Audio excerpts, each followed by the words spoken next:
This is where the greats separate themselves from the rest. This has been building up. This has been the moment they've all been looking forward to. And so it begins. We have our ALGS champions. This is amazing for boys. Look at us! This puts so much on the line for a lot of these squads that need to perform. On the fast. It is go big or go home. Watch it crack! I'm down! This is absolute carnage. Oh! They need that type of performance. I cannot believe what they have just done. Are you kidding me? Oh my God! Now, can we get another goal? Everybody has been waiting for this moment. This is what I was built for.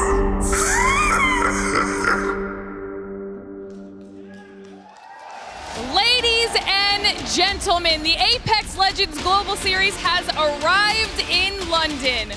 We begin the road to the ALGS Championship here today with the start of the Split 1 playoffs. Welcome to the Copper Box Arena, where the stage is set for 4 days of incredible Apex action. All 5 regions are in attendance in the UK here today, and teams from each will be looking to leave this stage on Sunday, having been crowned our playoff champions. We've got incredible players, we've got an incredible stage, and we have an incredible team of people ready to bring you all of the action here today. So without further ado, let me send it on down to the man himself, Rain Day, to get the show started. Thank you so much, Glitter. Doesn't she look fantastic? And everybody here in the stadium in London, make some noise. The Split 1 playoffs have begun. The ALGS, the Global Series, has brought together 40 of the best teams in the entire world, not just in Europe. I know we're here. There's maybe a little favoritism here. I'm okay with that. But to compete for one amazing opportunity, and that is to lift the trophy behind me on Sunday. Well, they moved it, actually, but that's okay. It's going to be there. And I'm so excited to be your host as well. My name is Rende. I am very, very, very happy to be here with 2 of some of the most talented people that I've been able to work with over this split. We've got Spider Tiff and Genome. Spider Tiff, your first time here in London, in LAN. How's it feeling? I mean, it's kind of insane, right? Look at everyone that showed out on a Thursday. And I was out there in Champs on the freaking seats with you guys. If you want to be up here on the stage, this just goes to show you what you can do. And I'm really excited to see these teams kind of duke it out today. An incredible story. Genome, you probably traveled farther than anyone else to be here, man, but we're so happy that you're here for this time. It was a long road, Rain Day, but it's been that for all of these teams, right? They have to play through so much. They have to go through so much to make it onto this stage. But this is where they all want to be. Yeah, and I think that's kind of the setup here. Of course, we've got teams behind us ready to play, but before we get into it, for those of you watching at home as well, let's walk you through what to expect over these next few days. We start with the group stage. That's today and a little bit of tomorrow. We then end up going into a bracket stage, which is essentially a knockout format. You have to win or you will go home. We're going to start, though, with Group A facing off against every other group, and that will be what determines who goes into what will eventually be called our losers and our winners brackets. The winners will have a chance to play. The winners of the winners, the top 10, they'll go and wait in finals. They will be sitting to see what happens. Those winners who did not make that top 10 will have to battle through the gauntlet alongside those in the losers bracket. The losers bracket play first, and they will eliminate 10 teams from the tournament. The 10 teams who move on will then play the bottom of the winners bracket who did not make finals yet, and then those 10 teams will join the teams who have been waiting patiently and watching. Rather be them for sure. Match point, of course, on Sunday. It is our epic format that has made Apex Legends my favorite esport and a fan of so many across the world. Cross 50 points, and then you gotta win. You will not be able to do it. And if you do win, though, there's a lot on the line in a big way. $1 million prize pool here in London. I heard some screams. That's right, $1 million is worth celebrating. First place walking home with 300,000 Genome. That's a big deal. Yeah, I mean, look, these teams have already won something coming through their regional playoffs and making it here to LAN, but this is a big step up. This is life-changing money. Yeah, and of course, Tiff, when you talk about life-changing money, this is a big overall road when it comes to it. These teams not just fighting for the prize pool here for the championship. But there's a whole year now of competitive Apex, ending with the championship that they're going to be gunning for. And I love that you bring that up, right? Because you will get those playoff points here at the end of the week should you finish at the top. But that is the question. We saw happen so much last year, right? Those teams that ended up having to go to LCQs before they could advance to the champs. So just think of where you came from just a few months ago and how you want to improve on that. So many teams have buckled down, hired coaches, isolated their roles, and now let's put it to the test. I mean, talking about coaches as well, we'll have a chance to mention all of our favorite teams. But just so you know, this is how it goes. In these playoffs, they will not only be competing for the prize pool, but also for points to qualify for our ALGS championships. If you missed it in July of last year, Genome and I were there. It was an amazing experience in the PNC Arena in Raleigh. We will be having that in London this time around. So if you're here, get ready for that. Obviously, outside of our top 30, they're still going to have a chance. Last chance qualifier will allow them to get there, and we'll have top 2 LCQ teams per region also qualify for the championship. Overall, what that really does mean is that we've got chances and chances and chances. But to me, this is the championship that they need to be focused on. This is where you are all setting the tone for the rest of the year. And when you take a look at the teams, the teams participating who have made it here, what a gauntlet not only to get here, Tiff, but also now that they're here to prove themselves on the biggest stage in the world. Yeah, you mentioned prove themselves, and that's going to be what a lot of these teams are going to be looking to do. Prove themselves. Maybe they didn't perform as well as they wanted to at champs. I'm looking at TSM, 7th place, and Jordan said it himself. He's like, 7th place isn't anything to write home about. So what did they do after it? They hire a coach, they buckle down, and everyone is looking to step up their game, and that's why they're on this stage here today. That's right. And Genome, as we were talking about it, of course, looking at these teams, overall, the big picture of who has made it, I mean, there's heavyweights all around in every single group. Yeah, every group, every region here is bringing, something for their fans to cheer for, I think. And certainly Fnatic is one of the teams that I am looking at throughout this weekend to be a contender to take it all out. I mean, those guys, they came 4th in champs. And we talk about LAN, everything's different here. The level is so different, and you need to be playing so much better than you were coming into this if you want to succeed. And Fnatic already showed that they can do that off the back of some amazing performances. One of their stars, Yuka F, I think definitely a fan favorite. Really love how that guy plays. You see him, when he gets a Peacekeeper in his hands, there is almost nothing more exciting in Apex than just watching this guy put people down with that gun. As well as with the Watson, too. He's playing Seer here in these clips, but Watson is something that I think APAC North has kind of historically brought into these inter-regional matches, and I think, Genome, that's a big thing for people to adjust to. Yeah, so we saw a lot of that from APAC North last year, but that has definitely bled into the meta throughout all of the other regions now. And when you find teams that are playing a lot more zone heavy, they're playing a bit more conservatively, they're going for those placement points, you will see a lot of those teams picking up the Watson. Yeah, absolutely. And when you take a look at these clips, you can tell Yuka is going to be a threat. Showing love to our APAC North representatives. Obviously, Genome, you're a personal representative from APAC South. We'll get into that in just a little bit because we got some fans here for sure, but this is who they'll have in their group. Speaking of Fnatic, Group C, and then, of course, one of the best teams in Europe, Ascend, joining them. I can't wait to talk a little bit more about Ascend and Kashera's journey to get here. What a story, as well as Group D, Crazy Raccoon, and of course, how can we not mention Dark Zero, the only team to have hoisted an Apex Legends LAN trophy in the past 2 LAN tournaments. Will it be 3?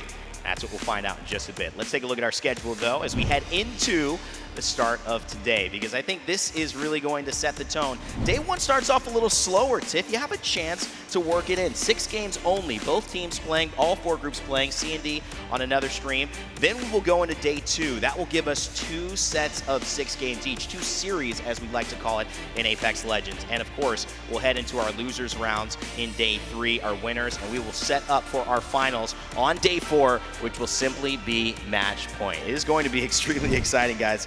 I cannot wait to do it. And of course, we've got A and B here, but where's C and D?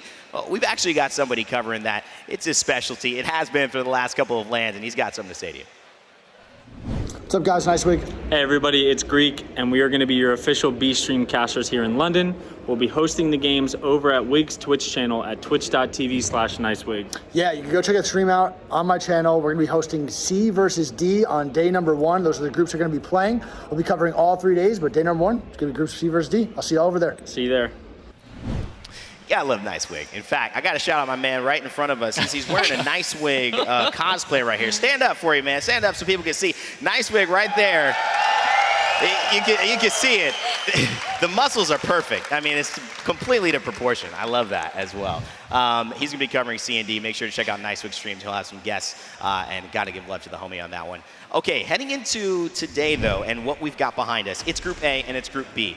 A lot of teams here. Quick overview. We're gonna dive into the ones we want to talk about, but 100 Thieves, Alliance, Dreamfire, Godfire, Horizon Union, stories everywhere, Tiff. Look, there's so much going on in this group. You've got Horizon Union stepping in for some of the teams that weren't able to make it here as well. And speaking of J-Lings Esports, brand new, they announced their org today. So you've got to be coming in feeling good. They came in actually all the way from preseason qualifiers. So you mentioned the journey, right? Well, they've definitely been on one. And I'm also keeping an eye on Alliance, who unfortunately Effect wasn't able to make it here today, but Mandy will be stepping in. Are they your ones to watch, Tiff? They are. So okay, I see we've got some Mandy fans in the chat. Stand up. I'm saying. Okay. What is it about Alliance? I mean, just look at it.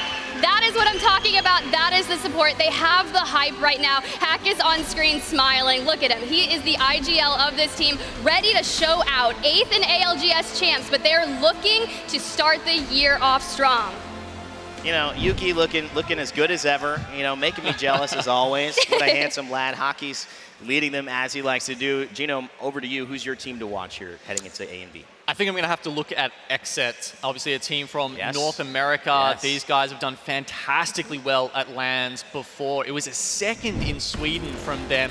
They had the most points out of anybody, just losing out in the match point format to Dark Zero. Then it was a 12th coming into Rally, of course, nothing to sneeze at, but they want to be back up there, man. They know how it is to be one of the best, if not the best team at LAN, and I think they are trying to prove that here, and they've got every tool in the arsenal to be able to do that. They're just looking fantastic. Their macro is impeccable. They know how to read the zones. They know how to get to those spots, and then they'll pick out the Loba, which allows them to play those spots so flexibly, but also just keep an insane amount of pressure on other teams while they do it. Nocturnal also is here. He's playing in a safe environment, but he will still be on comms and playing with the boys. So XSET at full strength, even though that share is missing in the middle, but they are certainly, Genome, a team that has maybe been the most consistent team in Apex Legends over the past year in terms of placement. Can they get it done when it comes down to winning games? I know a team that has been in good form, not just great form, but a winning form, and that happens to be a team on a redemption tour. We were talking about it a little earlier. That's none other than TSM. I know we usually see fans around the world. I'm not sure if in Europe they have the same fan base here, but they are determined, and I think they are playing better Apex Legends than they have played in a long time. You mentioned the addition of Raven, not only in terms of the psychological impact it's had to help the team communications, to help get those problems solved a little bit faster so they don't get hung up with the personality issues that Hal has said, you know, we've had at times, but also taking it into changing drop locations, helping them pick out zones and how to play it. There's been a whole level of tactical awareness and shifting that's gone down. And in terms of controller play as well, Hal making the switch on a controller. A lot of people meme him for it. I talked with Sweet and Hal earlier this morning, and Sweet was giving him a hard time. You know, we now have TSM MNK, and that's just Rep saying, I'm the only person playing mouse and keyboard at this point in time. But it has worked for Hal. It has actually gone, I think, in his favor. And I think you can see that that perspective is going to be one to watch. Of course, all those three teams, very interesting, but you might have your own team you're following here in the ALGS, and that's why we have Multiview, an award-winning opportunity for you to follow the ALGS Split 1 playoffs your way. Follow every single rotation, every team comm, and every moment from the player's perspective and teams that you care about, and have multiple visions of them up at the same time. Just go into the command center at the bottom of Twitch and watch the ALGS your way.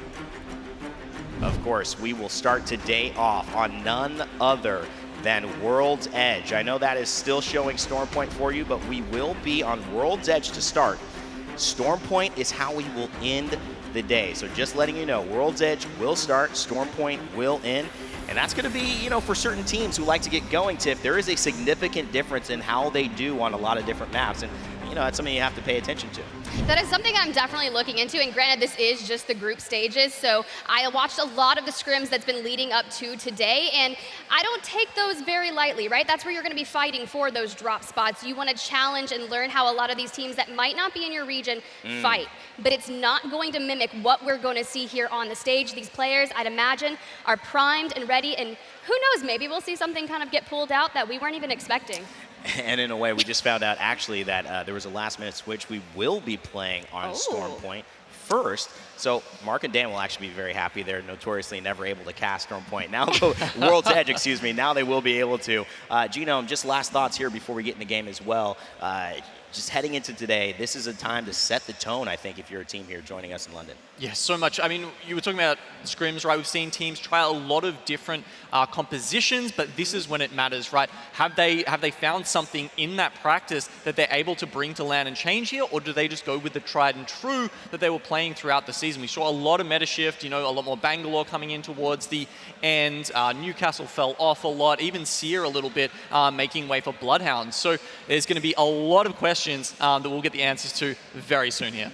All right, well, thank you so much, Tiff and Genome. We'll be checking in after every single game to give you some analysis, some highlights, and get ready to give our casters a break. But right now, it's time to get them to start talking. I got to throw it up to two of my homies, two of my best buds, and two of the best in the game, Fallout and Vicky Kitty. Let's get it on.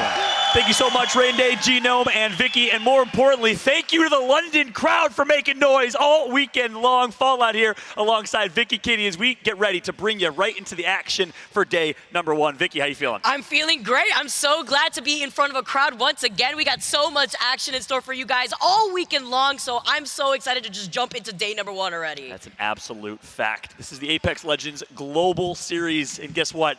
We got 40 of the best teams from around the world, and in this competition alone, yes, when we have our ALGS broadcast, we show a lot of love to NA and EU, but we have 11 teams coming from APAC North, South America, and APAC South. You see some of them on screen right now. A couple woos in the crowd here for some of those teams. It's so great to see everybody come together here in LAN because this is where skills are truly tested. No ping necessary. You are here in the flesh, and it's going to be so great to see what's going to transcend between some of these squads after seeing some scrims actually go down. That's right. On screen right now, it's the man Hill, his first LAN competition since Krakow, Poland, and talk about a breakout IGL in this year's season. Talk to me about Hill and the impact he's made for Oxygen. It's so important to talk about how IGLs have just been able to not only collect themselves, but not only are you able to shot call and juggle so much high intense situations, we've seen it in comms when we listen to How, when we listen to Sweet, and it's so great to see other IGLs really come together, looking at Hill and on Oxygen, how they've been able to really bring up this squad together. I've vouched for Hill so many times back in the day when he was on his other former team, Atlanta Premier, and now being able to see them have their success has also been fantastic to watch. That's right. The key to that success, well, it was Enemy, 17 or 18-year-old Mexican-American player, his breakout event, his breakout season. But also, as you guys see on screen, little show around Team Burger. Any Team Burger AK Moist fans in the crowd here, keeping the hype alive from the champ season, where they, of course, slowly but surely gained that Burger Brigade. I know a lot of folks at home will be watching them. Yeah, shout out to Moist Critical picking up this amazing squad. The Burger Brigade, got to put the burgers down right now, got to rep the Moist out here, sweat a little bit like some of these players have been getting set up with. Absolutely right. So we're getting ready for game number 1 here in a moment. Dropship's going to be loading in just a second, but let's set the stage a little bit.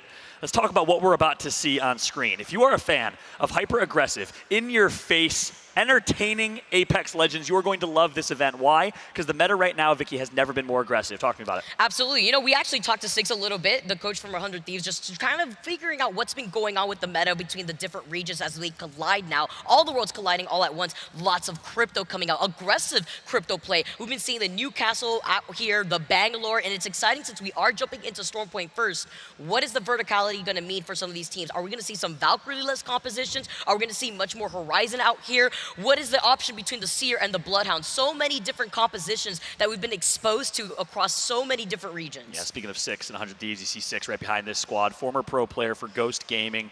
Such a dominant player in his tenure. Retired from competing, now coaching and making such an impact on this squad. We'll keep a close eye on them. And you hit the nail on the head, right? Some Valkless comps. Teams that drop on the south side of the map. Because the north side is so vertical, you got to climb that mountain. Every single one of you that play ranked at home know what I'm talking about. You expect some teams that run south to not run Valk because her ult's not going to be as helpful going upwards and upwards that verticality. So we'll keep a close eye on if we do see some Valkless comps. Because guess what, ladies and gentlemen? Game number 1 is here. And we got the crowd live from London for the very first time. Make some noise as we get ready for game number 1. I'm so excited right now, Fallout. We're going into the game, wasting no time, looking at the drop spots that we have here on Storm Point. Let's see if we're going to have any sort of contentions right now, as all the teams are going to get situated under Thieves, landing in Command Center here, or rather Stormcatcher going around over to see where they're going to go from Command Center, which of these teams are going to try to contest them going from the north. That's right. Couple teams to highlight here. Well, one is XSET, has historically been such a dominant team here on Storm Point. They've been looking so solid and so consistent. A big part of that is because of exactly what we talked about at the beginning, coaches. We have Hodzik, the first coach to really make a notable impact on his team, was super involved in their team play, their team comp, their style, and since then, the ride's the coach, like you mentioned earlier. And it's so important to talk about the impact that these coaches have. I know on our desk we saw how TSM out here has been making waves, having their own coach, Raven bringing so much to the table for this team, and look at the success that they've been able to have in North America alone. They're looking to replicate that right now, as you can see them looting up on the side. That's right. TSM had to earn this drop spot in wall, though. They had a little bit of a, I would say grueling, but it was not grueling at all. They wiped the floor clean with KCP in the battle for wall in a couple tournaments. I think 12-0 or 6-0 was the total count there. But TSM did claim wall and will get their favorite drop spots. Wall here, and then of course Lava Siphon on World's Edge. Meanwhile, XSET, look at this. Sykes and Verholst, 2 controller players for these squads, are getting a little close for comfort. Is Verholst making a play right? Is he ratting? Oh, he's going over to the side. They wanted to fight for the beacon right there, too. You can see Sykes actually just backing away right now. Nocturnal actually trying to provide the backup. That's why it's always so nice to see the side-by-side of where the circle is going to be pulling, the information of the teams and what they want to focus on when it comes to some of these rotates. You could even see maybe a little early skirmish going on in Lightning Rod with NC actually trying to get involved, rotating out of their POI of Thunderwatch. They already have the information of the beacon because they have the beacon right there on Thunderwatch. But you know what? They called it quits and said, you know, we're just going to rotate away. We didn't catch one of these players off guard. It's Alliance, of course, that we're talking about, and they're just going to opt to go rotate on the edge of the circle. That's right. Meanwhile, down in Jurassic Park, we got Oxygen and Pulverex, the team of 2 that made some fans with a little bit of long-range poke and skirmish, but Oxygen, kind of typical to their team play and style, not going to take that fight. They're such a zone-heavy team, arguably the most zone-heavy early rotate team in this lobby. And when you talk about zone-heavy teams, that's when the Valkyrie gets called into question out here, because the Valkyrie provides that extra Hail Mary, that extra second chance that allows some of these teams to get into a better position once they start rotating in. That's right. Meanwhile, we have Horizon and Jaylings Esports, brand new organization. Of course, shout out to the football player supporting the British boys. Great pickup in VZN, as of course we have VJ coming from Iraq. We'll keep a close eye on this squad, but they're right now just really close for comfort against Pulverex, as you see on map. But looks like, as you'd expect here on LAN, some nerves, not a lot of early fights as we see so often online. That's so important, too, to talk about some of the players that have to experience the nerves in person. You truly don't know what it is when it comes to some of these teammates that have to get used to those nerves, that don't have the experience of competing on LAN, and it could really affect the way that you play, maybe making some uncalled for decisions that you wouldn't normally make when you're at the comfort of your own home here. Some teams, though, when we talk about playing for End Circle, experimenting a little bit, you gotta highlight XSET out here. XSET has been ahead of the game when it comes to some of these comps on Storm Point specifically, rocking the Seer, Bangalore, and the Valkyrie. Yeah, I mean, they've been unbelievable. A lot of people thought, would they take a step back? Can anyone fill the shoes of Gildersons, the young god who played on this team? And boy, oh boy, did Sykes fill those shoes and then some. He went from 10s to 13s in a lot of ways with how well he's been playing for this team. Brand new to competing at the top pro level this season. Arguably Rookie of the Year candidate in my eyes. He's been playing so well with this squad. XSET has looked great. Yeah, making the quick rotation outside of Cascade Falls to immediately into where they're going to predict where the final circle is going to be. We've seen so many circles end up here. Currently see NTH as well. They were actually in the area originally. They were closer to checkpoint, and they also made the quick rotation around, passing XSET, looking fantastic when it comes to their shields here too. Already rocking full purples. That's right, Satuki Taida and Razy. Such a strong squad. A lot of people are talking about them. Fnatic being 2 of the top teams alongside Crazy Raccoon. It's kind of the top 3 teams coming from APAC North. They looked so good throughout the entirety of Pro League, and they're doing it in the kills category in particular. They take top 2 overall in that region in kills, so expect them to play pretty aggressive here. Taida, what a story he was. Obviously one of the top players in APAC North for a very long time. I know you were chatting with him. He took a little bit of a hiatus, as we saw on Wikipedia and elsewhere, and has come back and just dominated once again. This is a team that I have my eyes on for throughout this entire LAN. Definitely make sure that this team stays on your radar. I know you and I were talking to Hal a little bit about the APAC squads and what he's looking for. He's respecting all the teams, and they're specifically looking at not just North Epsilon, but they're also going to be looking at Fnatic as well. Those top two teams from the APAC North, as North Epsilon is going to already go on the high ground. They're already going to stay on the top here. I'm wondering if any squad wants to try to contest the Bridgeway area that's right behind them. There is a beacon right in front of NTH, but they're just going to be able to secure that, deny that from other teams in the area. They won't be able to do that for long, though, with so many cryptos also in the lobby. That's right. And crypto's been so interesting in current meta. Most cryptos throughout the season of Pro League, you all probably know this at home, very, very passive, rotate early type of legend. But a lot of players, especially in APAC North, like to run an ultra-aggressive crypto. They like to play an offensive style with crypto, use that EMP, get early damage, and then fly. So again, this is LAN, a lot of nerves. A lot of people play a lot more cautious on LAN than online, which is why we still see 20 teams alive. At this point in scrims, watching film over the last couple of weeks, we probably had 14 teams, 16 teams alive, even less than that in a lot of ways. But again, this is the competition that you can expect with a $1 million tournament here. Something else that we actually discussed at one point too, Fallout, was aside from the nerves being a factor into how some of these players play, but it's the confidence coming out of what they did in qualifiers going into LAN, and how some of these players don't perform the same to that degree in these qualifiers like they do when it comes to these in-person events. So looking how that's going to affect how some of these teams also take the rotation. As you can see, Moist have no issue blocking off that entire choke point right there, overlooking a fight, though right now it looks like TSM are coming across Alliance, who actually made the rotation onto the wall. Oh boy, this will be interesting here. TSM does not like when people encroach upon their territory, but Alliance is known to make this rotation. Any northern zone, they love that lightning rod drop spot because they can just hug the north side of the map and work an easy rotate, maybe even take some fights along the way. That, of course, is with effect. And an important note here, Mandy playing with this team. They obviously have experience. Mandy was the sub for this team for the first few weeks of Pro League before Effect officially got signed. Obviously, we send a lot of love to Effect, who couldn't make it due to visa issues, unfortunately. But with Mandy, they have a big task ahead of them with TSM. Yeah, but this is a very interesting approach from Alliance, so I at least take this fight, maybe expecting that TSM wanted to go for a rotate immediately, and Alliance just came across them when they wanted to go a lot longer around to approach from the southern side of the circle. But now at this point, they're facing off against TSM. They're in the ring. Yeah, it's the first circle, so they won't be taking too much damage, but this is not a squad that you want to be circle keeping you already when you want to go through the bunker doors. Yeah, and if I'm TSM, I'm wanting to take this fight. This is the early zone edge fight that they know no other teams are nearby. This is a clean 3v3, and they get early damage with significant advantage in. So TSM might be pushing this real quick as this fight is happening. We want to make sure everyone knows we are aware of the audio issues and no game sound right now. Apologies for that. It's a technical gremlin that we're working through, and we are on it, all of our resources trying to fix it. And while we are going to be able to fix that, we're going to be able to also take the gravity lift all the way down. Huge damage coming in right there. The Skynade just yeeting itself on top of the high ground. That was the definition of a yeet nade right there. Facts, as they're going to do so much early damage, get TSM down to 20 HP, and Alliance is flying now. They are going to take high ground and advantage now in their favor. This is so good for Alliance right now. They did have the shield advantage over TSM, who started this fight with blue shields, but now look at Hockey's. With the damage that he's been able to put down, he's already at the red Evo shield. You see Mandy going into a nice position with the PK. I love this. Whoever that is on TSM, head glitching the top right there with confidence. Who is it? None other than Verhul. So sneaky with his movement, so slippery. And now TSM decides to push. Hal with the perfect black hole. That's going to do so much damage. The nades are going to follow, and that's going to give them a perfect opportunity to retake high. This is my high ground now as Imperial Hal puts down the flag on top of the roof. He's going to try to waver off the scene. That Alliance is now going to back off in time. But this is a great spot for TSM because it was the back and forth. Alliance did have the opening opportunity with that Skynade. That's right. Anything you can do, I can do better, says Hal, as they retake high. But did Alliance use their ultimate from Horizon is the big question. Another Skynade's going to come through and drop on top of Hal, and guess what? His heal's going to be canceled as well. There's the black hole.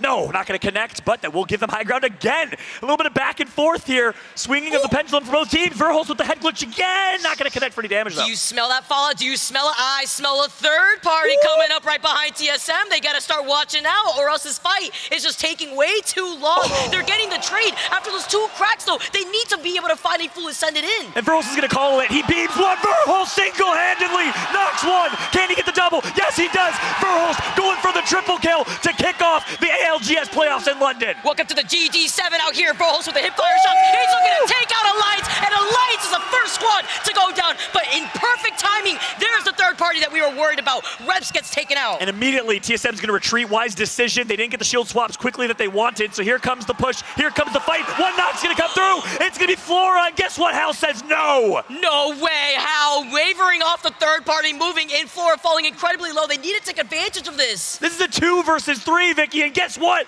TSM with an opportunity here. Verhulst trying to push one, holding that off. He's going to push back to high ground. Immediately the flake's going to come through. The G7 scout close range going to connect. TSM, Verhulst up in a 1v2. Cheerio out here. Verhulst only by himself. He's behind that broken door right now. He needs to rotate around, but he has little to no health out here. He manages to get the one knock. He needs to get one more player who's playing off a little head glitch behind the crate. Verhulst with the 1v1 to keep TSM alive. And a third party. Is that the same Seer? Is that a different third party? No, it's the same Seer, and he cut off the healing right now. He knows what he's working with. He's slowly sneaking his way around. Whoop! He pops a med kit in time. That's not going to be a ton of damage done, though, so both players will back up again. Zone is closing. Decisions have to be made. The knockdown shield can be played. Verhulst wins it! Verhulst on top! 2 squads out at the hands of TSM, who wanted to contest them at the wall. Alliance rotated in their direction, and Flora, who get taken out. The crowd goes wild for TSM. And that's a 2 versus 3 for Imperial Hal. Wow! What a play and what a way to kick off ALGS London as they'll get the respawn as well. What's so beautiful about this is not only do they have the beacon right next to them to get reps back in, they're going to be able to rotate inside the circle, but they have to worry about the other squads that are going to be meeting them on the other side, who have already taken the real estate on the border of that next circle.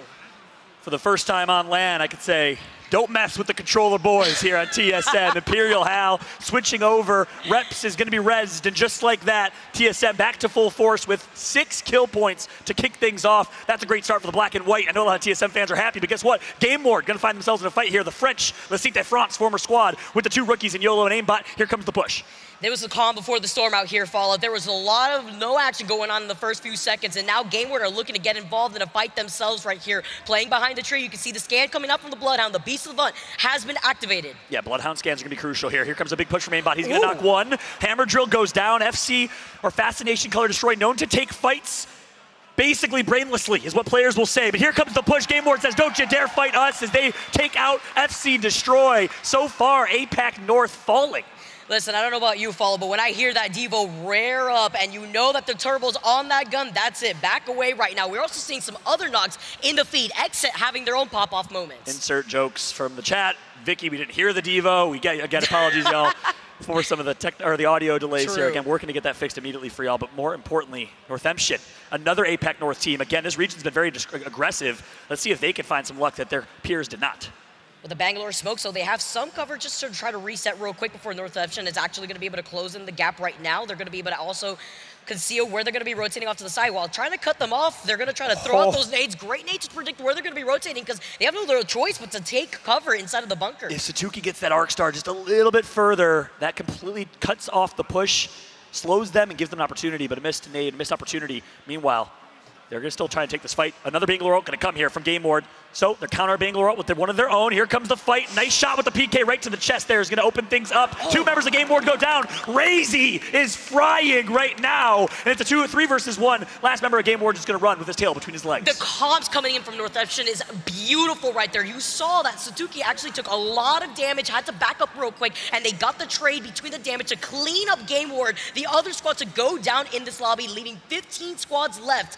One by one as they drop Fallout, we have to see where the circle is going to be pulling out here because it is going to look like a bloodbath. Yeah, we highlighted the APAC Northampton squad, Japanese team, new names to LAN. We haven't seen them on LAN yet as a squad, so you think with LAN nerds come to play, but no, they show up big time. We talked about them at the opening of the show or the opening of this game. That's the APAC North team to keep a close eye on, and that is why. Let's take a look at the map, though, and show you how everything is settled. A lot of clumping right now going on over towards Cascade Falls. You see 2 Loba ultimates down, I believe.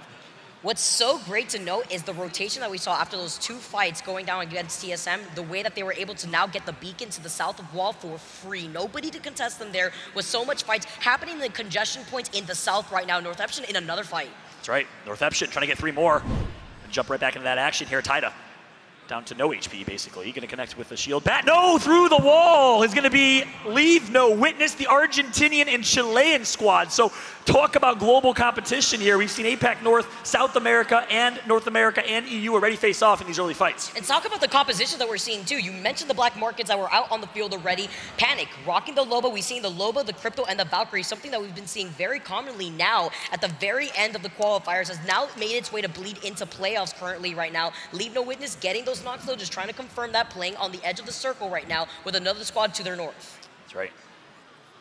Let's see what they can do. Panic, Tricky. 2 Argentinians on this team. Zalach, the sole Chilean for the Spanish-speaking squad.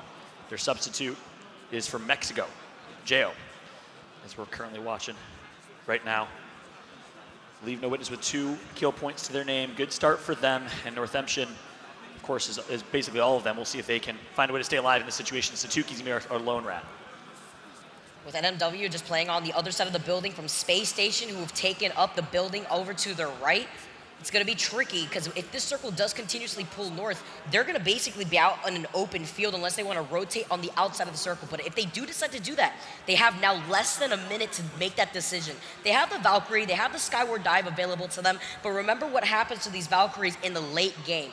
Basically, you have to take that gamble sometimes when you want to try to get onto the high ground. You have to already assume that there's already a squad closer to Cascade Falls that can be holding that angle. So, once again, calm before the storm in this late game. Back on with TSM, who made their rotation through wall. But because of those fights that they had, they're going to have to walk their way in now. They could, of course, hit over Holstolt, which we all know. And if you watch Hal's chat, could be a little risky. But we'll see how they decide to play this. Rotate here, currently not in zone, either walking in or Valk ulting likely will be walking in here since they are pretty much dominating the entire northeast side of this circle here, Vicky. I think the players that they're looking at right now, TSM between Burles and Reps taking some shots from a distance, is Godfire in the middle of their rotation, and they're not in that next circle too. So once they start rotating outside of that cliff side, it's going to be very difficult for them to actually make their way into that next circle with little to no cover. They'll be in the line of sight of Polvrix, TSM. Polvrix is that one squad, aside from 100 Thieves, that likes to play for end circle with the Loba to actually secure one of those smaller buildings. So looking at those squads that are actually playing a lot more defensively for late game is going to be important. Yeah, well, I'm interested to see how TSM decides to play this because guess what? For the first time for ALGS London, we have a listen-in with TSM presented by WD Black. I'll to them. Are you safe? Good ult, I think. Good ult. I'm safe. I got stunned. I'm batting. I'm throwing ulti on us. Right below me. I'm batting right now. They're getting shot in the back. Shoot the Bangalore in the open. He's low. Low on me. Bangalore's one. Dead. One behind. I gotta reload, Evan. 90 perp. Nice. Another team behind. Get around the corner. Stay right there. Am I safe? I'm reloading. They're not pushing. I can see them. They're not pushing yet. They're gone. I'm rezzing. You have gold knock. I'm gonna bat. Knock it up. Nothing close. I'm gonna pop the Betty. Straight up. I'm looking for. I got a Moby. I'm clearing left. Yeah, hold left, Evan. Just hold left, and you can get that Moby down. Can I call this Moby in? Nobody close. Yes, yeah. Nobody close. I'm gonna drop armors. Nobody close at all. Put the Moby down and drop armors.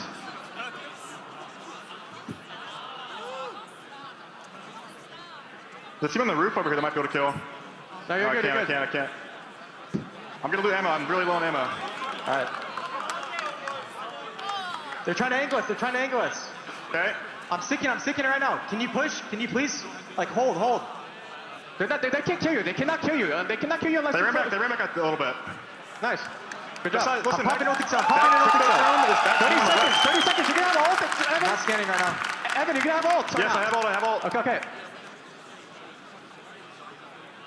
Can you look right, Jordan? I don't see anything. I don't see anything right. I see absolutely nothing. There's one rock here in my ping. It kind of sucks, though.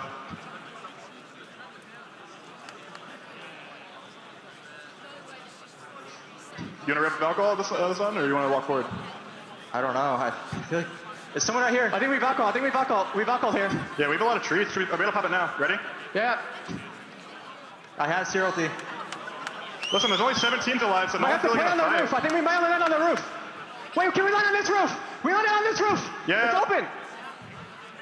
This team can shoot us, by the way. They can shoot us. You have to shoot back. They're not safe, though. They're not safe. It's fine. You can LOS them. Come to me. I'm healing right now. LOS them. Be careful of the low. We're not safe here. We are not safe here. It's a I'm batting right now. Can we play below left? Can we go left? Is there people below us? Yeah, there is. Can we stay up Nobody here? right down there. There's nobody down here. Nobody down there right now. Can we go down there now? I'm going for it. Under, watch out. I worked that for you.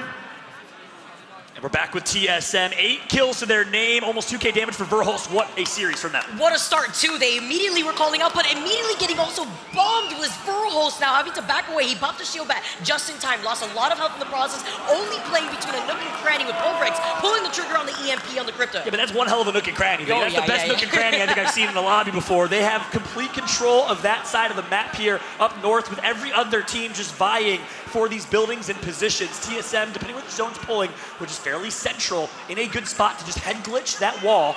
Great opportunity, but Moist Esports going to take out Horizon Union, our substitute team here. 5 squads left right now. Moist Esports, Pulverex, Xset, TSM, 100 Thieves out here inside of this lobby, and they're trying to wave off all the other pressure that they're getting between the windows, the charge rifles trying to grief, and even a player trying to climb on top of their building. That's right, another opportunity. PK in front of them. Going to connect for a bit of damage here. It's 100 Thieves right below them on low ground. And look, I just predicted who we thought would maybe win this competition. I have 100 Thieves as kind of a risky, bold pick. This is why. They show up when it matters. They've proven it time and time again. All 3 members of 100 Thieves alive and well with 1 kill point to their name. Absolutely beautiful right here, too, because this is their game plan, to play the end circle, play the Crypto, to play the Loba. They could finally contest other squads that throw out the Seer ult in case that they have the EMP available to them. But they're trying to forcibly pressure out this squad. They break the Watson fences. They have so many nades right now to work with. Look at Baxon. He's got 3 nades right now. You think he'd be running Fuse, but no. It's a Val Crypto Loba comp for 100 Thieves, changing up. If you watch a lot of Pro League, their Newcastle and Watson team composition, they said there's just too many Cryptos in the lobby that basically delete Watson's pylon and, of course, fences. So they actually opted against Newcastle and Watson for champs, or for playoffs, sorry. It's a nice little experiment here, but sometimes a little risky too if you're out of your comfort zone. The Bangalore smoke, I mean, we'll take that real quick here if you have to get some extra cover, but there's still that squad that's right above you. Another squad also taking the 2nd floor. So there's 3 squads in this building alone with 100 Thieves included. Yeah, very easy use of nades here. Very liberal use of nades from 100 Thieves. It's PVX, Pulverex on top. One of them's going to go down. Bangalore ult's going to drop. TSM damaged, but again, the head glitching and the cover that they have from that wall is great. TSM's going to fry. 13 points total. Pulverex is out. Moist and 100 Thieves going to trade kills, but TSM is profiting. They are frying with the G7 Scout flatline. It is a buffet here, but look, they are in the open line of sight of Xset right now. 1v1 between Xset and TSM. Trying to dive on top of them. It's only up to Hal. And Xset with the better position, getting out of the fray. Take out TSM, and are your winners for game 1. Welcome back to ALGS Xset with a victory in game number 1. And how symbolic is that, Vicky? Arguably the best 2 teams in the world coming into this tournament. Xset and TSM are your top 2, but Xset on top. Is that foreshadowing? We'll see. Remember their positioning at the very late game too, Follow. You saw them looking at all the chaos going down in Cascade Falls, playing off the back, Hotsig, having a conversation real quick with the rest of his players, trying to see what they got to do out here because they are looking to stay on top. You might notice the ghost of Nocturnal here, Nocturnal Spirit. Not on display. If you're wondering why that is, well, Nocturnal mentioned and announced on Twitter. Unfortunately, he tested positive for COVID, so he's playing from an alternate location right now. Yeah. Great that he still gets to play with his team, and great that they still ended up with the win here. Clearly, they are not taking any steps back as a result. The way you said that too, Follow, is just the empty chair. It's like, all right, we are out here, Xset, we are in spirit, but they truly are bringing everything out. Much love goes up to Knocked Out here too, with Xset taking that first game. What a good game, though. We got to talk about the KP that TSM also finished with. Yeah, and I'm interested to see how much KP Xset got and who's on top of the standings. Guess what? To break it all down, we're going to go ahead and throw it back to the desk. We got Rain Day, Spider Tiff, and Gino. Take it away. What a game 1 to start things off here in London at the Copper Box Arena.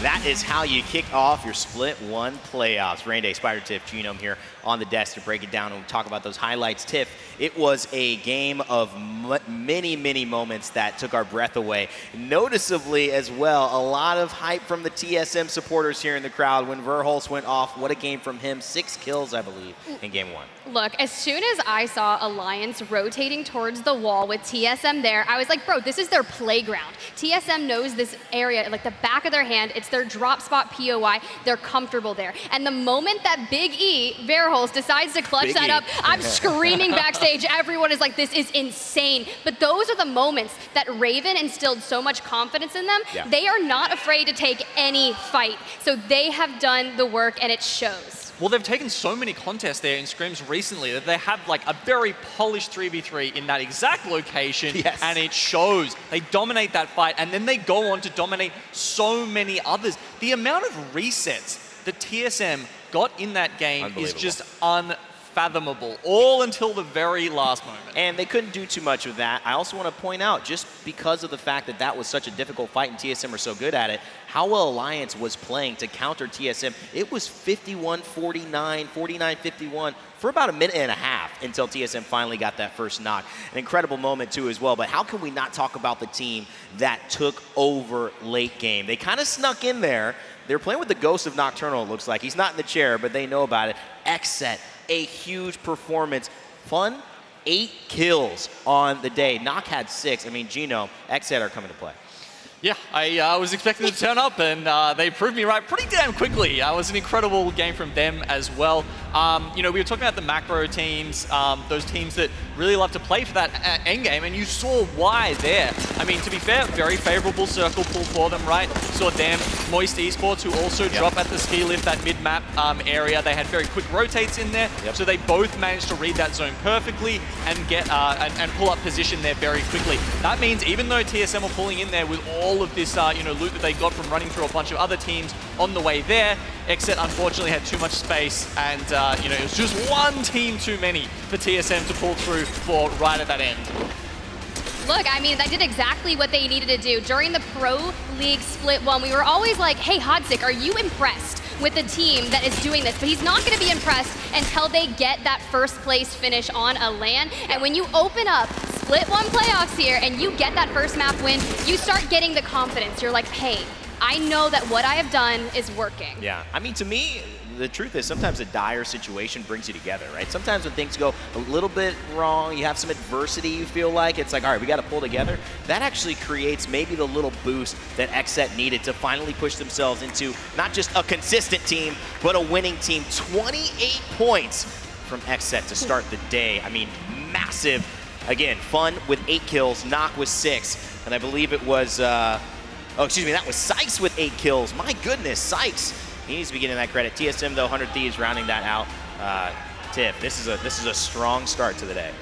That's impressive. Look, I know we started off watching map number 1 with TSM, taking that fight against Alliance, having Flora go in there with the third party. Yeah. But when did that happen? Because I did not catch that at all. That's 16 eliminations. That's almost a third of the entire lobby. XSET, bro, they're right there, guys. Hype them up, because this is insane. And very well deserved. That is how you want to pop off at LAN. That's the dream pop off. A little shout out to Fun, who's focused on our cameras right now. But as we take a look too at you know, the back half of the page, you know, it's the other side of the story. XSET has the dream start. These teams maybe have the horror start. I'm speaking of Alliance too. A team we think could maybe win this. Obviously they're playing with Mandy, but still such a quality team. 0 points. Obviously they've got to step up as well as some of the other teams here. Yeah, and I mean, Alliance is a team that we've seen do very well in group stage before, but then kind of fall over towards the end of LAN tournaments. So, you know, I think, honestly, if Alliance have any chance of doing well, they need to be going right at it from the start. But look, it's one game of one series. All right, nothing to get worried about just yet. These teams have got plenty of time yet to prove it. You know, looking else there, you've got North Eption. We saw them take a fight and win 1 early on, but you know, as is the way with North Eption, you know, you've got to pick your fights carefully in Apex, but you know, North Eption, they just need to pick a fight, just full stop, really. So also, shout out to some of our South American teams there. Godfire, you got Leave No Witness. I talked to some of the guys on Leave No Witness. Argentinian representatives, Chilean representatives. We got APAC North here in this. We've got teams from Europe. We've got teams from North America. I know the story seems like some of the teams we talk about are still being talked about, but it's going to change. It is going to be a tournament that I think tells itself over several days, and that's the thing, Tiff, people have to keep in mind.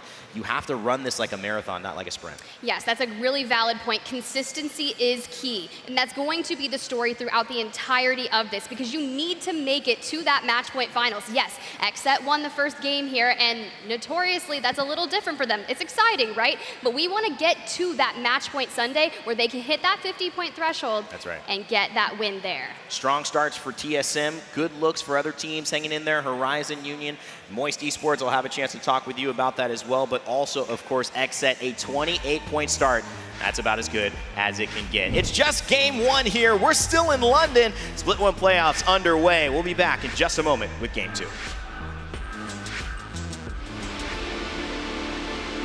Monster Energy, the official energy drink of the Apex Legends Global Series.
WD Black, the official storage partner of the Apex Legends Global Series. One game down, and boy, the set was repped as XSET farms the lobby here. TSM with an insane 2v3 clutch. What a start for North America, top 3 right now. Gotta talk about XSET. They land in Cascade Falls, and the way that they were able to position themselves outside of the fray, outside of what was going on with the rotations happening on the southern side of that final circle was amazing, because you saw them end with 16 KP to their name, double digits already off the rip after that. Game one is gonna be able to skyrocket them in the overall leaderboards. Yeah, insane. Unless you're watching that kill feed or watching, of course, on multi-view, you may have missed XSET just dominating. We missed a little bit of on screen as we were watching a couple of other fights on the map, but wow, 16 kills to start, a 28-point game, and right now TSM XSET with a margin. However, we did see Pulverex, a team that is used to playing late game because they had 2 players. They make it to late game, they get themselves some points as well. They're representing APAC North right now. They're rocking the star trio though out here in LAN, and you love to see it out here too. TSM, 100 Thieves, Moist, Pulvereds, XSET, the top 5 squads after that last game. Alliance 2, you can see I love the fan love out here in the audience. Shout out to you guys here, making your way over to London to make sure you guys can support your favorite teams. Yeah, I see a couple beverages, as you'd expect here in London. Big shout out to everyone showing up on a Thursday. Look, if you skipped work today or school, let me hear it, to be here for ALGS. That's a big shout out to every single one of y'all. Appreciate you on this Thursday. I think that was just all of them. I don't blame them. I mean, look at the action we already got off the rip after that game one. Are you kidding me? Also, talking about TSM, talking about what we saw between their fight between Alliance and Flora.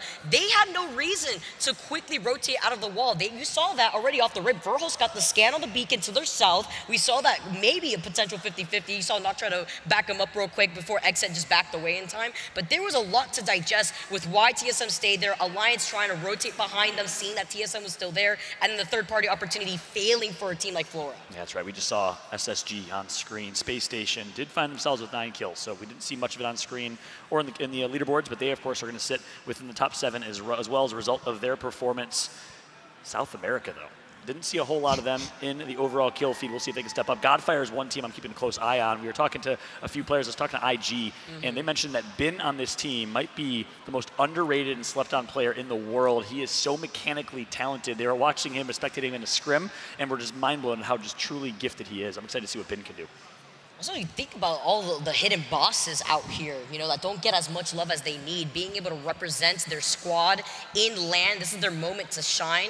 As we take a look at some of the other competitors, also got to say, love the banter that I usually get to see before we load into that next game between a lot of our players who are having a good time out here. Just happy to make it out to LAN. That's right. Moist Esports picked up the Team Burger squad after a great run at Champs. Well, they're sitting in the top 5, representing APAC South, a region that has been the quiet the quietest, best region in the world. If you look at placements on LAN, that team has performed and that region has performed the best. Talk about Dark Zero, back-to-back wins. They're, of course, playing in North America now.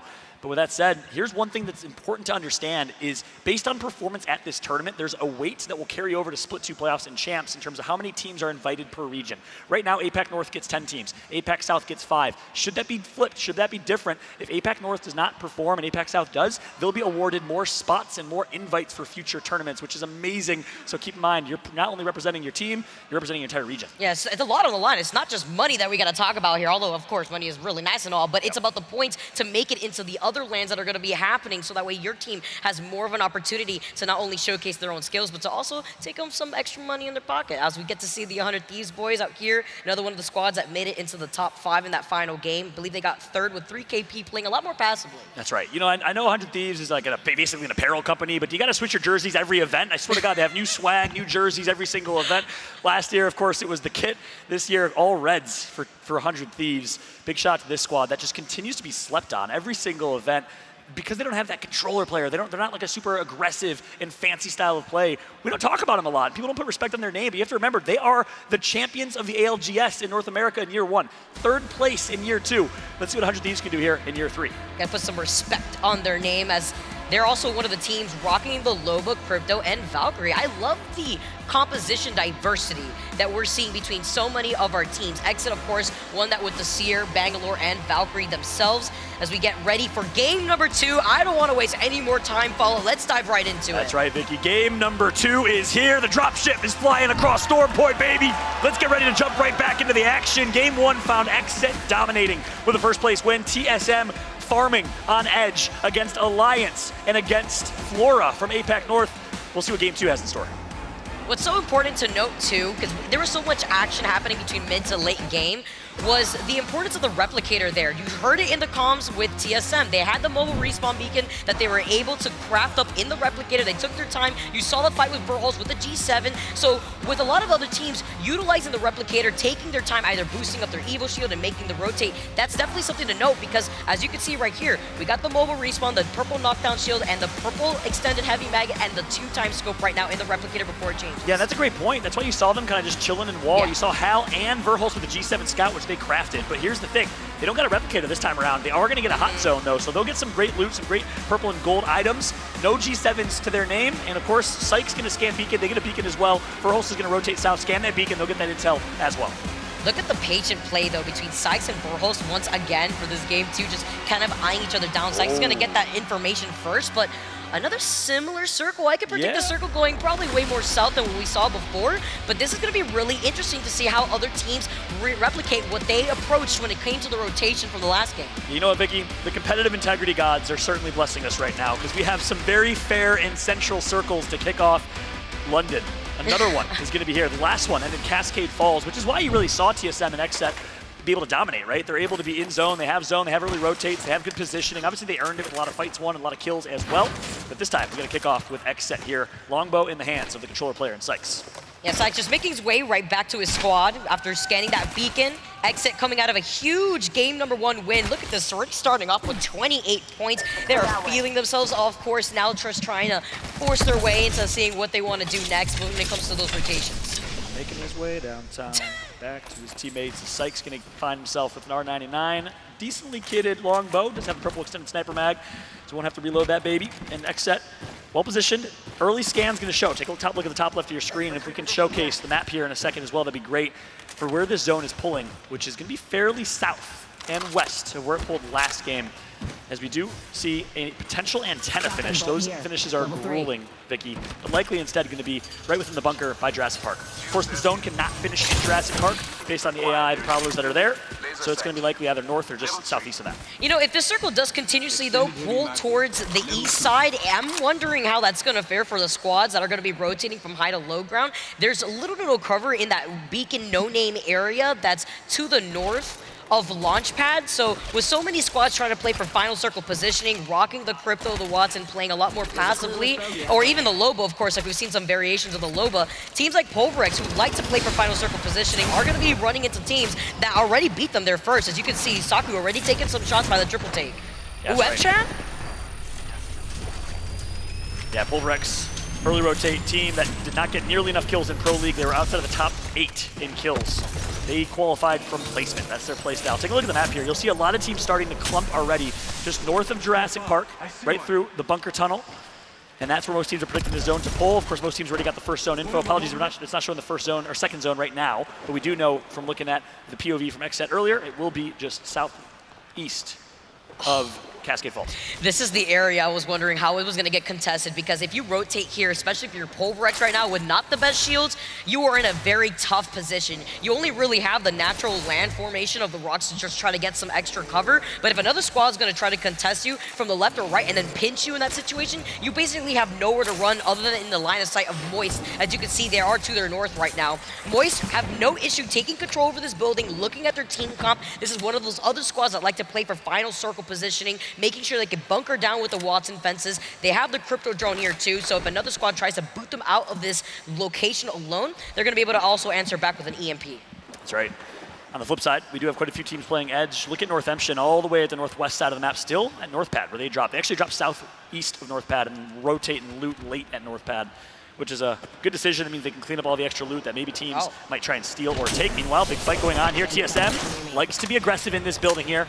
Hal down to 20 HP. They got the first knock though right now. They have the number advantage in their favor. You see Reps going crazy out here. Already has the purple Evo shield. He wants to try to finish off that knock. Just playing patiently around. Ooh, huge nade over by the top of the stairwell right now too. Reps finishes off that one knock, and as we dive right into this fight, here comes that EMP. Burrow's falling incredibly low, and he's right there in the mouth of the stairwell. That's right.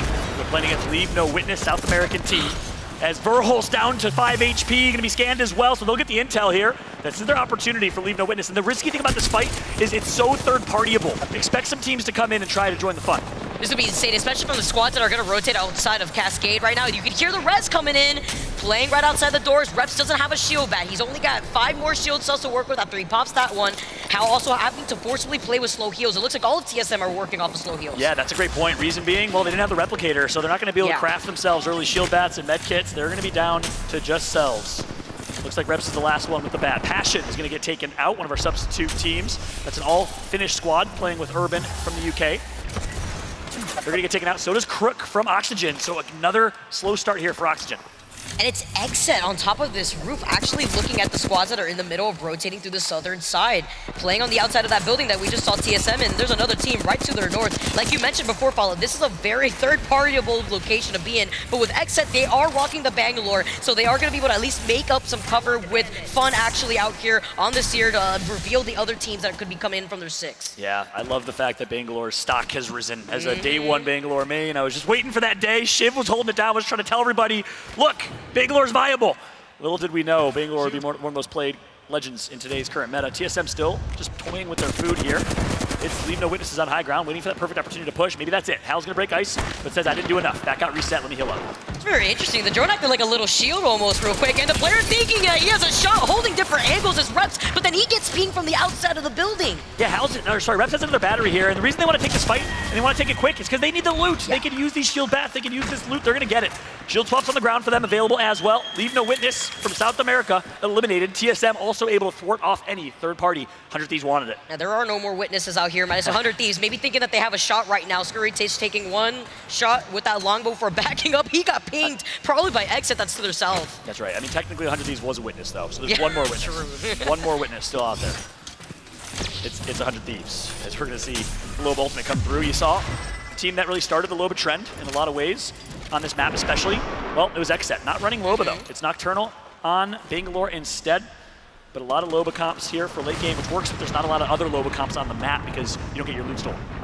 Perception in another fight between Game Ward. Black Hole getting heated from across, not going to land on anybody as Northception is just playing off the low ground right now. The Seer ult just to make sure they know where the other squad is going to try to approach them from. They're pinging them down. You can see them. Nice little shot with the wingman right now as Taida is just going to be playing off the rooftop. That's right. A nice defensive Seer ult's going to keep them away. And the reality is that was a wasted Horizon ult in my eyes. A little preemptive, maybe some of the nerves again. kind of just yeeted it across the map, didn't really do a whole lot with it, and now they won't have their Horizon ult to work with. It's kind of like a 1-1 trade-off too, because then you also use the Seer ult too at the moment where the squad wasn't going to push in general, but at least for the use of the Seer ult, it's to prevent the squad from having the opportunity to push in. And now you can see as Northception actually are taking a different off angle, GameWord says, all right, you know what, we don't like this trade right now, we're just going to drop to the low ground, but is it dropping a little bit too soon with Psychop falling incredibly low? Yeah, that's right. Our GameWord says, yeah, we're good, and I don't know if they know it or not, but wise decision against the Northception team that likes to push, such a kill-heavy team.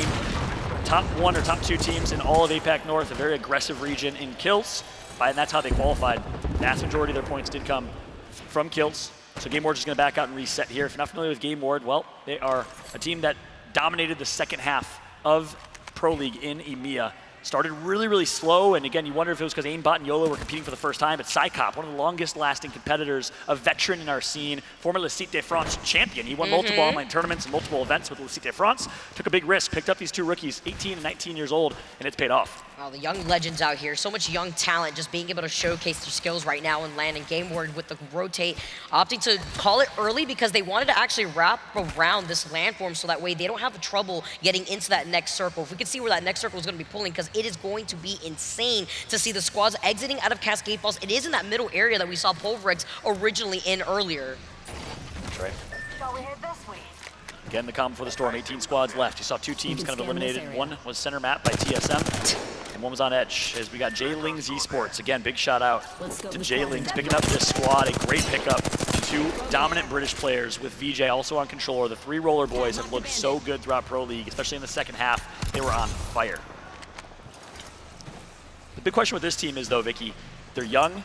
A lot of them are playing on LAN for the first time. You wonder, nerves and other factors that might play into effect here. But again, I've heard that story for the past 15 years. Online Warriors, they're not going to compete on LAN. And guess what? Every single time I've seen the Online Warriors dominate on LAN and become the best players in the game, something tells me the future's bright for these 3. And I know it's stereotypical out here, but VCN is also one of those teams that ramp up with confidence. They get that momentum very quickly, and when they are feeling themselves, you could see it rolling into the next games. It's just GG, go next. And they got the RE45 in their hands, too. So that basically counts as another player out here. Call them cheating. I mean, RE45 goes absolutely crazy. But J-Lings are just looking at the squads that have already taken control over the buildings right to their south, trying to make sure that they can gatekeep any other squads making their rotation to the north. That's right. Especially on controller. Give me that RE45, I'm a happy person. Goes Burr. Yep. And you go Zane, obviously the biggest rookie on this team. VJ and Nags do have a lot of experience. VJ did play with Ascend and had tons of XP with them last Pro League.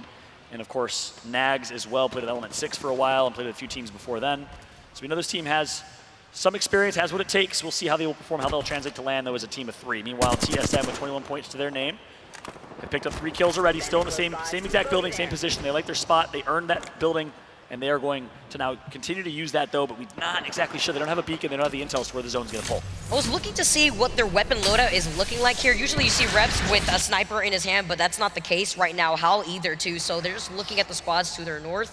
I heard the Beast of a Hunt get activated right here in Jurassic Park. I mean, how scary can it get when you're playing off of Montana? Oxygen Esports in some trouble, losing out on Crook, but does get the crack over to the south. And the Missile Swarm gets the knock onto GameWord. Despite the Valkyrie nerf with the Missile Swarm just in a recent patch, a recent season, guess what? Still gets the knock on YOLO, evening things out at the 2v2, but the damage is going to come through. Hill and Enemy as a duo, what can they do?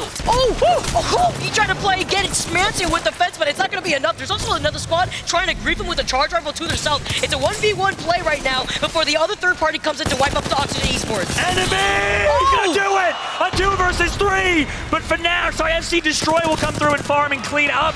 A great play from Enemy. We've been seeing that all season long in Pro League, but unfortunate for them and unfortunate for Oxygen fans, FC Destroy's nearby. They had no choice. They saw the charge rifle come in, and they knew that they had to fully send it to at least confirm the KP to their name, but they couldn't live long enough before the third party cleaned them up. Another fight now as another squad makes a rotation into the TSM estate. That's right, on board right now. Good for a host. Be tagged up, gonna reset. It's J-Lings who wants to fight TSM here in this first and initial. RE45 is going brap, brap, brap. He's gonna get the first knock. 2 players alive here at the 2v2. 2v2, VJ falls incredibly low. It's up to Nags. He gets the up angle on TSM. Get wiped out, dropping out in 16th. J-Lings now with a third party moving in the EMP, only leaving Nags. He won't be able to get the res easily. What did we tell you? Jailings can fight in a pound-for-pound 3v3. They win over TSM, but 100 Thieves has been watching and waiting, commiserating, wondering, should we push this fight? And guess what? There's the 3P from 100T, and they get themselves all the loot. They were waiting for a while. They looked over TSM trying to get into a third party at the very beginning for that first fight, and now they found the opportunity. Patience pays off when they were able to wait by the end of that zipline building that you currently see to the north. That's right. Meanwhile, Satuki from North Emshing going to find himself 2KP. They're in a fight against Godfire, one worse than the new player on this team. Needs to make a play and a half alongside Bin, who is an absolute demon, by the way.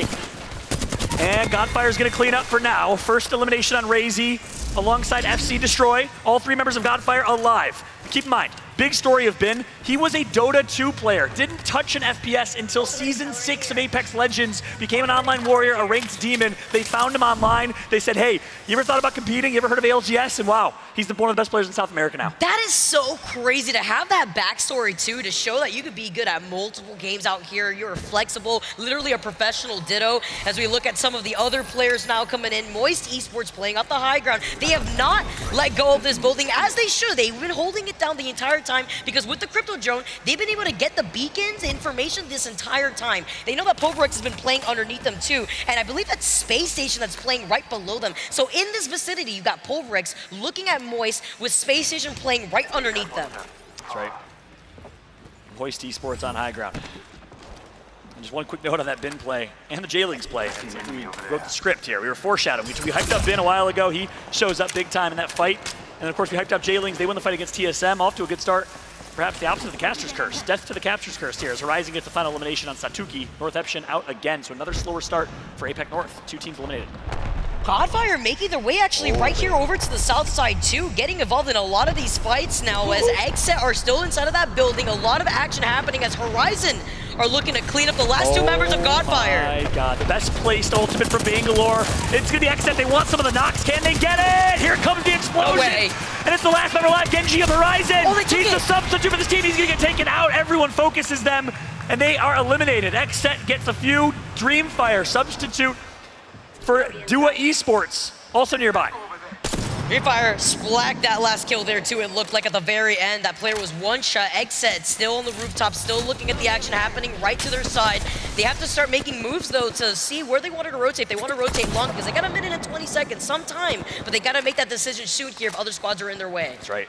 33 points for Eggset. Are you kidding me? What a start for them under the new banner. 1 team behind them. That's likely 100 Thieves who got the eliminations on TSM and rotated back to the same building. Thieves playing off that little lip of the high ground too, but there's 2 other squads in 100 Thieves' way if they want to rotate over to the east side into that next circle. Yeah, they got the black market out, but I believe it's Alliance and NC also to the south of that. It's E36 who have control in the middle of this circle, as you can see right now with the map side by side currently. So many of these other squads are forced on the edge. 100 Thieves looking to fully send it on this squad. You have nowhere to run, little Loba, as she tries to toss out her bracelet. She gets taken out. It's Alliance who are out of this lobby. Yeah, Alliance eliminated in 10th. Another earlier exit for Alliance than they'd like. 100 Thieves showing up again. Top 9 as it currently stands. 4 kills to their name. Crypto, Loba, and Valkyrie. One of 2 teams, I believe, and 2 cryptos in this lobby so far.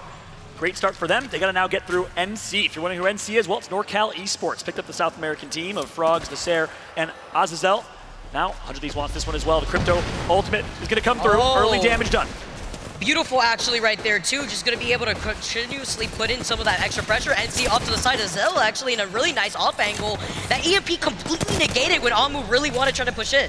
That's right. Well, looks like NorCal saying, hey, remember that team comp you used to run? We can still do it. Let's go ahead and jump into a listen-in, though, with 100 Thieves, who knows a thing or 2 about breaking this setup. Come on. Okay. Oh my god. No, I'm probably dead. Oh my god, we're good. There's trees. There's fucking trees. All right, look for maybe here. No. We want to go here, I think, and then third backwards. We can land that spot. Remember? Wait, land right here. Land here. And shoot behind him. Okay. I got a bat right away. I have the bat right on me. We got a third to the right. Yes. Almost back down. I might go down. I'm good. I should get this bat off. On me. I need to get this bat off. The broke EMP. Sear's dead. Sear died. We're gonna get thrown in the back. We have to wipe Out this. on me. Weak. That bag is weak. Dead. Behind us. Turn. Thanks, crack. Thanks, one. Pig's so fucking weak. Fuck, hey, nice try. Made the best out of it. Dude, that fucking body went flying, bro. His body went flying. I couldn't get the armor swap. And 100 Thieves is going to be eliminated to the hands of Xset right there. A good Valkyrie ult, and they, of course, did everything they could in what was an absolute battle. That's the scary part, too, when it comes to some of these Valkyrie ults, when you try to get into the fray or you actually get out of a difficult situation when you're playing by the edge. It's E36 that have been holding on to this position, though, since the very last circle. See the missile swarms coming in from aimbot. He lands on all the 3 players hiding behind that rock. That's right, enter Force 36. You saw aimbot earlier, you might be getting some deja vu. Well, it's a battle of the aimbots in this lobby. A beautiful sky nade from this one, though. Here comes the push. As he broke ice, he wants it. His team's going to call him off for a second. They hesitate for a moment. Is that enough time to heal up? No, because the Cyril's going to cancel it. PK shot's going to connect. And just like that, enter Force 36 is going to take out this team behind the rock. It's going to be NorCal Esports. And they're going to be able to get the res in time, too. Nobody in the area to try to third-party them. A great fight to take. Huge. That's why they hesitated just ever so slightly to just make sure they had the time and space to be able to do this. Vicky, does Xset go back-to-back here? Are you kidding me? Top 5 right now. They're in the best spot. Full red Evo shield. They got to get through Moist, and they are in a great position. Zone pulling right to them, and they have all the head glitches and cover in the world. It's actually beautiful, too, because it's not only pulling in their direction. I say best spot because they are not only in the circle, but they know that their backs are cleared. Moist, although they do have the high ground right now, and you can see that their view is getting blocked out by the Bangalore smoke, they have to make the decision. Are they going to try to fully set it to the team fighting to the right? That's right. It's going to be SSG that decides to push this 3v3. Good shot. The damage is going to be done. 2 members going to be knocked. Zanayo on Yundi. And just like that, SSG takes out Enter Force 36. Space Station being able to take that 1 member, though, means that E36 have to play this out as a duo. Moist also playing off the south, and Pulvrex only having, a duo only, too. So we got 2 duos in this lobby right now. Look at Xset farming. Here we go, another opportunity. Here comes a push that's going to be from right behind. It's going to be Pulvrex decides to take this fight. Moist nearby as well. Pulvrex is ratting. Moist is going to go down. 2 members eliminated. 1v1. SSG wins. Again, but Xset farms. Xset is dominating. Enter Force 36, get taken out. 3 squads left, and it's Pulvrex playing this as a duo. Are you kidding me? Shunmi's like, nobody, nothing to see here. Don't call the exterminator. Fun gets 1 knock onto Space Station currently right now. This is the only other squad that has all 3 men alive. They're not even fighting. They're just saying, let's just rat as a team of 2, and it's working. Pulvrex is pulling a trick out of their own bag from Champs. Rats their way to a top 3, potentially top 2, but Xset is dominating. Saku says, nothing to see here. Don't look at me. Don't look at me 1 bit. But Fun is on the seer. He can look in his direction with the heartbeat center, but they got other plans right now with Space Station right in front of them. The head glitch on this rock here. Good damage gonna be done. Nocturnal gets 1, and Pulvrex gets 2nd. He's trying to not give them the kill point. They'll get it anyways. Xset goes back to back. Are you kidding me? Fun says, this is too easy. This is too easy. What did Xset eat this morning? I want some Cheerios, whatever they had with cereal. I want it right now because Xset are on a different level. Their positioning for these final circles are insane. They're unbelievable. This team is unbelievable. Former Team Liquid roster. You wonder, what the heck, Team Liquid? How could you let them go? Best team in the world, arguably online. And of course, in Pro League, the way they performed, and they are showing it right now, Vicky. They are playing so incredibly well. And keep in mind, they are getting very favorable center zones, which they love if Cascade falls. But nonetheless, you gotta give respect where respect is due. Fun, Nocturnal, Sykes in his first LAN, his debut, dominating. This is actually beautiful, too, because they also made the right call to make the decision of where they wanted to rotate after being behind those pillboxes. Look at their faces. They're so happy. I mean, Osik also with a gigantic smile on his face. Well-deserved to this team, taking 2 dubs back-to-back. What a strong way to open up for your team. Day 1 here in the ALGS playoffs. Osik, the big brain, oldest man in ALGS. I think he's like 125 years old. Former pro player for the Pittsburgh Knights turned best coach in the game, in my opinion. He's so incredibly talented. It's showing. Well, hey, that's going to be it for us for now. Let's go ahead and throw it back to the desk to break it all down. What a game number 2, and it's kind of like we just replayed game 1, although a little bit of different style. Xset takes 2 in a row. And I got to say, I haven't seen Hodzic that happy in a long time. I mean, he basically has to calm himself back down to go back into the coach demeanor of Hodzic, which, you know, we all appreciate and love. But Tiff, what a performance from them. They're on the board in a big way here to start London. Yeah, it's really interesting because Vicky was like, hey, what do they eat for breakfast? Well, they definitely made me eat my words when I said, can they do it again? Very good. So I love to see that. I love when people prove me wrong. So can they do it again is the real question. And it's no fault to you because Xset has particularly been a team that has had difficulty in going going back-to-back with big wins. They're consistent, Gino, but this is almost like a new version. Is this their moment to kind of say, hey, we are here to win this tournament unequivocally and show the doubters that we are the real deal? It looked pretty consistent to me. I mean, you know, they won and they got 16 kills, and they won again and they got another, I think it was 14 kills in that second game. So, I mean, the real thing, the real difference I think there for me though was, yeah, they are winning these games with a massive swag of kills as well. And that means, you know, it's not like, you know, the Moist we're seeing, I guess, where they're getting to those late game circles, you know, with very few kills, playing it really, really safe. They're getting there by rolling through other teams and just picking up a swag of points. And, you know, when it comes to the end of the tournament, that's going to be important because that's how you get to match points first. Yeah, that's the one thing that teams typically have a hard time jumping into, getting that win off their back, kind of saying, okay, we can do this and finish strong. That is something XZ does not have to worry about. But other teams who are still trying to get there, a few teams playing zone pretty well. I thought we saw Interforce have a pretty decent game. We saw Pulverex do some good zone play, which they're known for, some of the stars of championships. And we've seen Moist Esports as well, Tiff, really stay involved. Even if they haven't won, they've been making themselves known. They definitely have, and as I was walking back to the stage, just listening to the comms and seeing how engaged and locked in they are, that is a joy. That's the best part about being on LAN, is being able to witness this. But we just got to see a clip from J Lings where they eliminated TSM, and they went in super aggressive. Sure, TSM was a little split there, and they saw that as an opportunity. But what came next was really exciting. It was that 100 Thieves move, right?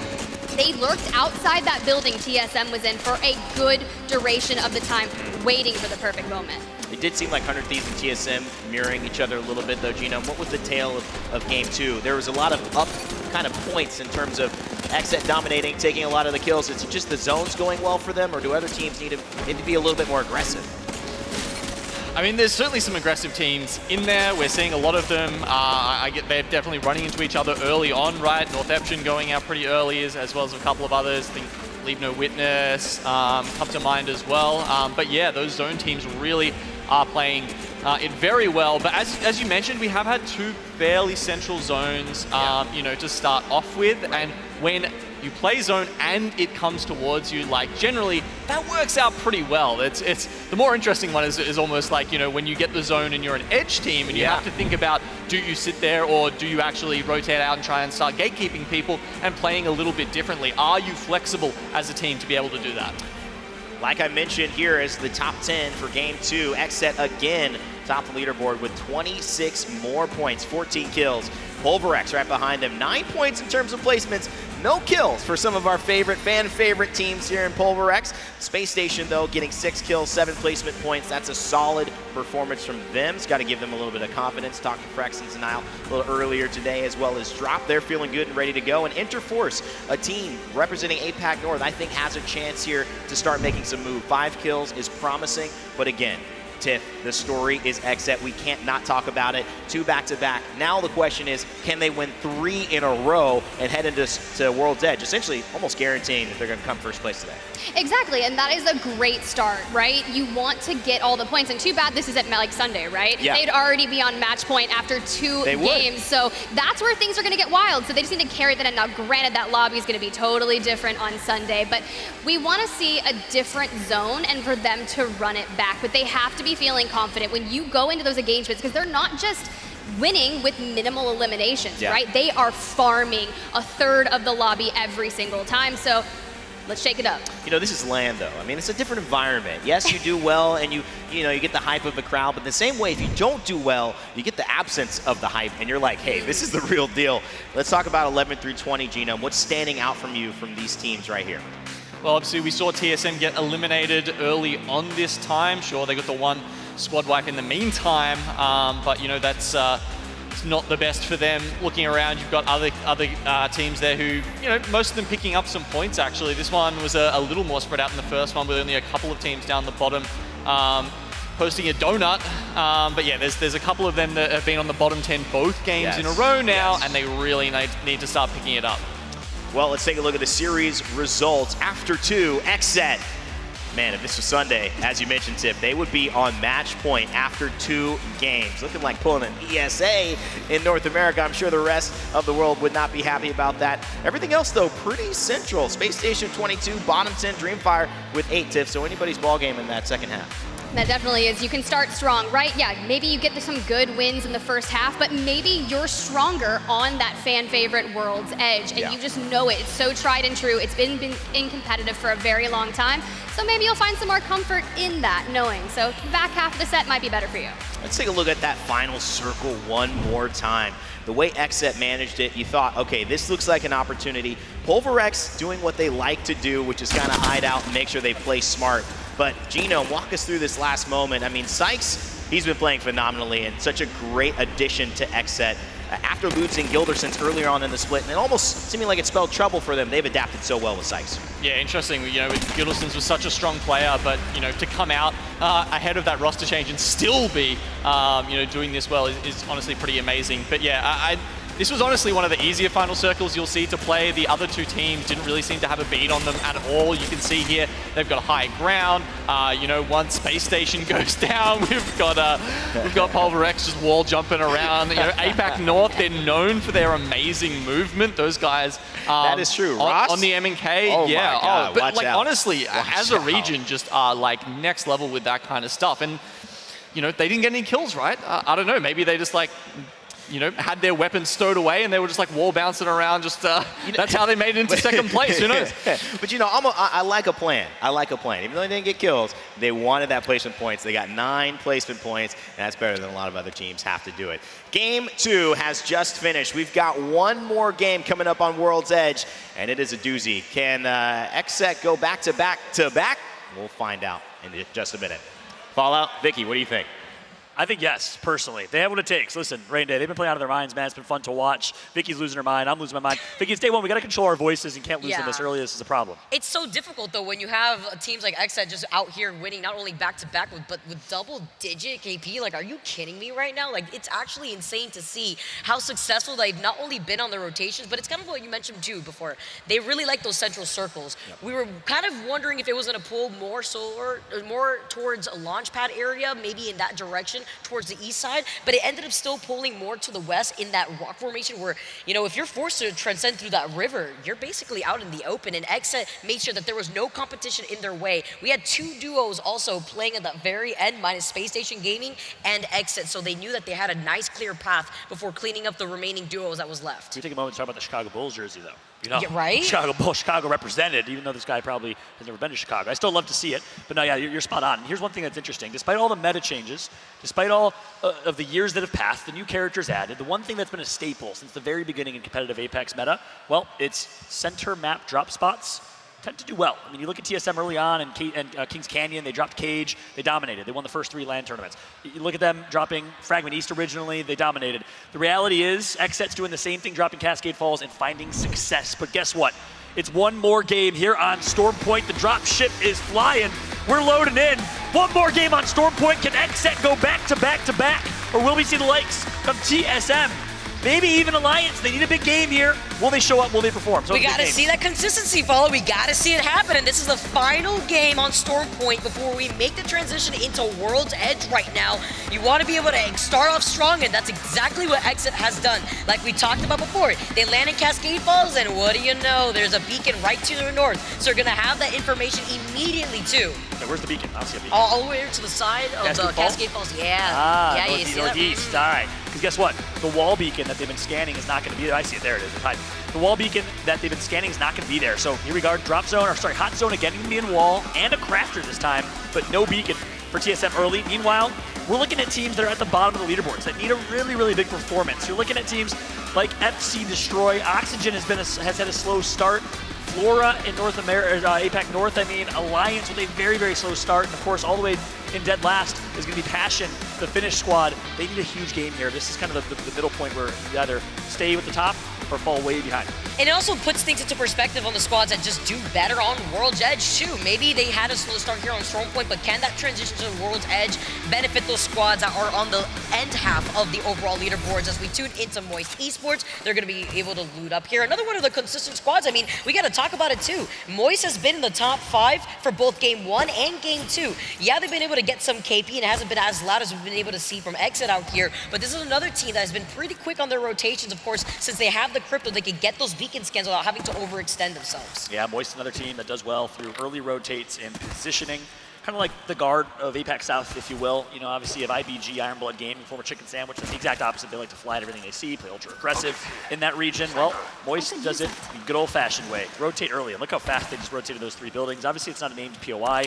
There's not a whole lot to loot, but they're still going to walk out with purple shields in a pretty good position here. Yeah, you know, you guys saw it at the very beginning, seeing where the circle was going to be pulling all the way towards the west side this time. So I'm expecting a lot of rotation coming out of Checkpoint, leaving through Cascade Falls like we see from Exit. They actually may run into Moist here. You can see Moist actually look in that direction, depending on how quick Exit is with that rotation, but they'll probably also opt to stick on the high ground from the rotation away from Cascade to overlook the action of those 2 buildings that usually gets hot real quick. Yeah, that's right. On the flip side, expect the teams that are far from center zone here to just take their time and play edge. And that's what you like. You like seeing teams that can play both and kind of change their play style based on what's in front of them. Godfire dropping fish farms. They have a replicator and a beacon. They're going to, of course, craft up, take their time looting all the southeast. I think they get Gale Station as well. TSM up in Wall will do the same thing. Alliance up in Lightning Rod are going to take their time. So you're going to have those 3 teams play a hard edge here. Same thing with SSG, who unfortunately won't get themselves a replicator, but will continue to take their time on rotate. What's really interesting about this rotation, too, seeing that the circle is going to be pulling all the way towards the west side, is going to be the squads that are going to be able to find their comfort in the edge of the circle uncontested. Looking at Cenote Caves, leaving Barometer, already a fight happening, though, towards the southern side of Mill right now, too. So a lot of action is going to be happening from the teams leaving out of Down Beast, as well as these buildings over here, because sometimes there is a beacon on these buildings, but there actually doesn't look like there is one right now. That's right. We got a couple teams nearby. We got Leave No Witnesses, Jailings, and Moist on the rotate. The potential 3-way affair, 3-way fight. Will any teams decide to fight, or will they just respect the positioning? Good information is going to be gathered here, while he can from Leave No Witnesses. Meanwhile, Moist right below them. They want to pick a fight.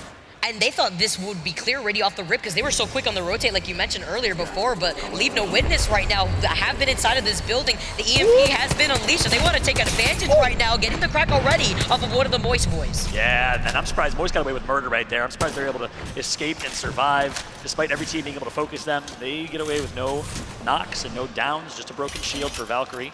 And it looks like Moist is going to have to take their slightly north rotation. We'll have to be careful, though, because they're playing a pretty unfavorable choke with teams that could come all the way from Checkpoint on the late rotate. Obviously, teams like Northeption, TSM might be coming through. What's also really nice to know is with the squads that are inside these buildings to the side of Mill, those squads are not going to be moving anywhere anytime soon. Also wondering the squads that want to take control over Pride Rock, that's to the north side of the Mill here, looking at Oxygen, Pulverex. Now, as you can see, FC Destroy now in the middle of that fight. They already got a knock, so they have the advantage. They clean up Passion just as quick, and it's not the results that you wanted to see fall out. That's right. Passion with 0 points right now. Guess what? They're going to keep on enjoying them donuts. Going to get eliminated early. Fortunate start for them. We'll see if they can bounce back on World's Edge. Meanwhile, Hammer Drill. Going to be Hammer Drilled down to 5 HP. Talk about a gamer tag, man. Let me just take a look at tools and home repair and then get some inspiration from that and come up with Hammer Drill. I love it. Sometimes you just got to make sure to hammer in the point sometimes when it comes to making sure that you leave a statement out here. And drill in the placements. Come on, you got to. Especially playing off the southern side on the outskirts of Mill. FC is going to be able to look at the other squads that want to rotate away from Cenote Caves.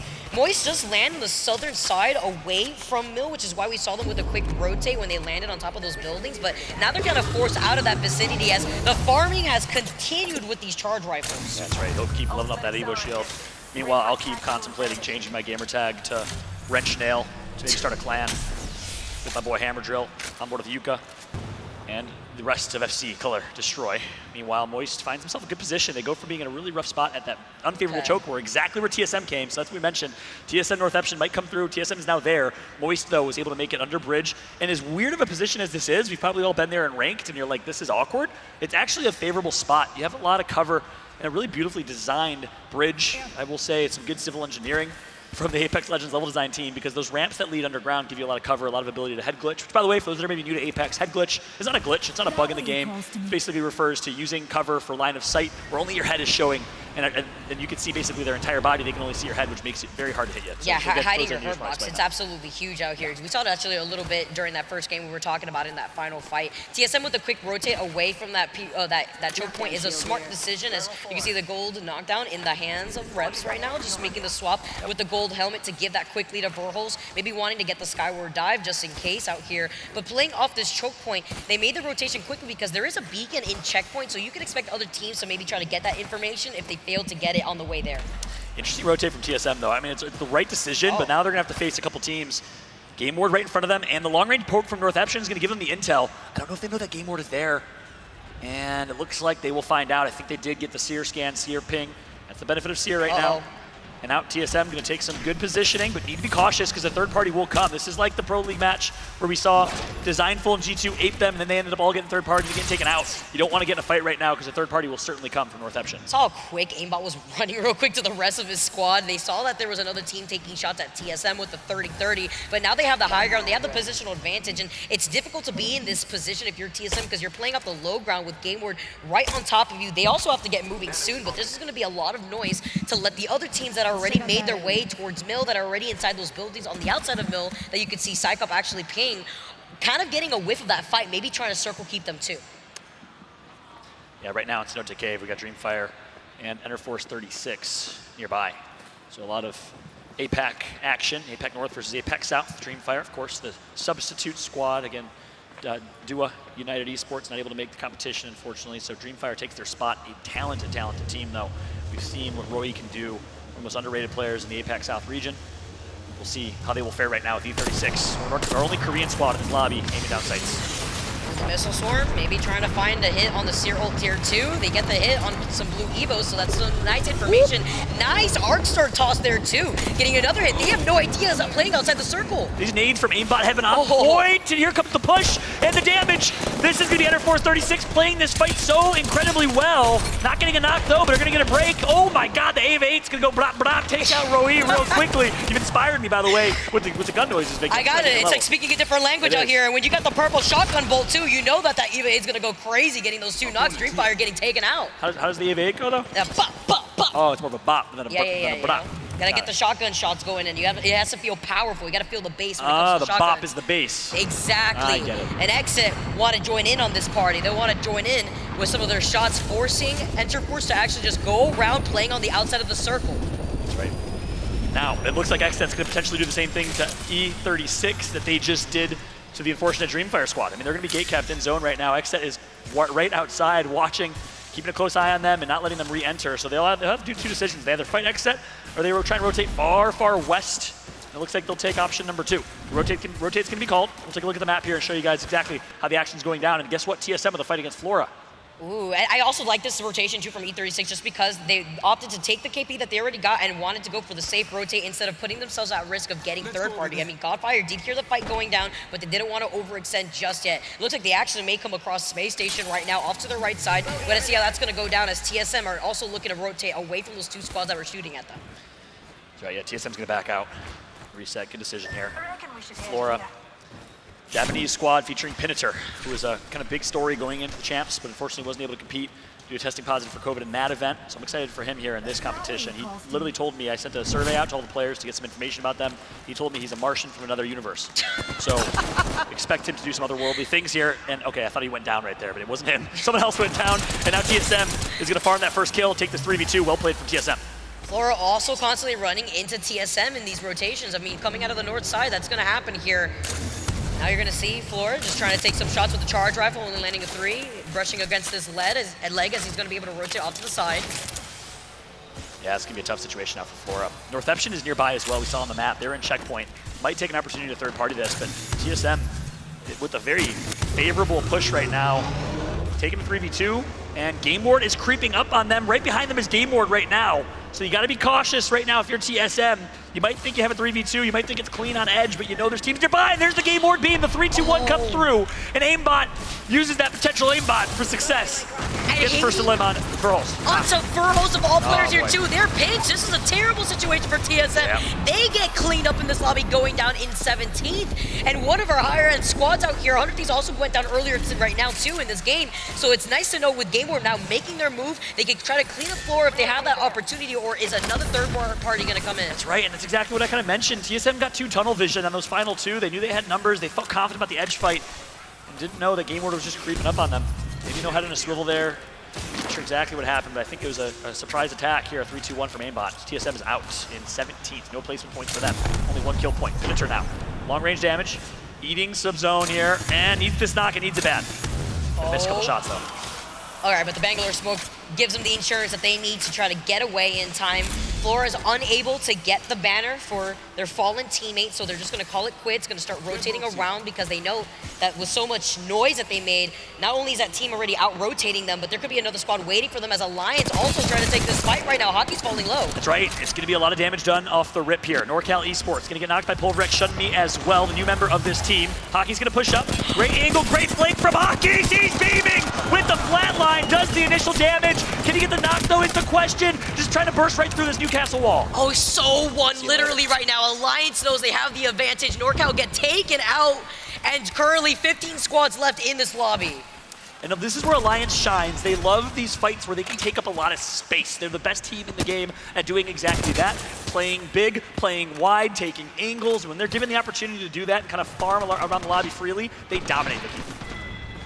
J-Lang's also cleaning up another team out here, actually taking care of one of the members of Exit Fun going down out here. That's right.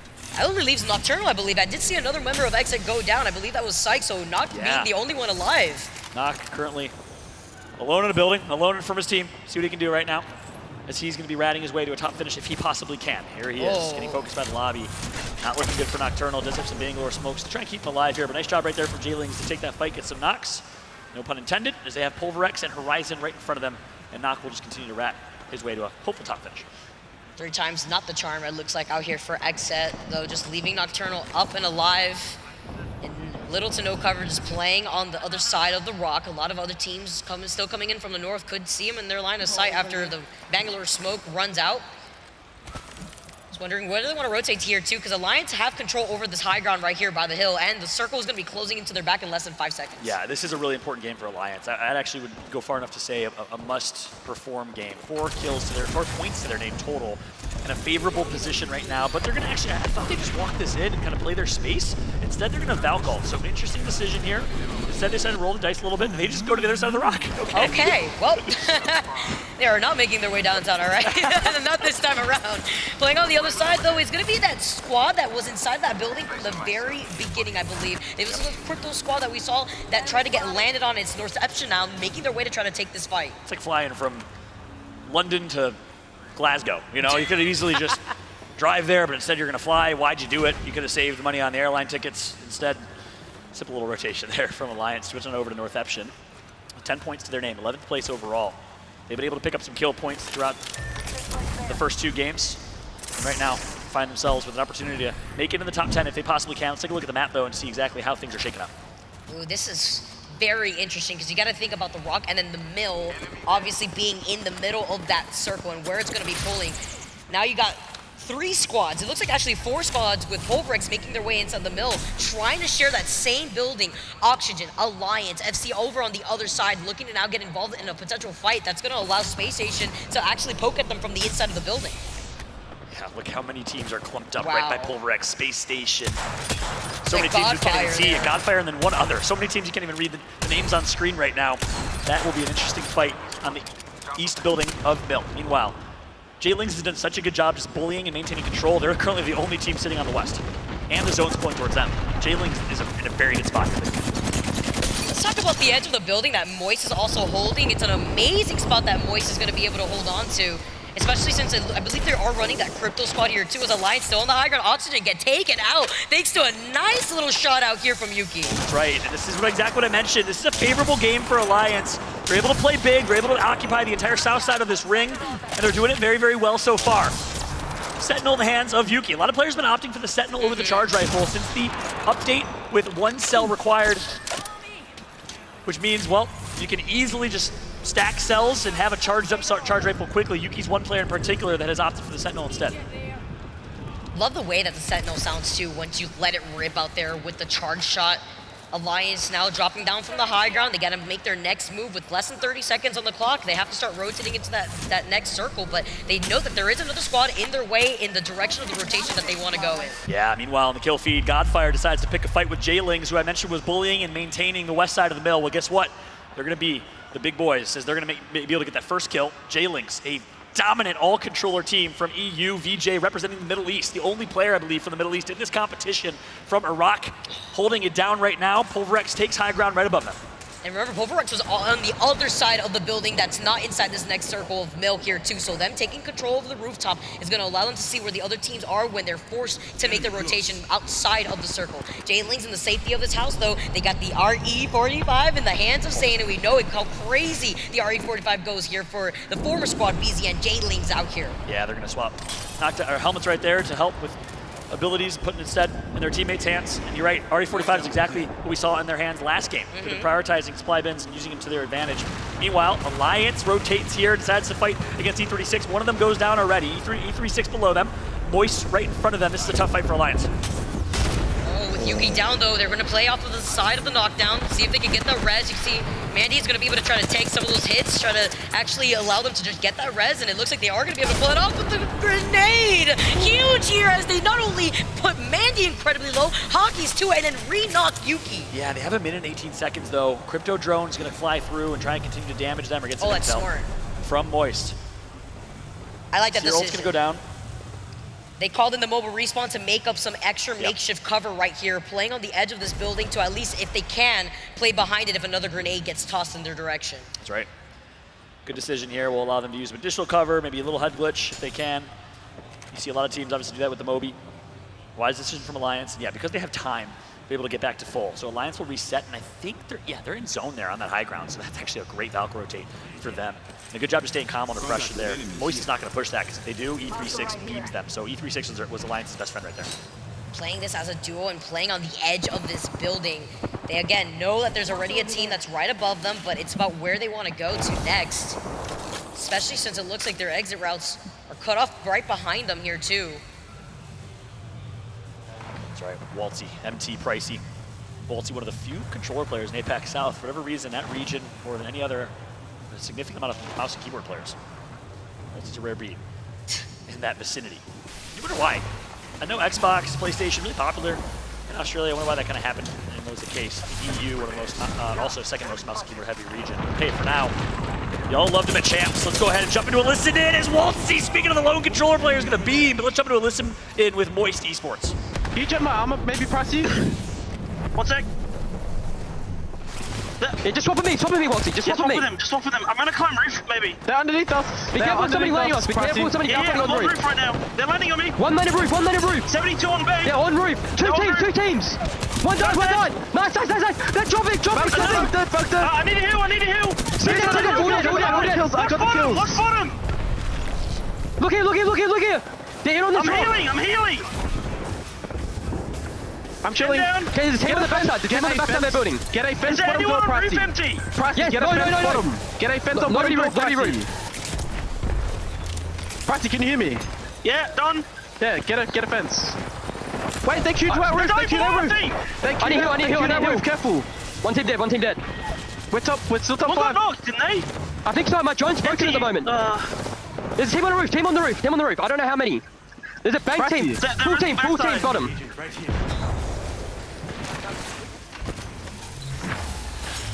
If that was the best rotation that Moist could have asked for, Pulverex drops on top of him, gets beamed by the lobby, and Moist is able to get all the loot in the world. A poor rotation right there for Pulverex, but they really had no other choice likely. Nice job from Moist to capitalize. It's the risk that it comes in with the Skyward Dive, but served on the silver platter for Moist Esports to capitalize from. Again, I talked about it earlier, but they were in the best spot. Look at this little cheeky angle. Yeah. If the window doesn't work, then you take the gravity lift, the alley-oops, try to get on top of them. That's right. And actually, I think it might have been FC Destroy, not Pulverex. But nonetheless, nice job from Moist. Alliance still alive. We talked about how great their rotation was, the opposite of the FC Destroy. Valk rotate there. First team to do it, find success. 5 teams, make it 4 teams remain in this lobby. Moist, Alliance are 2 of them. Would love to see who the others are. I believe it's North Evshin and I think E36 with a team of 2. Yes, Enter Force 36 out here too as a team of 2 playing on the edge of that circle. Moist Esports now trying to catch that player, taking the cheeky angle on the high ground right now. It's Reception that's actually trying to contest him for this building. Yeah, right now you got to think Moist has the best positioning of the lobby. This high ground, the zone's gonna be pulling central, but they can absolutely fry everybody else in the lobby until then.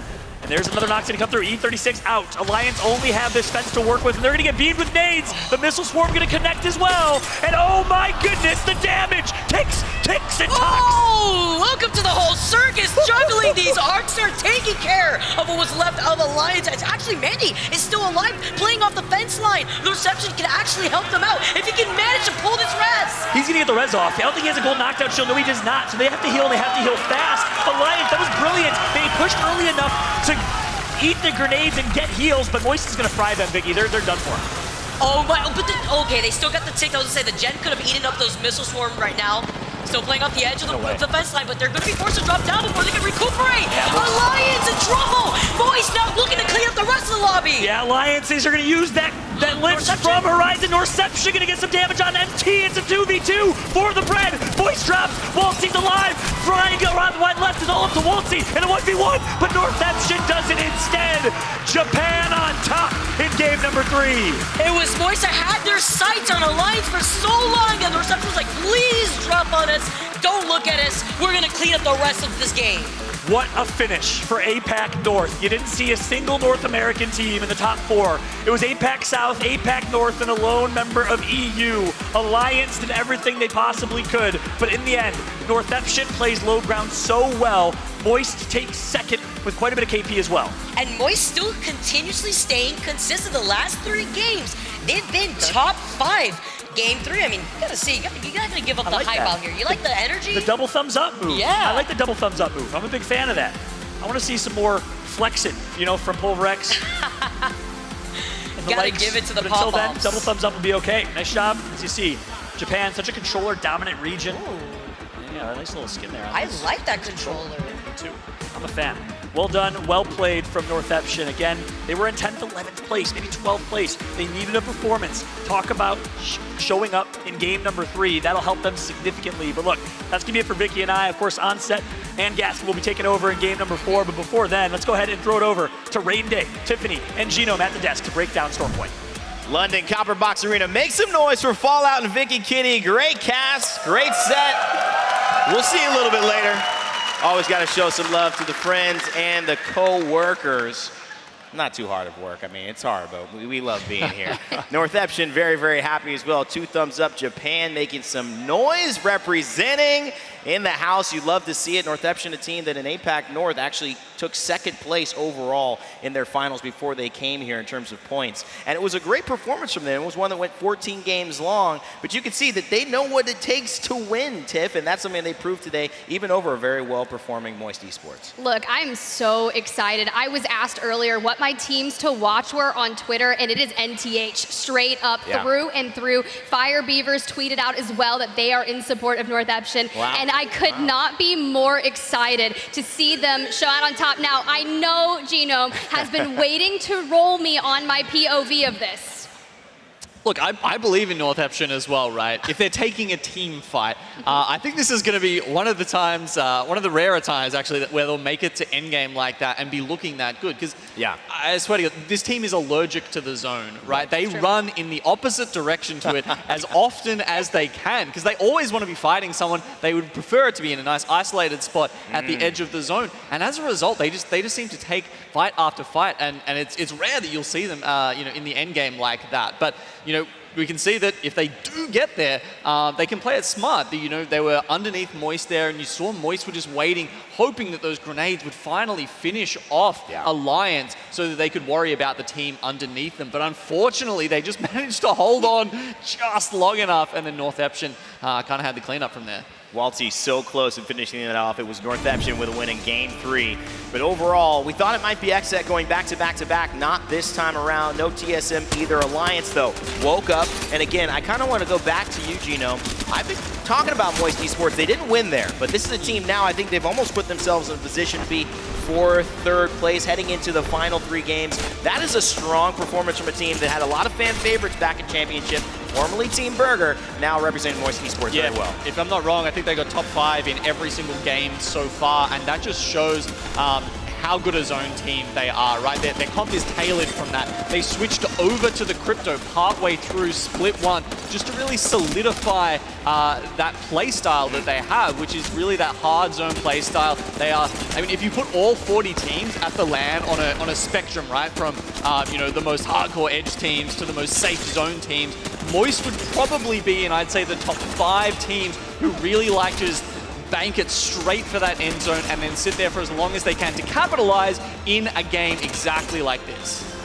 I mean, Tiff, I'd love to see them going up against Ascend, another great zone team that we are waiting to see. They're playing in C&D now, but overall, I mean, looking at this, yes, we've seen some damage at the top, but this was a game where some teams who needed to step up and get some points found a way to do it, and heading into World's Edge, that's got to give some teams a boost as well. Yeah, I think that the teams that kind of warmed up this game are doing exactly was how it mirrored their performance in ALGS Split 1 Pro League. Right. Alliance, they didn't have the best match day number 1, and it was a slow burn. Then they started heating up and getting more comfortable. They came back one match day number 2. Yeah. You look at Northeption, they came from the preseason qualifiers. They won the second preseason quals, go into Pro League Split 1, and I mean, just look at that. Look what happens when they start heating up. 23 points there. And that's exactly what you need to do. And you talked about Moist Esports making it the longevity, right, Genome? But not getting the eliminations. They actually picked up quite a bit because they were able to hold that high ground.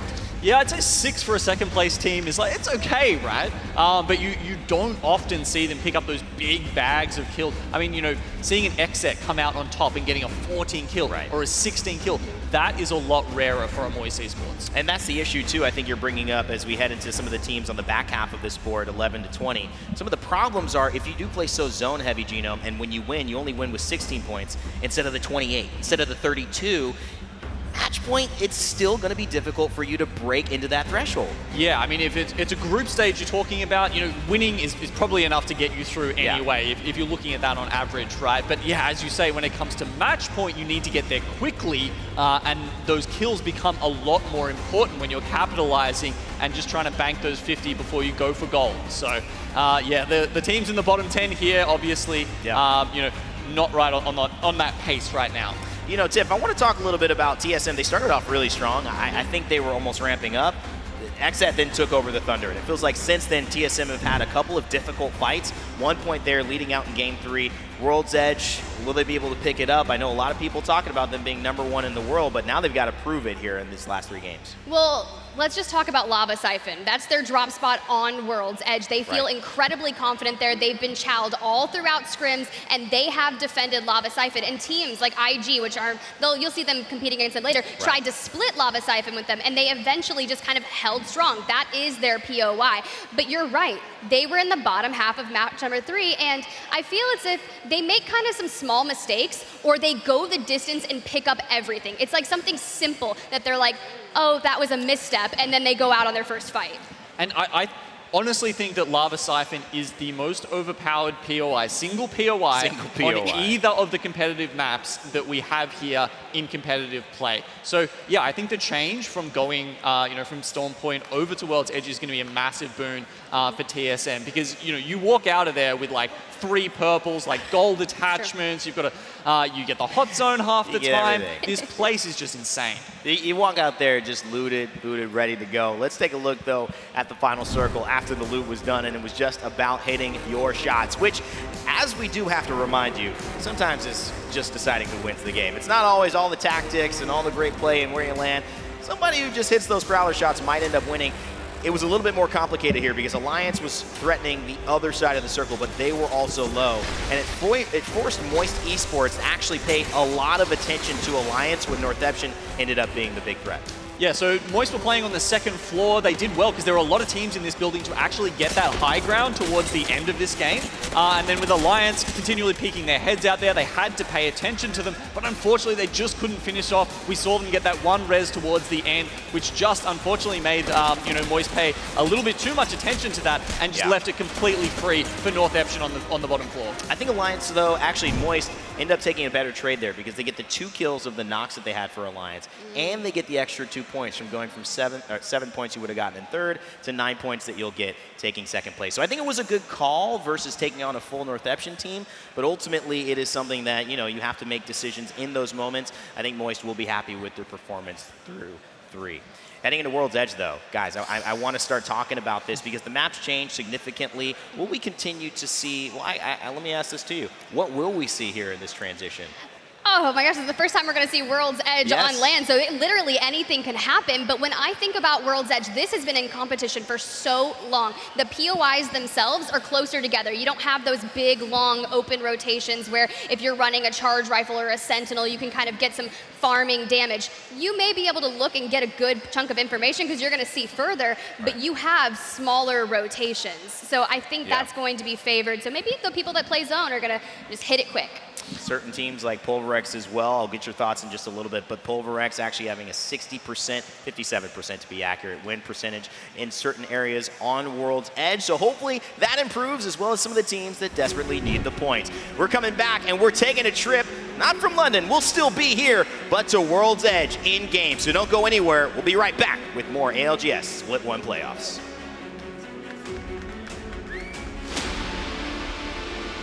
Herman Miller Gaming is the official chair partner of the Apex Legends Global Series.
WD Black is the official storage partner of the Apex Legends Global Series.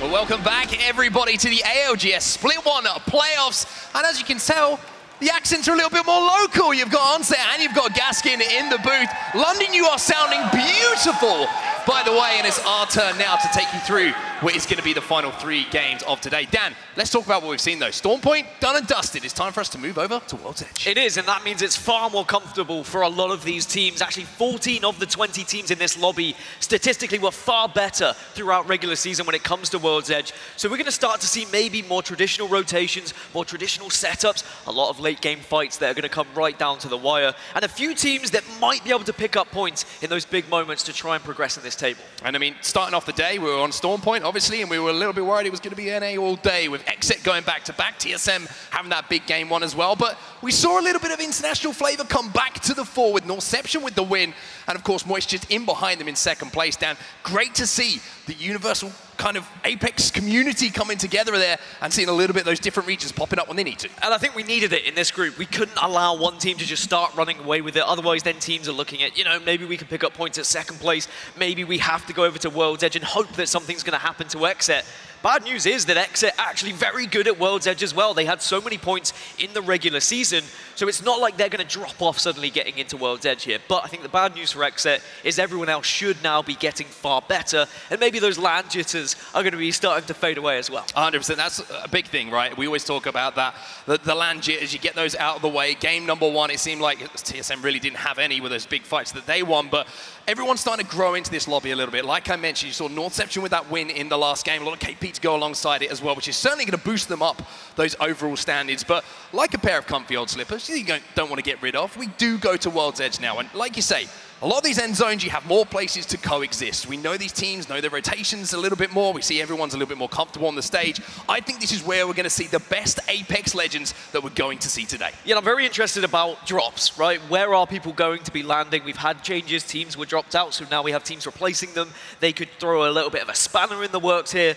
We believe we might see contests down in Thermal between Alliance and Flora. We know full well that Alliance have dominated Thermal for the last few years, right? Suddenly someone coming to try and take that drop spot off them, they are not going to be happy about it, so we will keep an eye on the southwest side of World's Edge and see whether that does go down. We've seen Alliance holding off a few contests in the international scrims at the build-up to this event as well, but we'll have to keep an eye, of course, like you say, on Thermal Station to see if that fight does go down. But looking across the teams that we've got on our stage here, you can see 100 Thieves, they're going to be ready, but a little bit quiet from them so far today. It has been a little bit quiet, and perhaps that can just be down to maybe poor performances on Storm Point throughout the season. It's not exactly comfortable for them. World's Edge should be better, but when you look across this whole lobby, you can say that for so many of them now, you can't really rely on one map. As we progress through this tournament, through playoffs, you've got to be good on both, especially when we start to talk about match point later on Sunday. You can't just be good at one, because let's say you get onto match point and then you go over to Storm Point, things are going to really be struggling for you. So you've got to make sure you're consistent across both,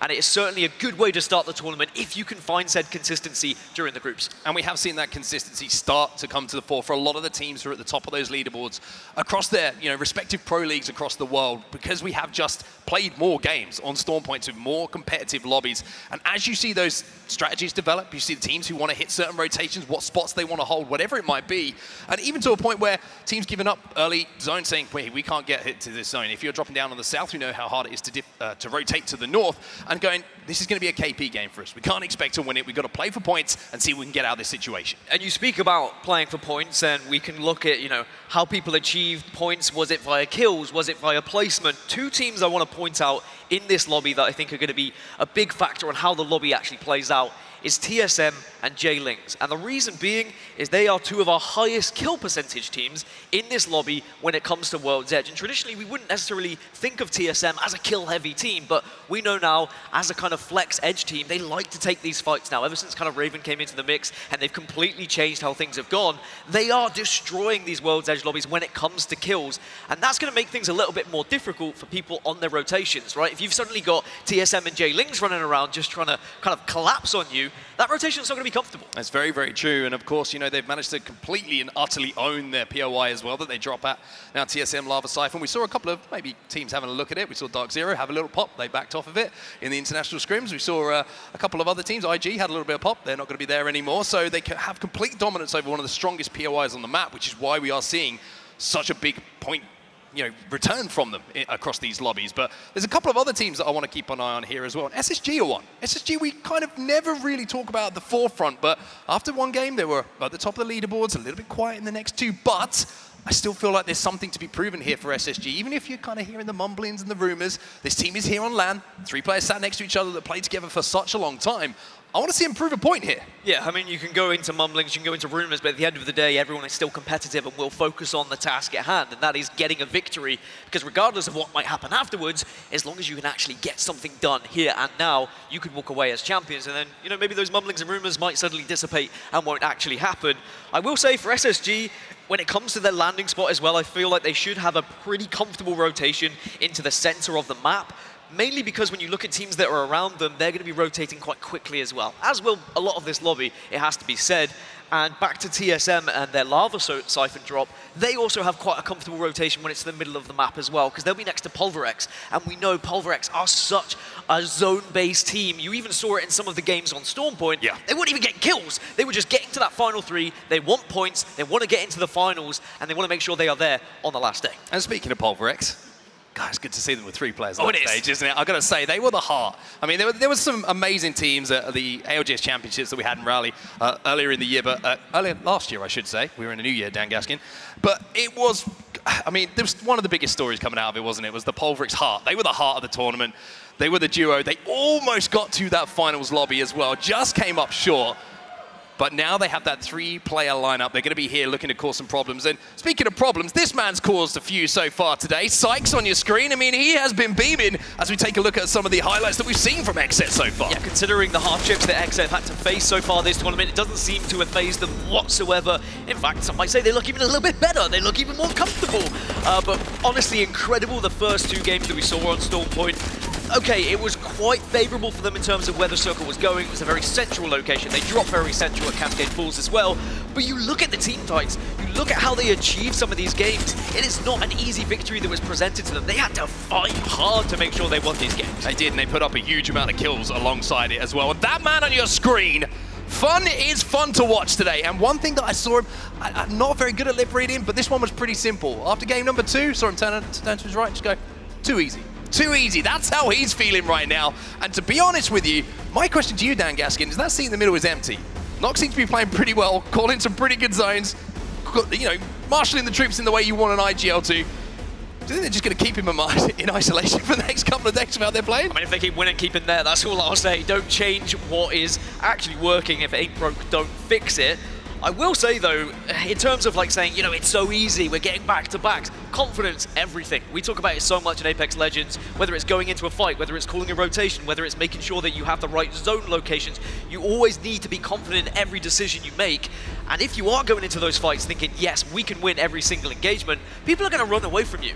Because you can see it in people's movement. If someone is literally beelining towards you, you can very honestly tell they are going to try and kill us. And sometimes you just got to try and get out of that because you know how difficult it is when you're on the back foot in some of these engagements. Yeah, and I've got to give a shout out as well. Hotzik behind them, obviously one of the smartest minds that we have in all of Apex Legends, making some great calls for them in the build-up to this, preparing his team in the way that you would want them to. I've also got to say, really excited to see XZ picking up that Prowler because that has been a sleeping giant. A little bit of a buff recently that we saw, and let me tell you, if you've got that in the hands of Sykes and he is in a 1v1 engagement, it's not going to take him too much time to put someone on their back. It's also very quite entertaining to watch that as soon as a gun gets even the slightest of buff, every player seems to adapt and instantly is a god with it as well. It doesn't seem to matter what weapon is going to be the best in their hands. They will always find a way to pick it up and put it to good use. That being said, if you do find yourself maybe with not one of the best weapons, we are still seeing players actually getting kills because, you know, it's a pretty balanced style in terms of this game. Every gun can do some damage in the right situation at the right time. And even that little shift, right, moving certain weapons into the crafter, you know, the car was at the front end of all of the SMGs when it came to whoever was picking it up, especially if you had the roller in your hand. You were picking up that car.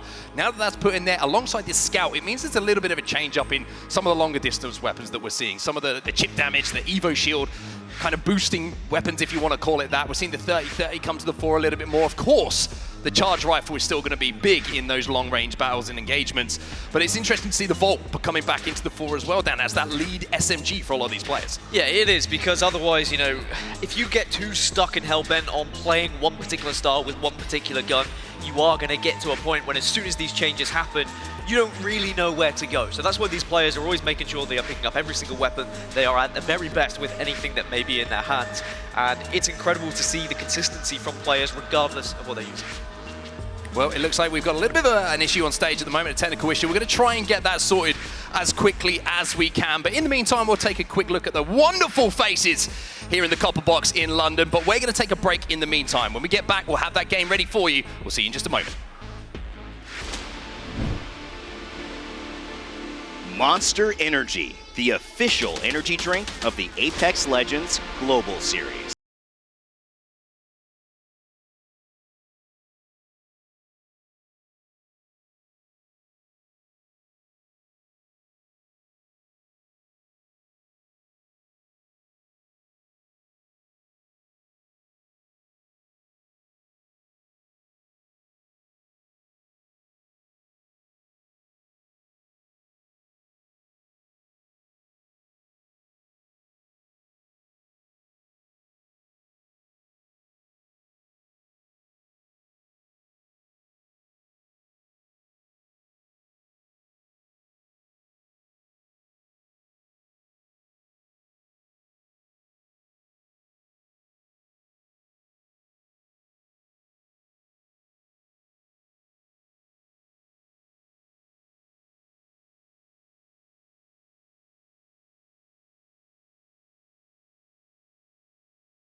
Herman Miller Gaming is the official chair partner of the Apex Legends Global Series. Welcome back, everyone, to the ALGS playoffs. Split one, of course, is done and dusted, and when it's time for us to wrap things up, Dan, hopefully we can get into the game as soon as we can. We've seen some Storm Point. It's time for us to go to some World's Edge, and we've kind of had a little bit of time to discuss what we think we're going to see, but let's talk about leaderboards. Let's talk about who's performed. Let's talk about who's been a little bit quiet so far today, Dan. We've seen Exit obviously popping off a little bit, and I'm sure that everyone in London has enjoyed that as well, but who are the teams you've got your eye on? Who needs to step it up a little bit as we go into our final 3 games? It's not looking great for Oxygen, for example. Oxygen have been somewhat underperforming, haven't really been able to get into those late game situations, and have not been able to replicate the success we saw at regular season on Storm Point. And it doesn't get much better when we look at World's Edge, because Oxygen really underperformed in World's Edge throughout regular season. I mean, only 39% of their points were actually from World's Edge. So they have to find something different here on LAN. And it's all well and good for us to talk about the teams that are successful on World's Edge, the teams that are gonna be good on World's Edge. But actually, I want to look at the teams who need to be good on World's Edge, because these guys know how to play it, right? This is not a new map for them. Yes, they may have struggled. Yes, they have not found a victory on this map yet throughout regular season, as well as 4 other teams in this lobby have not found a victory on World's Edge. But it can all change at LAN, and that can very much change your momentum. Yeah, if you get to LAN and you get that first win, then you're like, I don't care that I didn't get any Pro League, to be honest, because these are the ones that matter. These are the kills that matter. And speaking of Oxygen, you can see them on your screen right now. You got Hill in the middle, the IGL, the man who's making the calls for his team. And I gotta say, I spoke to him earlier. I said, Hill's looking trim, man. He's looking in good shape. And he was like, dude, I've been putting in the work. He's trying to look more like you, it would seem. Just trying never try and do that. No, never tried. But no, he's you just end up losing all your hair. It's almost as big as you. But I will say that when you look at these teams who haven't found wins, I'll call them out, all right? I'll be honest. X, Godfire, Oxygen, FCD, and Leave No Witness. None of these teams won a single map on World's Edge throughout regular season. That would suggest that they are all going to struggle when it comes to World's Edge. But if we suddenly see them get, a top 5, a top 3, you start to get that belief back in your system that, okay, maybe we can win these team fights. But we've seen throughout regular season, top 3s are great, but actually suddenly your composition is very important once we get to that late game. Yeah, it certainly is indeed. And we are seeing, 100 Thieves, for example, we were talking in the build-up, discussion among ourselves, why they've had so many kind of top 5 placements, but not being able to convert those into wins throughout the season. And we were kind of looking at Newcastle as a pick in their composition. Does that offer offensively on a Legend what you need to be able to win those engagements in the end game? And it seems you saw them on Storm Point, a little bit of a change from them. Maybe they were thinking the same kind of thing. And we'll have to see if that does develop and if that's going to bring a little bit more success to them in those end games. Well, thank you again for joining us. This is where we find ourselves. If you're just joining us, where have you been? We've only got 3 maps left today. Down in 3 games to get through, and you can see the winners of our first 3 games there on Storm Point. Excess with the back-to-back. Northception though with that win in that game at number 3. And that will give Northception now so much belief going into 4-6 that they can make a difference in this lobby, and it's not going to be a cakewalk for Exet. And I think other teams now, seeing finally a different winner, will say, all right, okay, it's not just going to be an Exet walkthrough. We can match them. What did Northception do that was different to what we've been achieving? Now we've got a new map as well, so we can really change things up. And we're going to have to see whether anyone is just going to take this game by the scruff of the neck, because at the end of the day, you're not going to get that many games to prove yourself here, and then suddenly you could be dropping into the elimination. That's a big thing as well, isn't it? You get to this stage of the LAN environment, you've been waiting for this time, you arrive, you fly in, all of this, and all of a sudden 3 games have already gone here in group stages, A versus B. Yes, there's a lot of games to go, of course, but you would be surprised as a player how quickly those games can disappear in front of you. All of a sudden you're like, oh, we've just arrived, and then you're like, wait, we've had 2 groups already done. Like, we've got 1 more opportunity. We could be in the elimination bracket. All these things start to catch up with you extremely quickly. So every single game that we see here at the Copper Box in London is massive for these teams. You cannot take your foot off the gas. Yeah, 1 minute you're asking for ammo, the next minute you're asking for another drink from the air hostess, and you're back on the plane. It is that quickly getting in front of you, and we'll have to see whether any of these teams are just going to grab this game, and they are going to make the difference, because otherwise you just go home disappointed, and you have sleepless nights where you say, oh, I wish we had done X, Y, or Z. Never leave yourself in that situation. Put your best foot forward. Take risks at times. We do certainly see very different performances from teams on LAN compared to online. On Storm Point, we were seeing teams share buildings for like the first time. I was like, wait, people are coexisting? Exactly. It just didn't happen online because people were maybe a little bit more confident in their fights because they don't have that extra pressure of the extra prize money, of the people watching them. But then suddenly everything changes at LAN. Well, the great thing is as well, you got to remember, this is not just a LAN environment, this is $1 million. And speaking of cool stuff as well, look at these beautiful chairs we've got on stage as well. Herman Miller Gaming Embody chairs are being used at today's event. Check out the new colorways on Embody Gaming online. The new colors have a white base with Galaxy and Amethyst. I can't say that word properly. Upholstery, but I tried my best, Dan. Herman Miller Gaming is the official chair partner of the Apex Legends Global Series, and I gotta say, those things, they look comfy. They are comfy. I sat down on one and my back, I think, was instantly healed, and I realized that how bad my posture has been for the last 28 years or so when I started gaming. But very excited when this eventually gets under the way. These guys, I've been waiting a little bit of time now, and I'm sure they're going to be hoping it gets underway soon too. Yeah, I've got to get one of these chairs, by the way, because I've got to that age now where when I stand up, I make that noise. You know that noise? And I didn't mean, it's like an unnatural, well, it's become natural, but it's not a noise that you make when you're 22 and below. Let's just say that. Anyway. It's a noise that your parents made and you always made fun of them. Yes, exactly. And now I'm feeling drafts as well. But now I'm hearing in my ears, everybody. You can hopefully hear us talking about some gameplay pretty soon. We're about a minute away from the game starting. It looks like the players are starting to get locked in. And we've got 3 more games today, everybody. It's been amazing that you've turned out on a Thursday to see these 6 games. So I need everybody in the copper box to give me everything for 3 more games of action. I can't wait to get into World's Edge, man. I love World's Edge, you know me. Also, a lot of you were here before 5 o'clock, and I will question, why weren't you at work? It doesn't matter though, because you're here. It's match number 4, it's World's Edge. I'm ready to get in. I'm sure the players are now locked and loaded, and I will remind you of the teams I want to look out for. Dreamfire, Gamewood, SSG, XSET, TSM, and J-Lings all performed fantastically on World's Edge throughout the regular season. I'm getting them going, Dan. Well, they're getting me going. Here we go. The copper box is starting to pop off because they know the dropship is about to travel across World's Edge, and we get to see some guns firing and some bodies dropping. And are we going to see that contest happening in Thermal Station? That's the big one for me, because if it does happen, then suddenly we're going to see all hell break loose. Are Alliance going to be challenged? Will Alliance then take Thermal really by the scruff of the neck? Hey, we've got a couple of people flexing in the crowd there. I'm going to say that Hummel shirt is pretty tight. But anyway, let's look across at some of the other people that are here enjoying themselves. And shout out to you, London. The next 3 days are going to be even bigger and better. And I tell you what, 3 more games today, Dan. I got to say, it's great to be back on land, brother. I will say, UK crowds never disappoint. It doesn't matter what the game is, they always turn up. We're not biased. But the Apex community always manages to turn up and do it right. Well, here we go then, everybody. The wait is over. To the left-hand side, I can see that drop ship is moving. And it's time for us to get into this game. Let's take a little look at where we're going to be dropping early on. We're not going to see too much that we wouldn't expect. But as you say, eyes very much focused on Thermal Station. Yeah, I want to see what happens at Thermal. What's happening in this contest. Alliance and Flora are both heading that way, and that means there very much could be an early gun engagement. We didn't really see it in Storm Point, but it could very much happen here and now. And whoever wins this one, it's going to set a precedent for the next 3 games. Well, hopefully we can see that fight going down as quickly as possible, but this is where the players and the teams are dropping. This is where they're spreading out, and no surprise that we're going straight over to Thermal Station. Hackett, he's found himself a Peacekeeper, which is a wonderful thing to find on drop.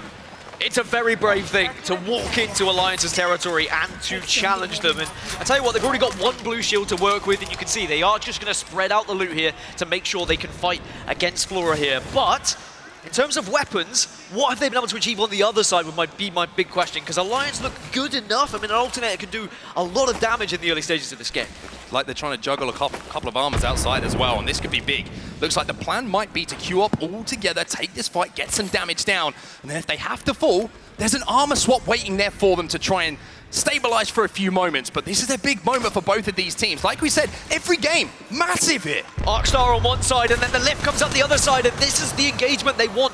The longer this fight goes on, the less likely these teams are to win this game, because you are just delaying your looting possibilities here. Well, you saw that Mandy took damage, so he had to think about taking that Horizon Q a second time. They decided now is not the time to push, and now they have that on cooldown. They do not have that ability to take the high ground. You ask what the weaponry is going to be like on the other side of things, well, you can see just an L-Star to work with here for Pinnatl. Yeah, I think ammo might be a bit scarce for Flora here, so they will have one opportunity, you'd imagine, to win this engagement if they choose to take it. But considering where they are in Thermal right now, if they try and escape, if they try and run, they're instantly going to get shot. So this is going to be a huge decision from these IGLs of when they want to take this fight and how they want to take this fight. Of course, Alliance will be waiting for the next Horizon Graviton lift here to make sure they can get up and they can get involved again. Well, is this going to be take two? Is it going to be more successful, or is it going to be a case of just waiting this one out, waiting for some opening damage? But a lot of pressure actually coming in, of course, from the substitute, which is going to be Mandy. He's the man who's playing Horizon, and you can see that Yuki's trying to cause a distraction here. He's going to hit the Jets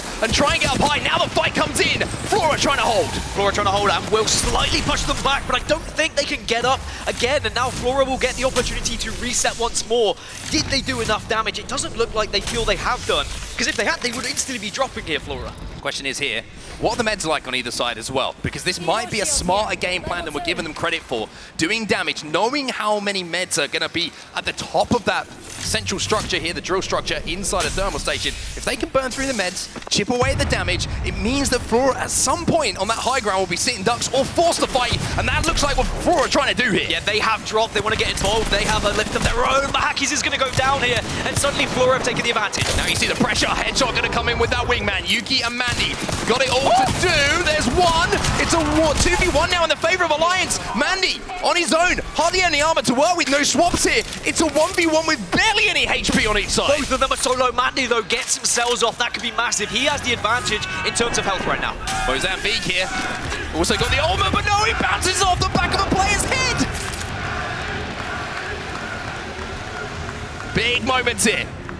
Good news for both teams. No one in the vicinity to try and third party this fight, so this is a completely isolated 1v1, but you have to say the advantage is surely with Manny, the sub. It's filling in here for Alliance, looking to go up, but now he's down to no HP, and Alliance are out! Flora win the great battle of Thermal Station, and the entirety of the southwest of the map is now theirs, because everyone else on the map has now rotated, because that fight went on for so long. We are going north with this circle. We are going all the way up to Climatizer. About 10 of our teams have already found themselves within Climatizer, but it is going to be Flora who get point number one in what is going to be a very interesting battle across these next 3 games. It's great. That fight went on so long. I didn't even look at where the zone was, to be honest with you. And as you can see, it looks like it is going to the northern side here of World's Edge. Not be too surprised to see a survey camp finish here. A lot of teams already backing on that. Some maybe even thinking about an ending even more north than that, right on that respawn beacon. But it's always a good idea to look at some of these teams, our hard zone teams, and see where they are. 100 Thieves already set up right in that respawn beacon area that I talked about. Yeah, the survey camp move from Climatizer for a lot of these players was so vital as well to make sure they can actually get in a good position, as Gamewood now are going to be getting in an engagement, will get a couple of knocks, and Leave No Witness get eliminated. Gamewood still surviving, but it looks like a third party's on the way. TSM are in the vicinity. And TSM are looking for blood here. They're looking to pick up the pieces, but also SSG very, very close. So both teams have to be extremely careful. And look at these shots coming in from Verhos. Big E is stepping up today. As I mentioned, 58% of TSM's points came from kills on World's Edge throughout regular season, and you can see why. They like to push their advantage. They like to try and pick up the pieces of teams that might be weak nearby when they play Edge. They've also got beacon information, which is going to be very handy. But of course, a lot of teams are going to be looking to get that beacon 2 information a little bit later. Godfire also get eliminated, and we're down to 16 squads. 16 squads already, like you say. We see 4 teams already fall out of this lobby. Alliance the first to go. NorCal Esports out. Godfire and Leave No Witness all will have to wait for game number 5 to have some sort of effect on their leaderboards and how they're going to look. But TSM, you can see them at the moment just surveying the area. They know there's a couple of teams around. They also know there was one player that did stay alive from Game Ward, so they're going to have to try and hunt him down. If they can find Psychop, who's just scarpering away there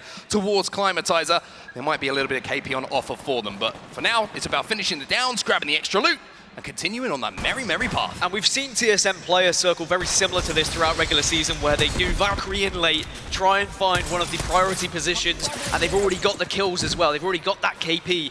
but it's not always as simple as it may sound, especially when we see this many teams already north of Survey Camp, and we're having one heck of a battle in the train tracks, as well. XZ looking to try and take advantage of maybe a position they found very early in this game. Nocturnal on the Bangalore as well. He's going to be putting some smokes down, and the good thing is he's got a little bit of a digi threat to work with as well, so he's going to be able to see through the clouds and force that team back, so they have complete and utter control of this train tunnel now, and looking to do a little bit more damage here with a 30-30, and look at that thing. You could not ask for more. Maybe a little purple or a gold mag, but that thing is looking pretty much as good as you can get it. And the three teams who kind of drop in this area, XZ, 100 Thieves, and we're going to see several others that are also going to be able to really make a difference in where they were dropping on the northeast side as well. Well, I would say XZ and 100 Thieves, the two teams that had priority right from the get-go. They had free choice of where they wanted to be moving, and they both went train tracks way. I do think you're right. I think it's most likely going to pull out towards that beacon, and it is going to be very difficult for people to actually try and push if someone already resides there. Well, damage being done already by Fun. You can see he's only 6 damage points away from getting that Evo shield all the way up to purple, and XZ already looking for double purple gold, and that is a good way to start the game. It gives you a little bit more confidence when you go into those fights, knowing that you've already done the work to give yourself the HP to survive and certainly thrive towards that end game. But it looks like I mentioned, they've got complete and utter control of the train tracks now. They've forced both teams away. They now can take a little bit of time to establish what their next step is going to be. And it's going to be interesting to see what that zone does pull down. Is it going to be towards that beacon? Is it going to pull a little bit more further away towards Survey Camp? We're going to have to see how that progresses. By the way, Flora still haven't moved outside of the red. They are still making their journey from Thermal Station after winning that elongated fight with Alliance. So they're going to be arriving very late. It's whether they'll be greeted by some edge teams when they arrive and be completely punished for how long that fight went on.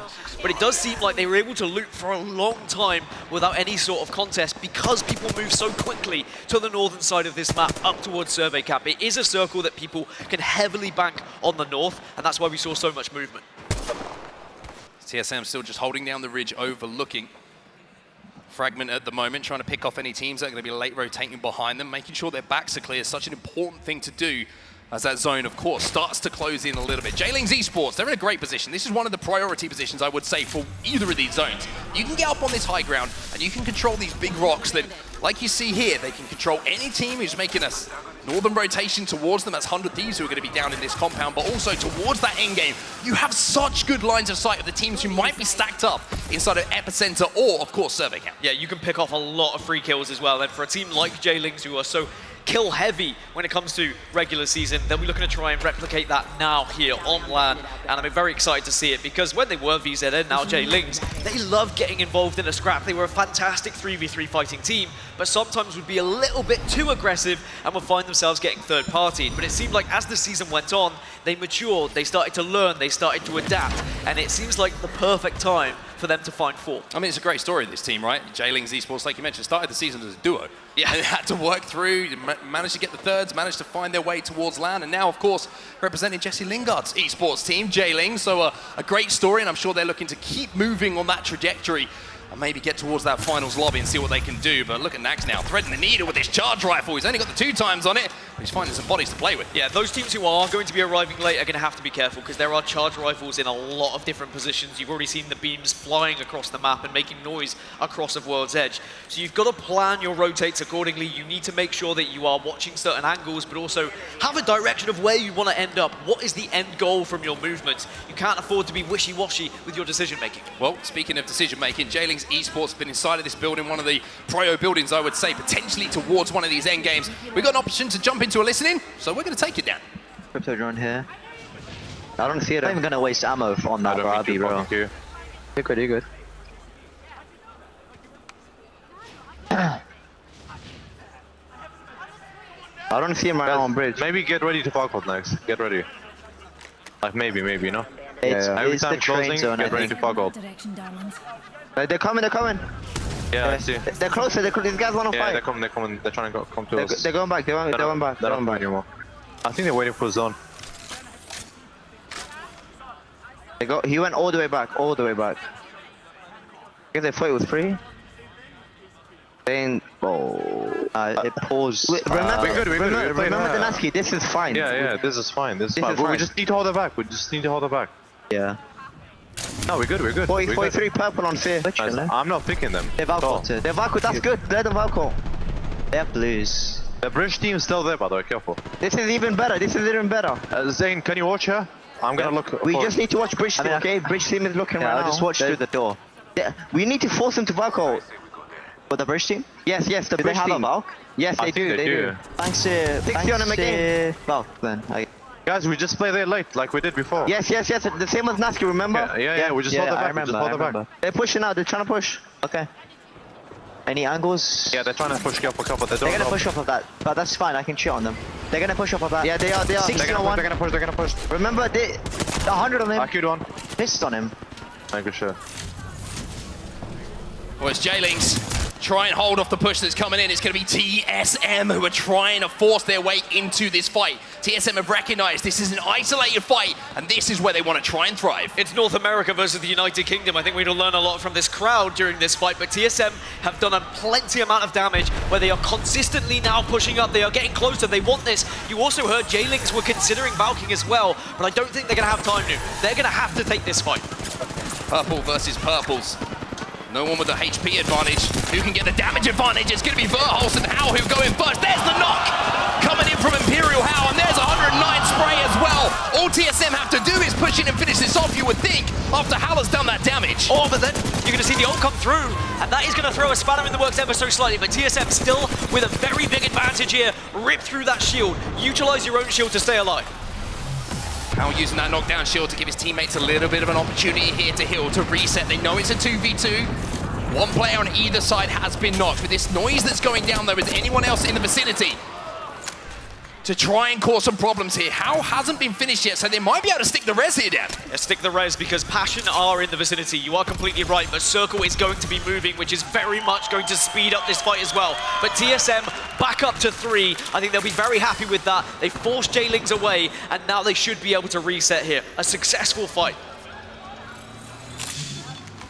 TSM going to be able to loot up a little bit, as you see. 15 squads now remaining as they walk their way towards zone. But now what's the next step in this process for TSM? Who do they try and fight? Who do they try and take a spot off of? And J-Links, you can see, down to 1 now. Zane, he's probably thinking, we need to fight the team, we need to watch our backs. He was hoping it was anybody but TSM in that situation. Honestly, TSM might just be able to walk into this circle, but they've just got to be careful of what's coming in from behind them, because there are a couple of teams in the vicinity. As Zane shreds, and suddenly Urban gets hit to the floor. Oh my goodness, what are you doing to him, Zane? He finds 2 with the 1 clips, he's gonna make it 3! Zane, you are a maniac!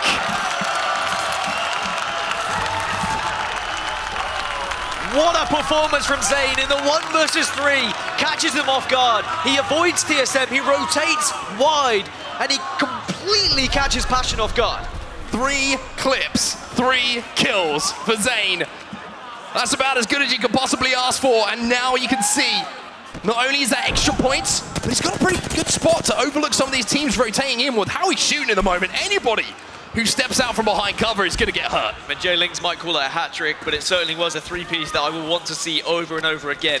But now it's about where you go from here. 13 squads remaining. You can see you can rotate north and try and get on the kind of cheeky side of this circle, but there are going to be teams in that vicinity. There are going to be teams that will make it awkward. If we can see the map, you can see there's a lot of teams. Look at everyone just building around the middle side here. Well, SSG taking some damage. Notable kill, though, in the kill feed there. You saw a member of TSM going down to Exet. The North American powerhouses exchanging a little bit of a fight, but here's Flora now. Fresh off the back of that win, of course, over at Thermal Station, but now flat on their back, one of their players looking to try and turn this one back into their favor, but this is a fight on the edge of zone. Are they going to be able to stick the res? It looks like that is the call, but then a little bit of an audio cue might allow the team on the low ground to push. Yeah, and now you've got Seer coming into the equation as well. SSG drop, looking to try and lead the charge, do some damage, but they're also very aware Circle is going to be closing, so they've got to speed this up. They need to get into this fight quickly and can't allow this res to get off. Resi is going to be stuck, and now you're going to see SSG in a lot of trouble. They do forward. Flora win another team fight here. And that'll be at least 6 KP for them. And Mike, I mean, he's got 6 KP himself. Yeah, 7 kills across the board, and that is going to give them so much confidence, but they have to move very quickly on the southern side. TSM in a spot of bother as TSM eliminated in 12th place. Unfortunately, they weren't able to comfortably walk into this zone. So many teams on the southeast side of this circle, Mark, and the teams that have been able to get up to that beacon we were speaking of, they are sitting pretty. Northception, who came off the back of the win on our last game that we saw on Storm Point. looking pretty good in this one as well. 11 squads now remaining, but they've got to force their way into zone and taking some damage as they try to do so. Tidy's going to get that exhibit down. That's going to give them the information. Now they're going to try and move forward as well off the back of the Bangalore smokes, but there's a lot of teams stacked up under this building. It's an Apex Legends sandwich dam, and they want to be the jam. There's a lot of teams that not enough space. North Epsom, they get eliminated. FC Destroy also out. As now Oxygen, they will claim this building. They have a little bit of time to relax. But as I've said, there are about 5 teams all around Oxygen right now. However, Exet, Dreamfire, Pulverix, they're the 3 teams that have got the priority positions. And who are the teams that we've kind of highlighted need to maybe find a little bit of form in this lobby? You're looking at Oxygen. Oxygen are involved in this last fight. Your 100 Thieves are just about inside of where that zone's going to be in that truck as well. Moist Esports, who had a great game last time we saw them out, and now hoping that Walsey can pull off a little bit of a miracle. He can't. Moist Esports will be eliminated and Oxygen hold their ground. Does this open things up for 100 Thieves though? They were right above Oxygen. I think Oxygen are well aware. Crook tries to get out of dodge. He wants to escape. He wants to elongate his life so they can get as many points as possible. 100 Thieves will claim that building, which is going to be the kind of most advanced building towards the circle right now from this southeast side. Interesting to see. No one inside of that zone. The zone's going to be finishing way out in the open on those high rocks like I mentioned. So if you are a team who's at the northern side of this zone, you are going to have fun. Who is that team? It's the heart of the Apex Legends Championships. It's Pulverix who are up there, Dan. And here we can see the lay of the land. Pulverix on the north, Dreamfire just west of them. Those 2 teams are going to have to fight on the northern side.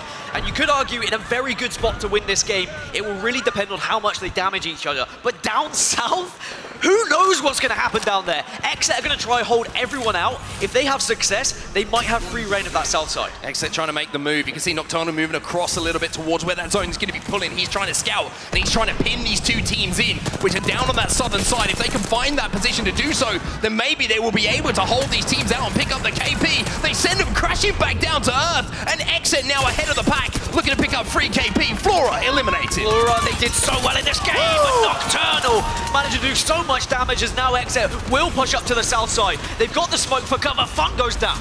E36 though, still trying to move up as a full 3-man behind the last 2 remaining members of Exet here. Exet have to be extremely careful, and the question is, are these smokes going to be enough to allow them maybe to turn this into a 2v2 situation? E36 are going to be in the vicinity, and they are not going to allow Exet to get away. It's Zane! Zane is still alive, still shredding as he gets into the top 5. Zane is insane! Oh!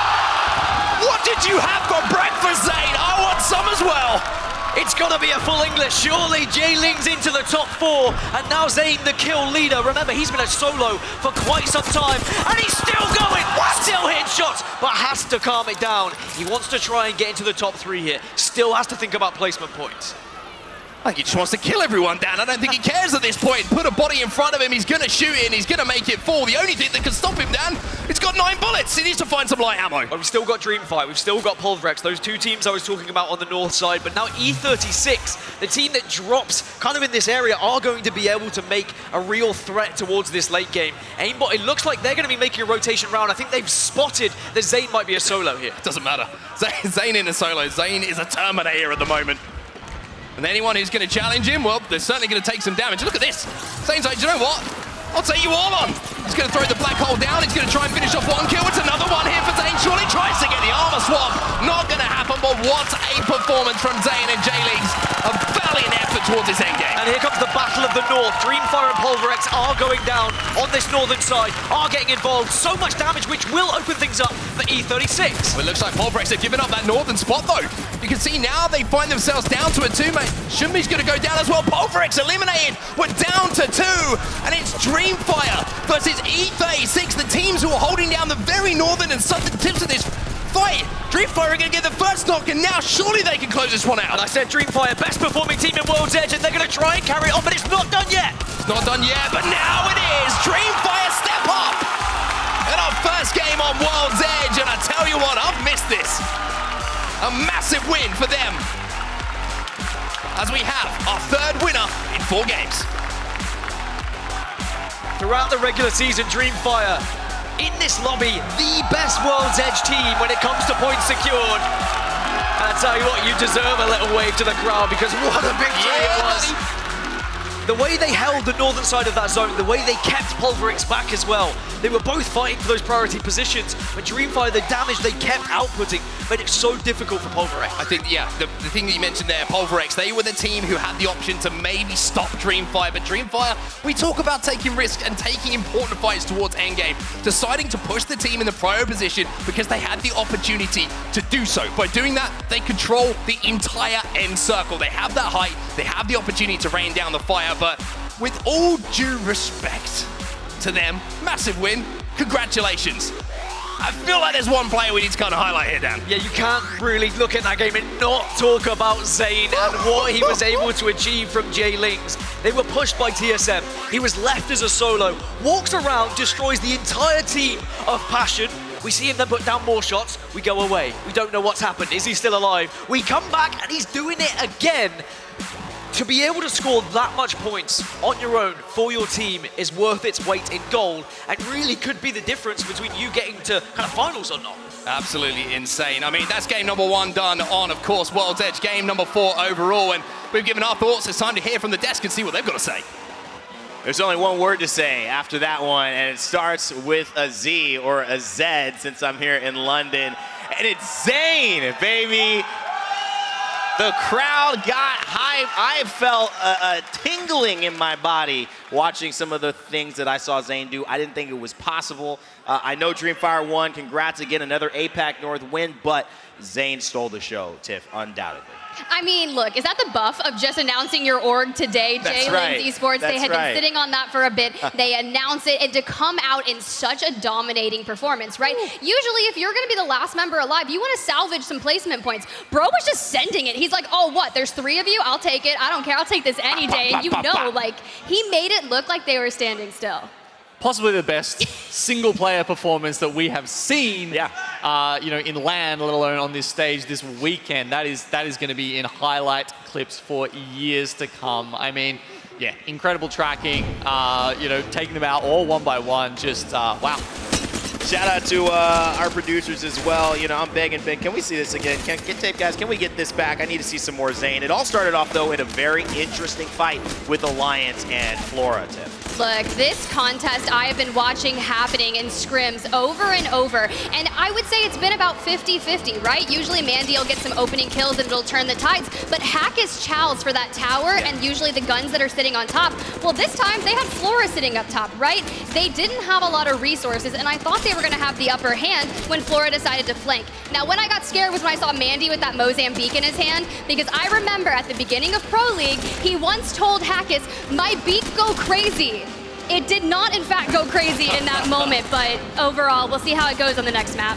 Something to be worried about, Gino, but then it became the story of TSM going up against Jay Lings, and that was when Zayn started to perform. Look at this. Yeah, here we go. I mean, the R301, it's known for its accuracy, and he certainly put that on display for the first soup. Then he switches over and says, you know, look, I've been in that firing range. I know how all these guns work, and he does not miss a bullet. You know, and there was a little video on Twitter where people were saying, you guys thought it was wall hacks, you thought it was aimbot, you thought it was all this stuff. He's doing it at LAN. I think it was Nags actually recording it saying, no, this guy's the real deal.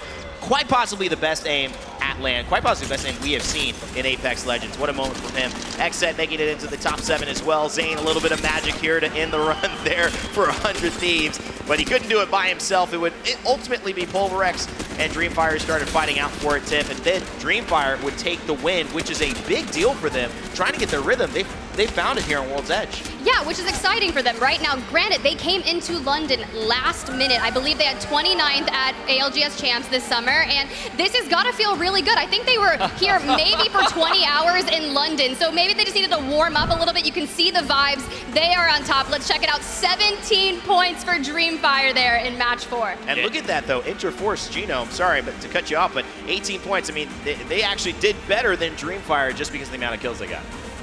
Yeah, I mean, you saw Roy getting the love. He deserves that guy. You know, look, along with Zayn, I would say, definitely one of the most mechanically skilled players out there. And, you know, of course, this isn't the full Dreamfire roster, right? We've got Ems and Pete not able to make it over here with him. But we did see, you know, these guys run it back at Champs before. So they have had some experience.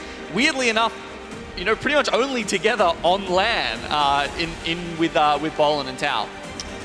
you know, a big moment there for a lot of those squads to kind of step things up, and that is where you have to see it. Game 4, it's kind of like that transition game. Game 5 now, it's kind of do or die, because if you're not in a position to really challenge for first, second, or third, you're not going to be able to have enough time with only Game 6 away. TSM notably in the bottom half alongside Alliance, who take another 0. Let's take a look at the series standings as well. I think we have those available. It is XSET still on top, 65 points.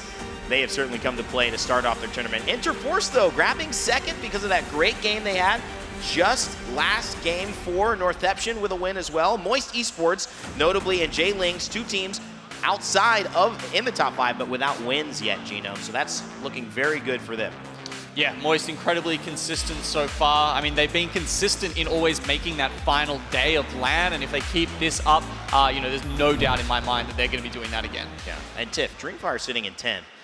That's actually surprising, considering they just won Game 4. It kind of also tells you the story of how they really did need to step it up. I know we said this is the moment they needed to, they're doing it, but now heading into Game 5 and 6, is this the start of something new, or is this really, you know, just maybe a once shot in the dark here for Dreamfire? What's your anticipation? I'm going to give it to Gaskin, right? He's our stats man. You heard him say that they have one of the most winning percentages on World's Edge. So this was map 4, first game on World's Edge. What do we see? Dreamfire takes a W. They could just have better rotations or feel more confident on this map, and it's clearly showing. So I don't think this is a one-off. They could, like XSET, decide to double down and win another one right after this. That's or true. You really never know. I mean, it's just day 1 here at ALGS Split 1 playoffs, and it's crazy. One thing that I love talking about, but also that troubles me, right? Because I always think to the big show on Sunday.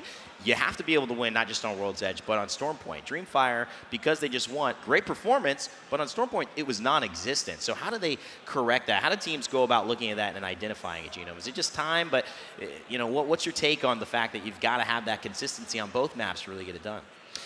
Yeah, it's really hard when your landing spots can be so different and they can dictate so much of how you play, right? You know, both loot quality and you know, your rotation paths can just be completely different.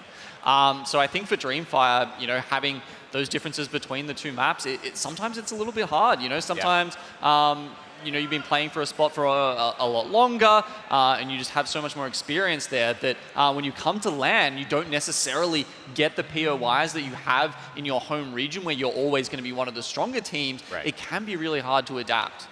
Yeah, I mean, I have to, you know, talk a little bit about KCP. You know, looking at the other side of it, they are sitting at 0 points after 3. Going out in 20th place, contesting every single time. That is kind of the challenge of the wild card of the group stage, because now you're playing AD, AC the next 2 games, and everything shifts again and again. It actually becomes a little bit more consistent for these teams once we get into the elimination brackets and the winners brackets, because you kind of know what you're going up against if you don't have to adjust that much. That's true, but we got to get there first, right? You want to make your way into that winners bracket as quickly as humanly possible. So starting here and now is exactly what they need to do, and XSET is poising themselves to do exactly that. And I mean, yeah, if they play this consistently throughout the groups, it's going to be fine. I said it earlier. Yeah. Consistency is key. You have 6 games in a series to make something happen, and they've really extended their lead, and no one's really able to chow for that. Yeah, well, I think, you know, the play level that you have, you know, in the group stages versus that final lobby, completely different. You have to be a much better team to succeed on the final day than you are right here. But also the tempo and how well you need to do, right? I mean, at the moment, it's, you know, the top half are going into winners bracket, bottom half going into losers bracket. So you only need to be in that top half. It's very different to Sunday, where everyone is playing for that first spot. Going over a little bit as well into our other side, Group C versus D. It's actually Fnatic, a team that you had mentioned earlier, leading that group, a team that notably got 4th place at our championships and has a lot to prove this time around, certainly doing well, as well as IG International, a team with a LAN winner in JMW who substituted for Dark Zero when they were missing out in Sweden, and now Jin Burton back, obviously has done very well with Graceful, being able to kind of put that team together. I mean, Tiff, this is obviously a lot of teams we expected to performing here, so competition's only getting better.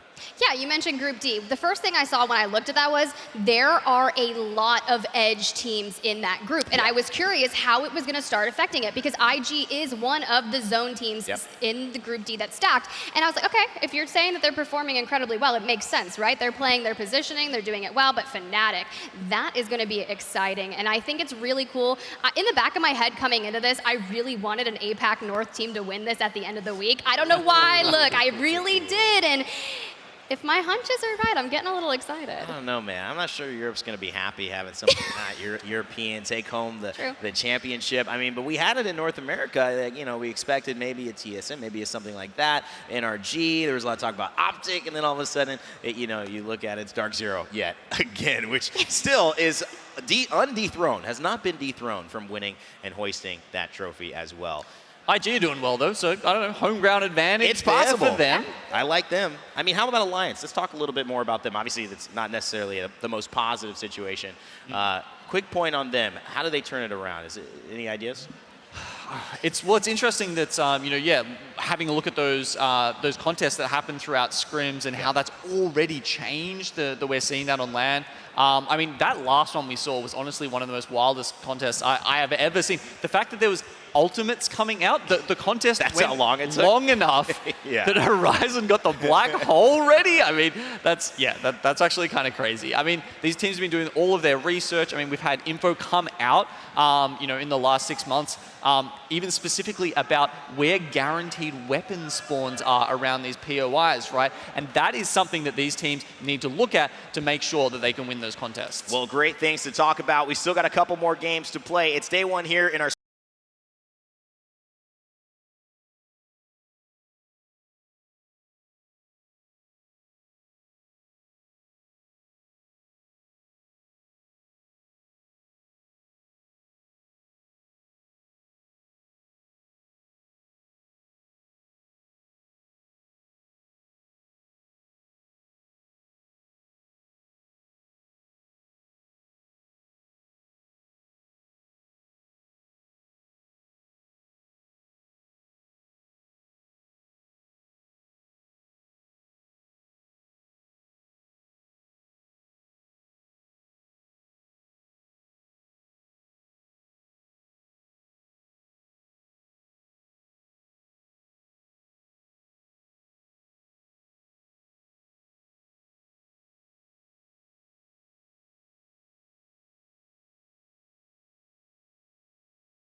WD Black is the official storage partner of the Apex Legends Global Series.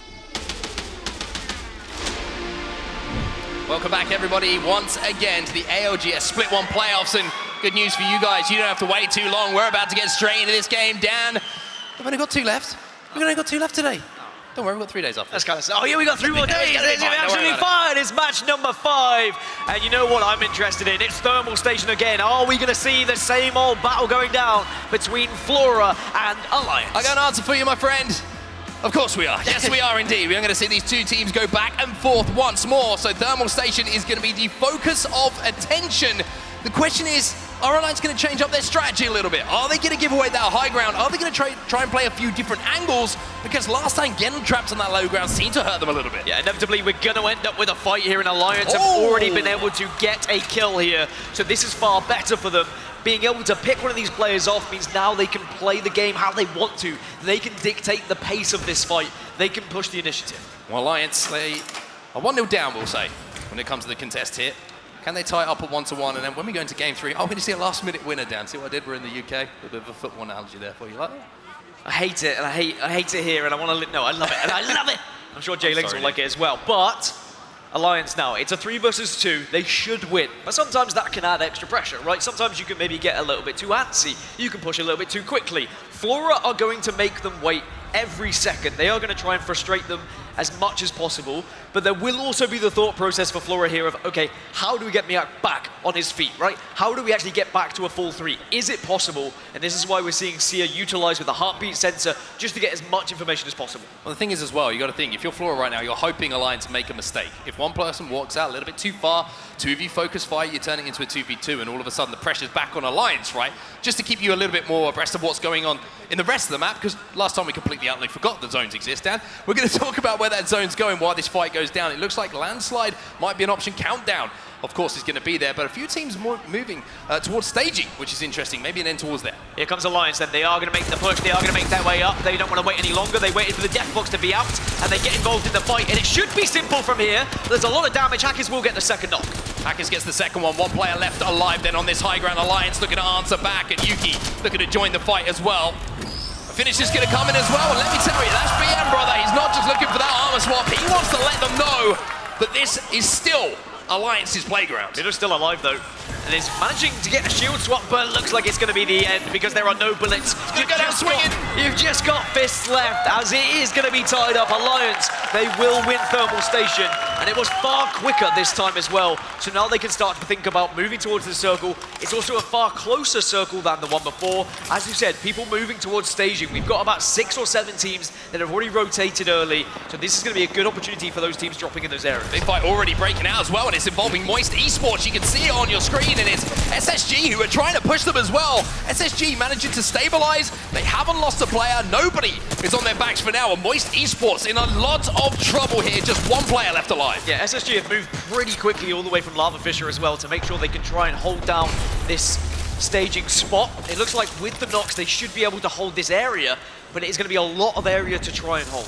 The good thing here for Space Station, you're wondering why it's such a popular area here staging. They do have that beacon information as well, so they'll be able to have the info on where that zone is going, which is why you see them in the position they find themselves in. They're trying to get that gen down, trying to find a place to put it where it's not going to be in the line of sight of too many teams, but it's being a little bit fiddly until Frex finally finds somewhere to make it feel comfortable, make it feel at home. It's going to be difficult for SSG to get any beacon information. Being down here is the issue. Like, they're giving up the height. They are instead playing down low, and at the moment they are setting up for it. But they can comfortably set up. They just need to be very wary of what teams may be arriving after hearing all that emotion. Moist do eventually go down. They tried to escape, but they were quickly eliminated. Another fight breaking out. TSM making a little bit of a quicker move this time towards the zone. A little bit better prio for them, you could argue, from Lava Siphon towards staging. A lot of teams are going to be rotating in front of them, which might even give them that information if they don't have beacon themselves. But Leave No Witness do have a beacon and do have the information on where we're going to be going. So even though you can see Renatricky is very, very low shields at the moment, priority number 1 is getting out of danger, finding somewhere to reset for them. Interestingly as well, Pulverex, who drop Harvester, they got out of dodge very quickly, avoided TSM, and now are actually in a position to hold off Alliance down towards Thermal Station. So a very interesting rotation for them, considering they are very zone heavy. It's whether they will actually consider taking the fight versus Alliance, because now Alliance, because the circle is so close to them, Mark, they can afford to be very patient here. They can loot up, they can make sure they're prepared. It hasn't been the best of times so far, but they've still got plenty of time. Well, Alliance's game plan is never really looking at a zone-based game plan. It's all about picking up KP on edge and trying to force their way in, pinch a couple of teams, and kind of weave their way through the traffic, so to speak. So no surprise to see them just taking their time to loot up, making sure that they're ready for those fights when they do break out. But 3 blue shields isn't the best circumstance to find yourself in on edge at this point in Apex Legends. You usually want to be crafting up to purples, maybe even a red at some point if you do a little bit of damage. Because if you get towards that end zone and you haven't had the opportunity to do damage, 3 blues, even though maybe a couple of months ago might have seemed quite good, at this point in the game, you're just going to get fried. And even though we saw a lot of movement in the early stages from these teams, and they were trying to get into some of these priority positions you speak of, now we're going to see a minor pause where all teams are going to kind of wait on their rotation, wait for this next zone to finish so you can get beacon information now from zone 2, preparing for zone 4, and then you move in. TSM, for example, they are hovering around Harvester because they have a beacon to play around. Alliance, they have one in Thermal Station as well they can utilize. Sure, you're going to take a little bit of tick damage, they've got that info now, but they could go back if they wanted to. Elsewhere on the map, you can see Passion, who fell 1 by 1, unfortunately, in the last game. If you're a fan of theirs, FC Destroy, excuse me, are making their approach towards the west side of Fragment. But now now, though. They're going to change their trajectory, and they're going to go a little bit more towards landside. E36 there, though, waiting for them. And as you can see the map overhead, teams like Gamewood, they've got a beacon to work with. Exit, beacon to work with. TSM, beacon to work with. Like, all these teams have been able to get that beacon information ready for the next zone.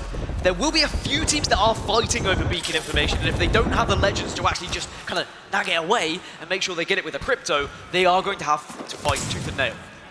Passion in this 3v3, you can see the Seer ultimate, the exhibit's gone down, that's going to be expended, won't be able to be used again. The question is, does Mimu have his available? And will they be able to get into a position where they may have the advantage in this fight? It looks like the answer is no, because they're backing up, they don't have facilities they want to take this fight, but FC Destroy up on that high ground, the 2 times on the wingman, not quite connecting as yet, but there's a little bit of flesh damage, and from there, now you see the push come in as they've got that knock. As soon as you get that knock, as soon as you've done that damage, you have to send it in, because you've got to capitalize, you've got to pick up this KP and take advantage of these players that are going to be a little bit weak, and of course on that back foot. They get the finish, Urban's going to be down. A couple of tough games here for Passion.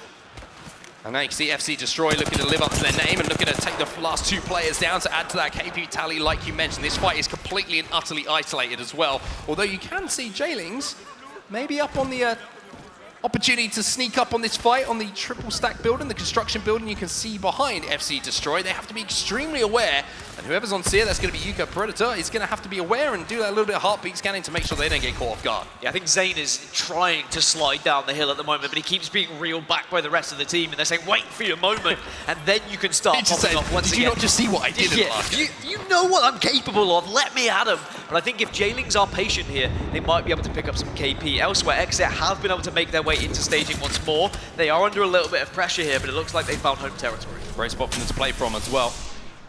As you can see, maybe the zone's going to pull slightly away from them, and they're going to have to make that Valkyrie redeploy into the sky. The Skyward Dive is going to be the next play, and for X8, you can see they're getting a little bit of damage, tick damage from a couple of teams who are hovering in and around. They don't have the beacon information at the moment, but I think from the position that they're trying to find, they're going for a beacon themselves. That's where they're landing. Maybe they're going to look to hit this beacon, get new information, and then try and move towards where the majority of teams are set up. Also, providing they've got some ultimate accelerants, it could very easily be a get beacon information, get the ultimate accelerants in, and then you Skyward Dive again once you have that info. So it's smart from Exit here. You don't want to be risking yourselves in a position which is so contested by so many teams. Instead, you put yourselves out of fear at the moment. You wait, you bide your time, and sure, it is going to be a risky move once you do arrive late, but we've seen what Exet can do. We've seen how successful they are sometimes with their late rotations, and they'll be looking to try and do it again here. Well, interesting fight might be developing as well. 100 Thieves and Alliance having a little poke and a prod at each other, and it looks like Exet are trying to move in on that fight. So they've seen that there's a couple of teams in the vicinity. If they have the opportunity to third party even from this distance, they might want to take it. It looks like a little bit of a change of plan here from Exet. Maybe they realize that with the amount of teams that are still alive in this lobby, and the beacon information of a lot of teams, and the fact they haven't seen anyone for so long, they're thinking, there's going to be a lot of teams stacked up already inside a stadium. We need to be careful. We need to maybe work our way around the edge and find some fights ourselves. And this has been a far slower lobby in terms of team fights that have been happening, because actually it's been a circle that's been a little bit more difficult to predict. When you have more predictable circles, you'll see a lot of teams moving early and naturally fighting for those priority positions because they believe they can truly win a game when they have the read. But without the read, it's a guessing game, and people are trying to avoid those fights. They don't want to be too weak. But speaking of fights, Dreamfire, our previous winners, they're in an engagement again. Well, there's a wrecking ball on the responding end, though, and that's going to slow things down for just a few moments. Bolin has to be very, very careful in this position. We got the R301 in the hands now of Roy, and he's trying to spray in. Now the flatline's doing damage as well. It's flash damage, but not that knock that they're so desperate to try and find. But look at the reset. It's coming in. This team is trapped inside of the building. Yeah, they are going to be able to trap them, but it's how you want to approach this one. Tao's taking a lot of damage as well. Got to be careful. And there is going to be one knock. Gamewood, they're down to 2, but can they respond? It looks like they're going to have to just try and survive for now. Aimbot drops down to the low ground. Psychop is going to be finished off, and that will be them down to just 2. As it looks like Dreamfire have decided, you know what? We're going to try and rotate as well. We're going to just back out this for a few seconds. We see it's a little bit busy. We think we've got the meds to rotate in and through zone. The heartbeat scan is going to go down, and that's going to clear the way for them, knowing that there's no one there, of course, unless they're just crouched in corners, but you wouldn't imagine that would be the case. That's going to give them a lot of cover here, that head glitch, and they should be able to reset safely. And as you would have heard from Genome on the desk, a slightly different Dreamfire from what we saw during the regular season in terms of the players here today, but they're still finding the same success they had from regular season when it comes to World's Edge. Oh, and there's going to be 1 HP, but the nades are starting to fly in. Dreamfire do get their knock on the fun. One goes down, Exit trying to reset. They do have the Rolling Thunder that's gone down from the Bangalore though. The ultimate being used, maybe just to buy themselves enough time to get Fun back on his feet and reset. And damage also coming in from different angles. So Exit do get Fun back up. It looks like they're trying to rotate past them, but look at Sykes, he's got that Prowler in his hand once more. And I mentioned how the Prowler is a disgusting weapon at this stage in Apex Legends. The extra little bit of damage being done could make all the difference, but Fun once again finds himself on his knees here. It's not comfortable for Exet, and it's going to get worse. Passion get eliminated. This kill feed is going to explode in the next 1 minute because there are so many teams on this northern side that are going to try and drop down. Either you've got a Skyward Dive and you've got to get over teams, but then you risk just landing into the middle of nothing, the middle of nowhere, the unknown, into no man's land, and then suddenly you are going to be in a spot of bother. Or you try and walk your way in, you can already hear the damage ahead of you, you can already hear the gunshots. It's not going to be fun either way. Speaking of Fun, that's Fun. He's now dead. Game Ward eliminated at the same time. Dreamfire reduced Exet to just 2, and Exet, who have had some fantastic games, 2 wins already today in this A versus B lobby, now have a little bit more of a difficult task ahead of them. Sykes is going to have that charge rifle, maybe looking to answer back here with a little bit of damage himself, level up those Evo shields, or maybe get the knock. And think about getting that banner back, but they're more than aware the Dreamfire are going to have to move in on them. The zone is behind them. That's why Exet decided to slide down this hill. They want to try and use the zone to their advantage. And I will say, Dreamfire, with those changes, they do look a little bit different. They were a very kill-heavy team when it came to World's Edge in regular season, but now, we saw from their victory, they only had 5 kills. Their placement, their positioning, their rotations have been on point. As 100 Thieves and Alliance, they are very, very close right now. 100 Thieves, they're knocking on the door. Leave no witness eliminated. The question is, will it be 100 Thieves or Alliance who might be joining them in just a few moments' time? There's a big shot from Omnu. He takes down Yuki. There's another Vaxilon. One of the standout players of the ALGS Championship says, I love LAN. Blink and you will miss it. Alliance wiped off of World's Edge, and now 100 Thieves have got such a good position on this western side. They can hold down this building. Yes, there's shots coming from several different directions, but they can be patient now. Round 3 is closing in 25. 4 teams have got to move from the northern side here. That's where a lot of action is going to be unfolding. 100 Thieves will be safe, though. They don't have to do too much. Look at that kill feed again. You can see SSG involved once more, but here come TSM. They're on the hunt as well. They're being forced to move. Verholst is going to take a lot of damage. Black Hole goes down, as does Verholst. TSM getting sent on at the moment. Even though the Prowler is singing, the song isn't quite in tune. And now Reps is left on his own. All down to Reps then. A lot to do. The damage has been done elsewhere, and maybe he could be able to escape, but because he pops out, because he shows himself, suddenly he's going to be under fire, and TSM, this could be the end. Reps manages to get the Barry off, but is he going to be able to find somewhere to play? That's the real question here. Multiple teams are looking at him, but even though he's on M&K, he's saying I can do it as well as the Roller Boys here. A good spray coming in from that flatline. TSM really looking to try and secure a bit of KP here. Reps desperate to try and get this knock, try and get this finish. Doesn't look like he could do it in the moment. Exet gets eliminated. Remember, they won back-to-back games on Storm Point. Haven't been able to find the same success here on World's Edge. As for TSM, 10th place at the moment. They haven't really been able to find the same success from earlier. 100 Thieves, though, come in. Dreamfire wiped out. Vaxilon is decimating people with this Peacekeeper at the moment. Big numbers every single time he pulls the trigger. And I tell you what, I'm a purist, Dan. I love some big shots from the Peacekeeper. They just hit so hard, and the rumbles around the arena. The bass feels so good when they connect as well. 10 teams left. TSM do finally get wiped out. Unfortunately, Reps was not able to get a little bit of a Hail Mary play in those final moments. So now we're down to our last 10. It means a lot of these teams on the outskirts, Mark, have been able to find a little bit of respite. They can patiently assess how they want to approach this next circle. SSG making their move as well to the second level of that crane tower. Let's go over there. The question is now, what is the winning position? Is it going to be that second level? Is it going to be a team on height? Or is it going to be the low ground who can hold off and wait for those teams to engage and have to fall into their reticles? Northception, of course. Winner of our game a little bit earlier on today on Storm Point. After winning most of that engagement, you'd say they got the advantage over TSM for sure. Getting those couple of knocks, now have to make their way in. And with round 4 closing, and that ring about to start singeing away at their backs, they've got to make the play.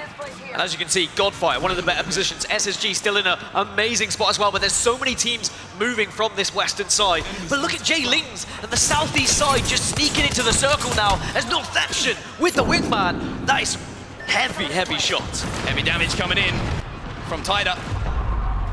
SSG now making their move as well. They're going to be playing under this bridge. Pretty sure that's 100 Thieves there. on the other side. SSG looking to do some damage, and as his zone starts to close, they jump into a listening now with Space Station. We're good. Popping Ultic Cell, popping No Ultic Cell. No one's west of us. Listen, We're they hit my fence, they hit my fence south, they hit my fence south. South. At the crane? Yeah, at the crane, at the crane. They're gonna be getting angled. Listen, look for anyone that drops here. They're getting bang ulted here. Somebody might drop here. Someone dropped on me, on you. Okay, drop. Kill. He's one. Another one. Cracked. One. Nice. I'm gonna try and go back up. Yeah, I'm just watching. Get up here. Look at us up. We just play under bridge. We play under bridge here. I'm gonna loot that. Wait, yeah, loot it. Bro, I'm just gonna loot it. I'm just gonna loot it. Something, bro. No cap. No, chill, bro. Chill. These guys are hard fighting. Are they fighting at the fucking crane? Hard fighting here. I'm going back up. Listen. They're getting shit on here. One dropped right here. Drop. Yeah, bro. They're rezzing above me. I can cancel res. Bro, you wanna kill these guys? Where are they? Above me at the cart. I don't. How do we get there, bro? You zip up. Can we just play our shit? Fine. I'm Look just at coming down. This guy's a solo. Okay. I'm coming, bro. He got a re-45. I have an ultic cell if you need it. Yeah, I do. Climbing. 36. I'm dropping it on the ground here. Climbing again. Craig. Yeah, I'm looking. 36 flash. He died. It's fine.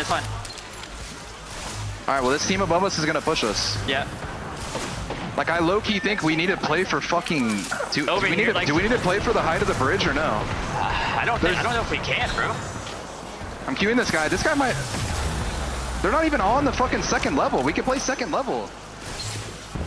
We can hear the intensity here from SSG, and that's because we are down now to our final 5 squads. 5 squads remaining in this lobby, Dan. A massive moment for all of them. And it was always my worry with the placement of SSG. They were down low. They can't really regain height.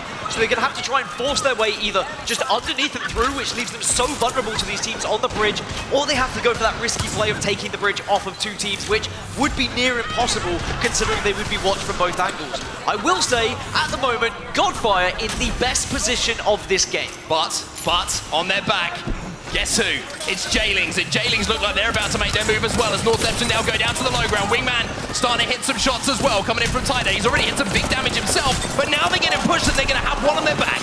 Do SSG try and get involved in this one? Yes, they will. Northampton, they're going to be down to 2, make it 1, and now you've got to try and do desperate things similar to what Zane was able to do earlier. SSG still at full 3, and SSG will be delighted with this. They played it perfectly. They're going to drop and they're going to get these KP as well. SSG pick up more. Horizon out of the game. We're down to 4, and that battle we talked about, Dan, is starting to break out as well up on that high ground. Northampton, they escape. 1 does, and we'll still be alive. We'll still be a solo. We'll be a rat to make things awkward. Godfire, they push out. Jailings have lost 1, and now Godfire in one of the most commanding positions in this game. They've held this position for so long here, Godfire. You can see Watson fences down. They've got the Gen as well. That zone is going to close, and they're going to be safe for quite some time. The question is, are they aware of the position here of SSG? Do they know they have that ramp? And more importantly, Dan, that hit glitch to play from. Remember, Godfire drop here at staging. This is their home territory. They would have played this circle 1,000 times and know exactly what to do. You will notice though, Jailings back up to a full 3. Fantastic news for them. And still, 1 member left of Northampton here, really to try to throw a spanner in the works. The question is, who is going to have to move first? Because even though Jailings are down on that low ground, they've got the Horizon Q available, the gravitational lift, a way to get from low to high, Dan. They can wait for the damage to be done and then pounce. Space Station got some decisions to make here, and one of them is going to be swapping out weapons for ammo. I mean, the fact that we have a rat at 4th player, never mind, doesn't matter, 3 squads are remaining. Now suddenly it really is about who is forced to move first. Space Station can try and dictate the pace a little bit. They have fences to force people away. Jailings are down low. That is going to be tough for them to try and regain height, but Horizon will be able to do that for them. They're going to wait for that damage, maybe wait for some knocks. SSG are aware of the position, and maybe they've realized we've got to try and fight this. We've got to play for the KP. Nades are going to go in here. They're going to use the exhibit as well to light them up. The wall hacks are in, boys. Zenial, he's going to be hitting some good shots as well. 85 damage, but no crack on the shield. Godfire's home is under attack. Space Station, they take a breath. Still, Jailings waiting in the wings, waiting for that knock, waiting to get involved. Snakes in the grass at Jailings. Just waiting for that opportunity. The EMP comes in as well. That's not going to only destroy the fences. It's going to mean they're going to send it here. Frex is going to almost get one. Drops is going to trade it out. But where is Jailings in all of this? Here at Jailings, welcome to the party, boys. They play it perfectly. It was a solo effort effort in the previous game, but it was very much a team effort here in game number 5 as J-Lings find their victory. They took their moment, they waited the perfect amount of time before they full sent it. It was just a matter of time before they got the victory. As soon as they lifted up, as soon as they saw the damage that was unfolding. And remember, they were knocked down to 2 for a short while. Getting up to 3, getting on the low ground very much helped them. What a pickup this has been for J-Lings Esports, I tell you, picking up the players at just the right time. And they're starting to perform here, Dan, at just the right time as well. And let me tell you, that grab lift, well, I hate to repeat myself, Dan, but it was at just the right time as well. Waiting for those knocks, waiting for the damage, and knowing there's no way we can lose it from here. A very different J-Lings from what we saw online as well. They've managed to get first with only 2 kills. We didn't see that at all in regular season. They were such a kill-heavy team. LAN changes everything. It really does indeed. So J-Lings Esports, the local heroes, I will say, take our game number 5. It's done here from the casting desk. It's time to hear from the guys and the girls down on the analyst desk.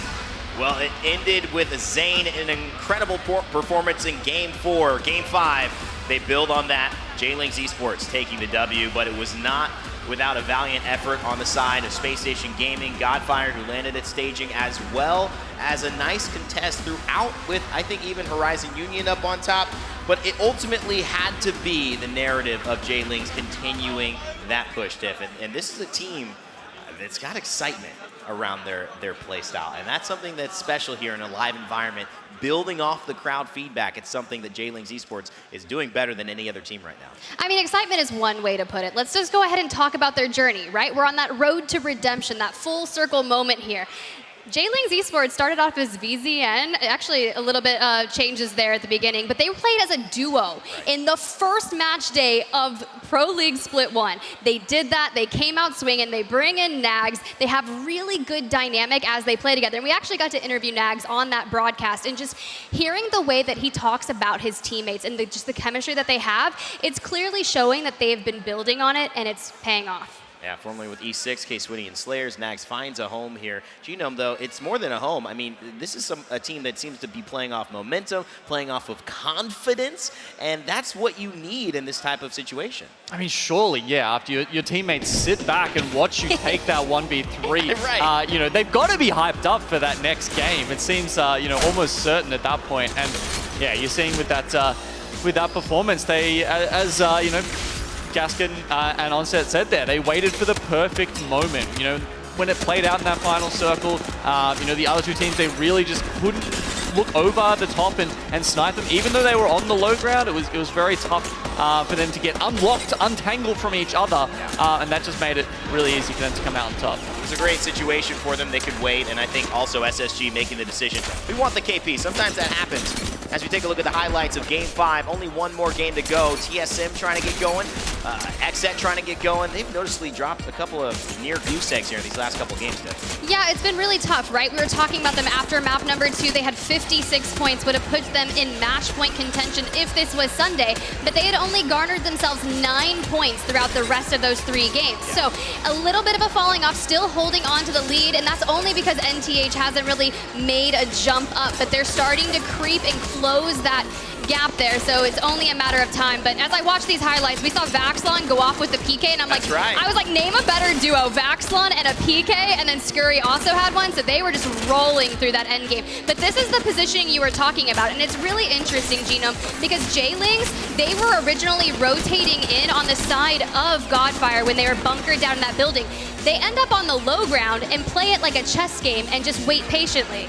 Yeah, I mean, that's one of those situations where, you know, if the circle shifts just a little bit one way or the other, you know, the other teams might just be staring right down on them, and it's kind of tough, but that one shifted a little more to the high ground, which actually suited them in that case. What I did like, too, is we've seen J-Lings Esports, right, pop off with the kills, pop off with the performances in terms of the show-stopping stuff, but they just get it done tried and true. 12 placement points, 2 kills. They didn't have a flashy game, but you need that dynamic to be able to play all situations when they come up in Apex. Godfire also getting on the board, 14 points. That will push them well ahead of where they were in the bottom of the pack, hitting in the bottom 10 most of these games. Space Station Gaming, though, off to a continued great performance. They should be almost tied for third here if my calculations are correct. But yeah, we've talked about it in terms of XSET, in terms of TSM, Flora as well, a team. It's either Flora or Alliance at the bottom, Tim. So, you know, there's a couple of dynamics that are specific to AB that seem to be really favoring a couple of these teams. It's really interesting. It's now dubbed the Battle of Thermal Station. I want to give a shout out to Ben, who was like, I'm loving these chess-like contests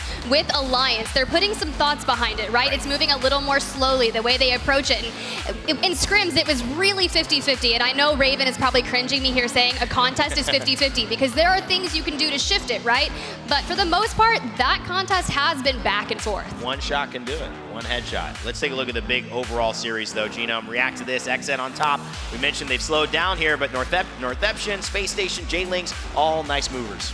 Yeah, the fact that the majority of those points are from 2 games is just like phenomenal. But yeah, they don't really. I was about to say like they need to pick up the pace, but they don't because like they're still that far ahead at 66. And look, we've still got the 1 match left to play, but like it's very hard for anyone to catch up at this point. There's such a big gap between them and Northeption, almost 20 points there. Yeah. So.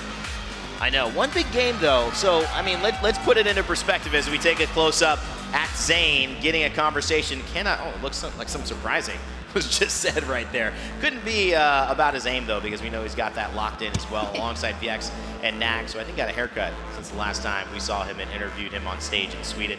All good things, though, from these teams. And I kind of want to, set the table last game. We've got to look at 5. It's been a great showing. Tiff, your takeaways heading into Game 6, expectations as we kind of get close to rounding out our Day 1. You said 1 big game, right? That's all it's going to take for XSET to get unseated at the very top. And those teams that are in 2nd through 5th place right now are all sitting around, mid-40s, early 40s.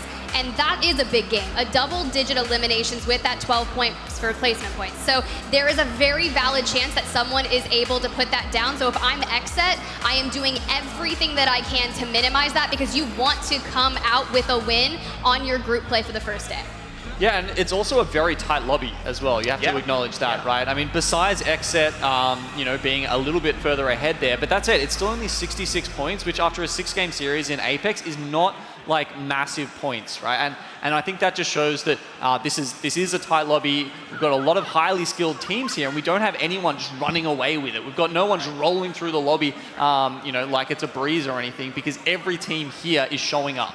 Yeah, and I think that's going to be the story throughout all of this weekend. You're going to see teams that have some issues, and they've got to solve them, and some will solve them. Some will get it right a couple times, and then they'll find themselves kind of slowing down. And then that's to me where I say stay focused. It's almost like you have to tighten up at the end of the race, right? You don't want to trip and fall when you're almost at first place. A big win, let's not say it's impossible, a big win, a 28-point thing, if there's a 1-point game from XSET, it is possible Northeption or maybe even J-Links could take first place. And I think that would be demoralizing for a team like XSET who have done so much to get here, Tiff. I don't know if it's demoralizing. You think about it, right? Those first 2 Storm Point games, they really had those zones favor their drop spot POIs. So it's only going to take one more zone that kind of favors another team that plays that style. Well, just to interrupt, imagine this is match point. I mean, this is the same thing that happens. You cross the threshold, then you go nowhere. I mean, Gino, is this a legitimate problem? Am I just making this up, trying to create some type of drama here? Or do you really think that this is like, you've got to be able to show, you can't go 4 games without showing up? Yeah, I mean, sure they got, 54 points in, that's 2 insane, games right? That's or something, fine, but right? You still got to keep bringing it back. Yeah, I mean, in group stages, I'm going to say it is enough, honestly, right? If you're getting 30, 40 points, it is enough. And they've showed that, especially on Storm Point there, that they are just a cut above everyone else in this lobby. Tiff, has anyone been surprising to you today?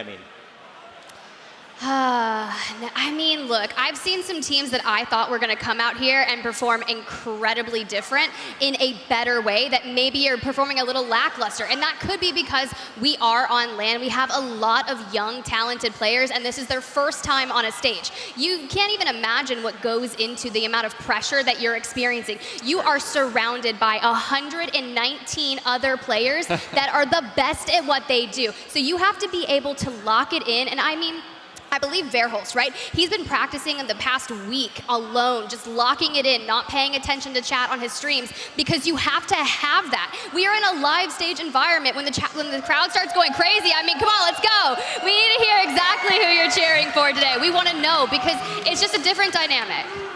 Yeah, I mean, if we're talking about, teams that have been a little bit of a change-up, obviously Dreamfire was a change-up. The fact that they're even here with Dewa unfortunately not being able to make it, they, as we said, it's a little bit different from the team that we saw during Split 1. Right. They've been playing Bang, Seer, Bloodhound. Dreamfire are known for being a very aggressive team, but they did have a bit of an identity crisis during the split and sort of flirted with playing a more zone-heavy style. It didn't work out for them, and they stormed home in the end with a more aggressive style. So I feel like today, even though their comp is favoring that more aggressive style, we haven't really seen them just taking it to all these other teams, like someone like North Eption. So still, I'm feeling there's like that tension in the team about which style are they playing and what actually suits them.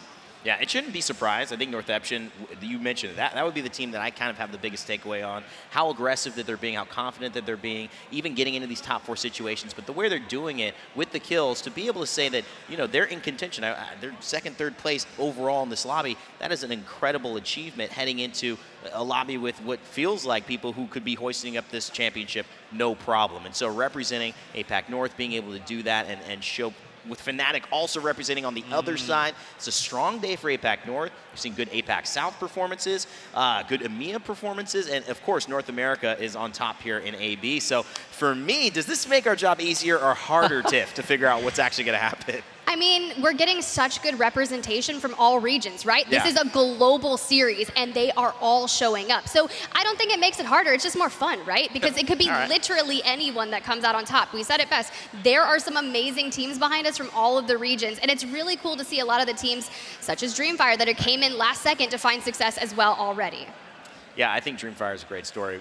Gino, Moist, I brought them up, formerly Team Burger, now with Moist Esports. Big shout out to them as well. Moist Critical, Ludwig joining in and actually being a part of it. He said, esports, they just basically, the orgs, they just, burn money. And that was what was so funny about it, as he's willingly throwing the money in, because he's saying this is worth investing in, and having that kind of humor go along with Moist, who have a lot of humor, and Waltzy, and great personalities. I mean, this is a great situation for APAC South. Yeah, it's so fun. And yeah, from that same video, all the trophies that Moist Critical was carrying around one. But guess what? There wasn't an Apex trophy in that pile, and they want one. And look, Moist are looking better than ever, honestly.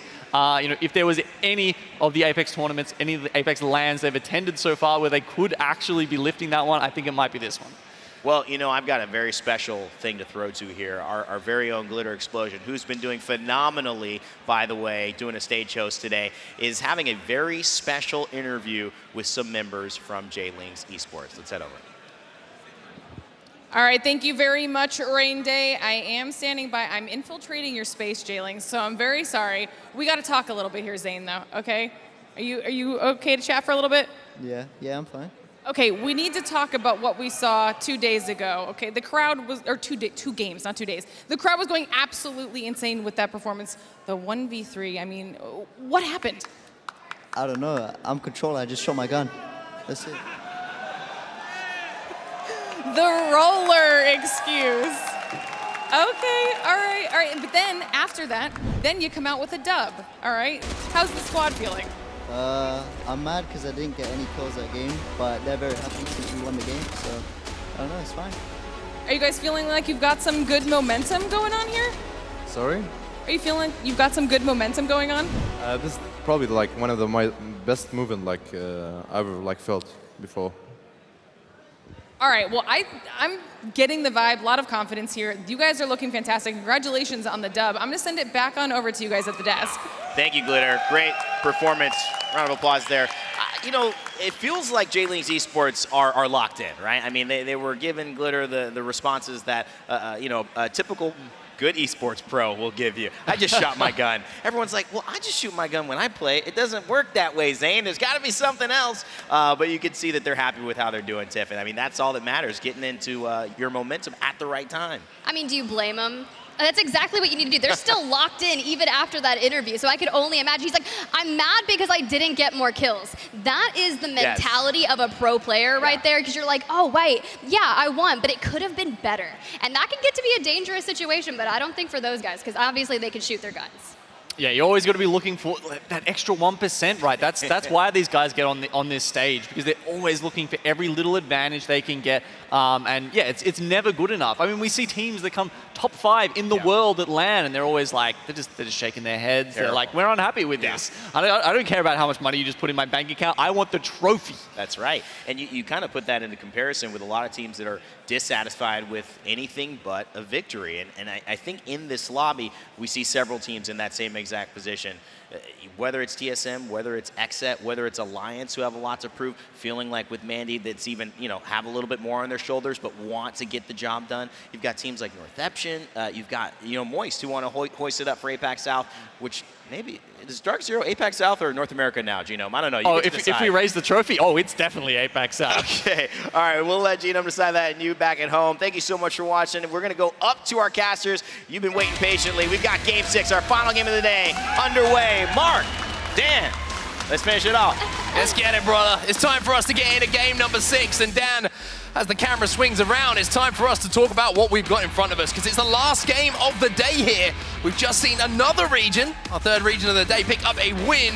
The question for you is, are we going to see every single region pick up a win here on day number 1? Is South America going to get into the equation? Are we going to see every region represented when it comes to wins? Well, on the other side, you've got XSET, who are still first, right? They performed so well in match number 1 and 2 that they have a hefty lead going into match number 6, but because they were very poor in 4 and 5, there is a very small window of opportunity for teams to catch them up and maybe take the most points from this Group A versus B. And the interesting thing as well is, even though XSET had that electric start, like you said, Genome summed it up perfectly. That's not a huge amount of points after 5 games in total, and the rest of the table is very, very close together, and XSET have kind of been dragged back a little bit in that points tally. First place and second place, not as big as a gap as it once appeared it would be. So to say there's all to play for in match number 6 would be right. It's the final game of the day here in London. Game number 6 is live. The dropship is ready. One more game of World's Edge. And of course, another big shout out to all of you that have come to the Copper Box, that have got involved on a Thursday here, that left work early. I know you naughty scoundrels were making sure you were here, because this is going to be a big one then. Are we going to see the same fight down at Thermal? Yes, we are. It's going to be the same. Someone's going to win it. I love how you pretended like it wasn't going to happen, Dan. I respect it, but of course we're going to see it. Alliance versus Flora, part 3. Who's your money on? I think Alliance, as long as they can get the same early frag, then they should be able to win this one. They're dropping low, and they are making sure they get these bids ASAP. Here comes the fight then. Hackis, good shots with the wingman, but not getting the knock. It's very, very uncomfortable. And Micah goes down here. Flora find themselves in 2. Flora find themselves in a horrible spot, and all of a sudden Alliance, even though they lost that first contest, is looking like once again Thermal Station will belong to Alliance. It wouldn't have felt right if Alliance had lost this, but hold on! Suddenly it's not all over yet! There's still a chance for Flora! Let me rephrase what I just said. Didn't realize there was a Sentinel in play, and 126 is always going to do the business. He's going to go for the res here. It's a res versus res. Both teams up to 2v2 then. And I tell you what, as crazy as it sounds, how a fight can change with one shot from that Sentinel. And I love this from Yudi. He's repositioning now with that Sentinel. Found a little bit more ammo to play with as well. And now Alliance have got everybody up. But look at that Thermite! It's absolutely burning away those players on the outside. Yeah, Alliance had the advantage. They could res inside. They could utilize the doorways to make sure they stayed alive. Now they have a huge advantage here. It's a 3 versus 2 again, and they've reset. They've got shields. Surely they can't throw this one away. I would say normally yes, but what, the Sentinel? The Sentinel is a problem. And it is still hitting some big shots. Mike's going to get some ammo to play with at least. But this Sentinel really is the game changer here. One shot from this weapon, a headshot, and it completely changes. But are Alliance going to try and take that high ground here with the lift? It looks like they have. So Alliance now thinking one step ahead once more. How do we deal with the team who's taking space? We take the high from them. I think it's also because they've seen the circle. They've seen where it's kind of heading, and it is coming down southwest. Teams will be starting to go towards Gunshot and trying to get into these positions down at the southern side of the map, over towards Tree, over towards Thermal. So Alliance, they need to finish this fight quick. Oh, Mandy tries to say peekaboo.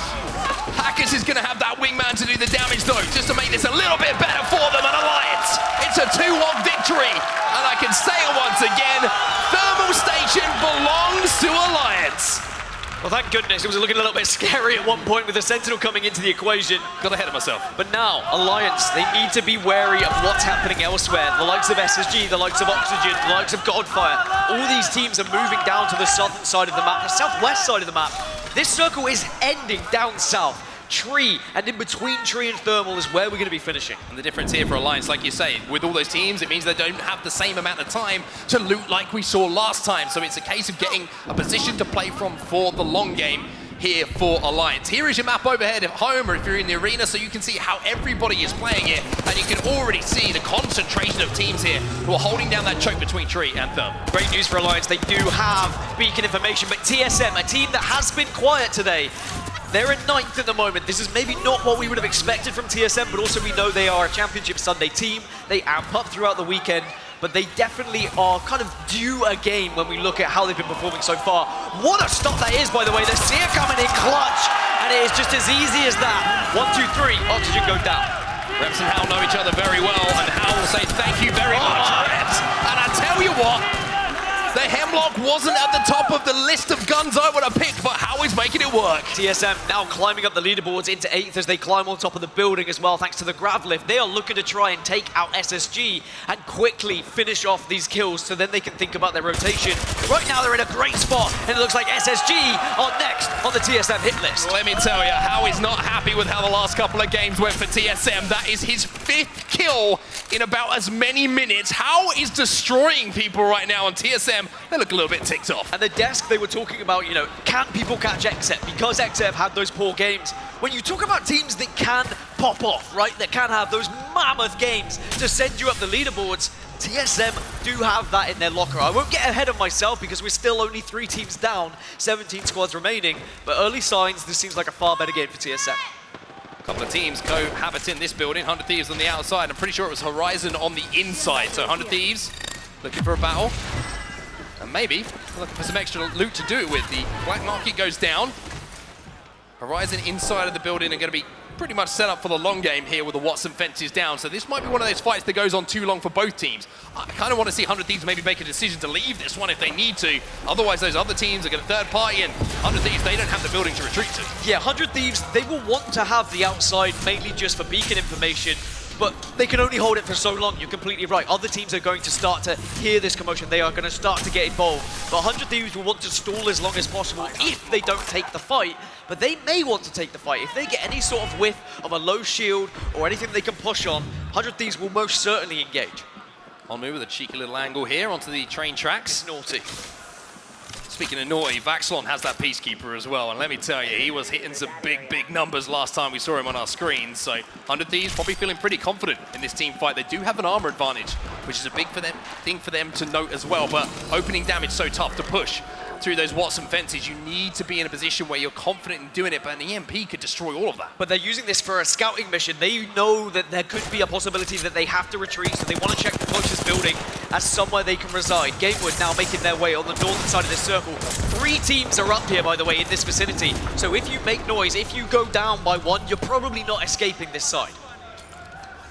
Yolu looking to see if he can find some damage himself. The exhibits are going to be exchanged, or I should say it's one down to enemy one they've had to back out of, but look at this. You can see the zone once again being a problem, and E36, they're getting shredded here by XZ, and XZ have the high ground, and they've also got another Prowler in their hands, which is, again, just dealing damage for fun here. Remember, if XZ were to go down, though, if XZ have a bad game, it blows this group wide open, and suddenly first place is very much available. And Force 36 eliminated. Their game day is done. XZ looking to survive. Fun is going to retreat here and maybe think about getting out of this situation, and certainly getting out of this exhibit so they don't give that information away to Game Ward, who are holding them. But like you mentioned, look how many teams are overlooking this. You have Passion just inside of the zone, waiting for any damage to jump on it. I think XZ are well aware that they only need to have a bang average game here and they'll still top this group, and that's why we're going to see them retreat from a fight that maybe usually they would take. But this is what happens when you're just trying to gain points and you're trying to be on the top of things. Sometimes you're going to be a little bit more passive.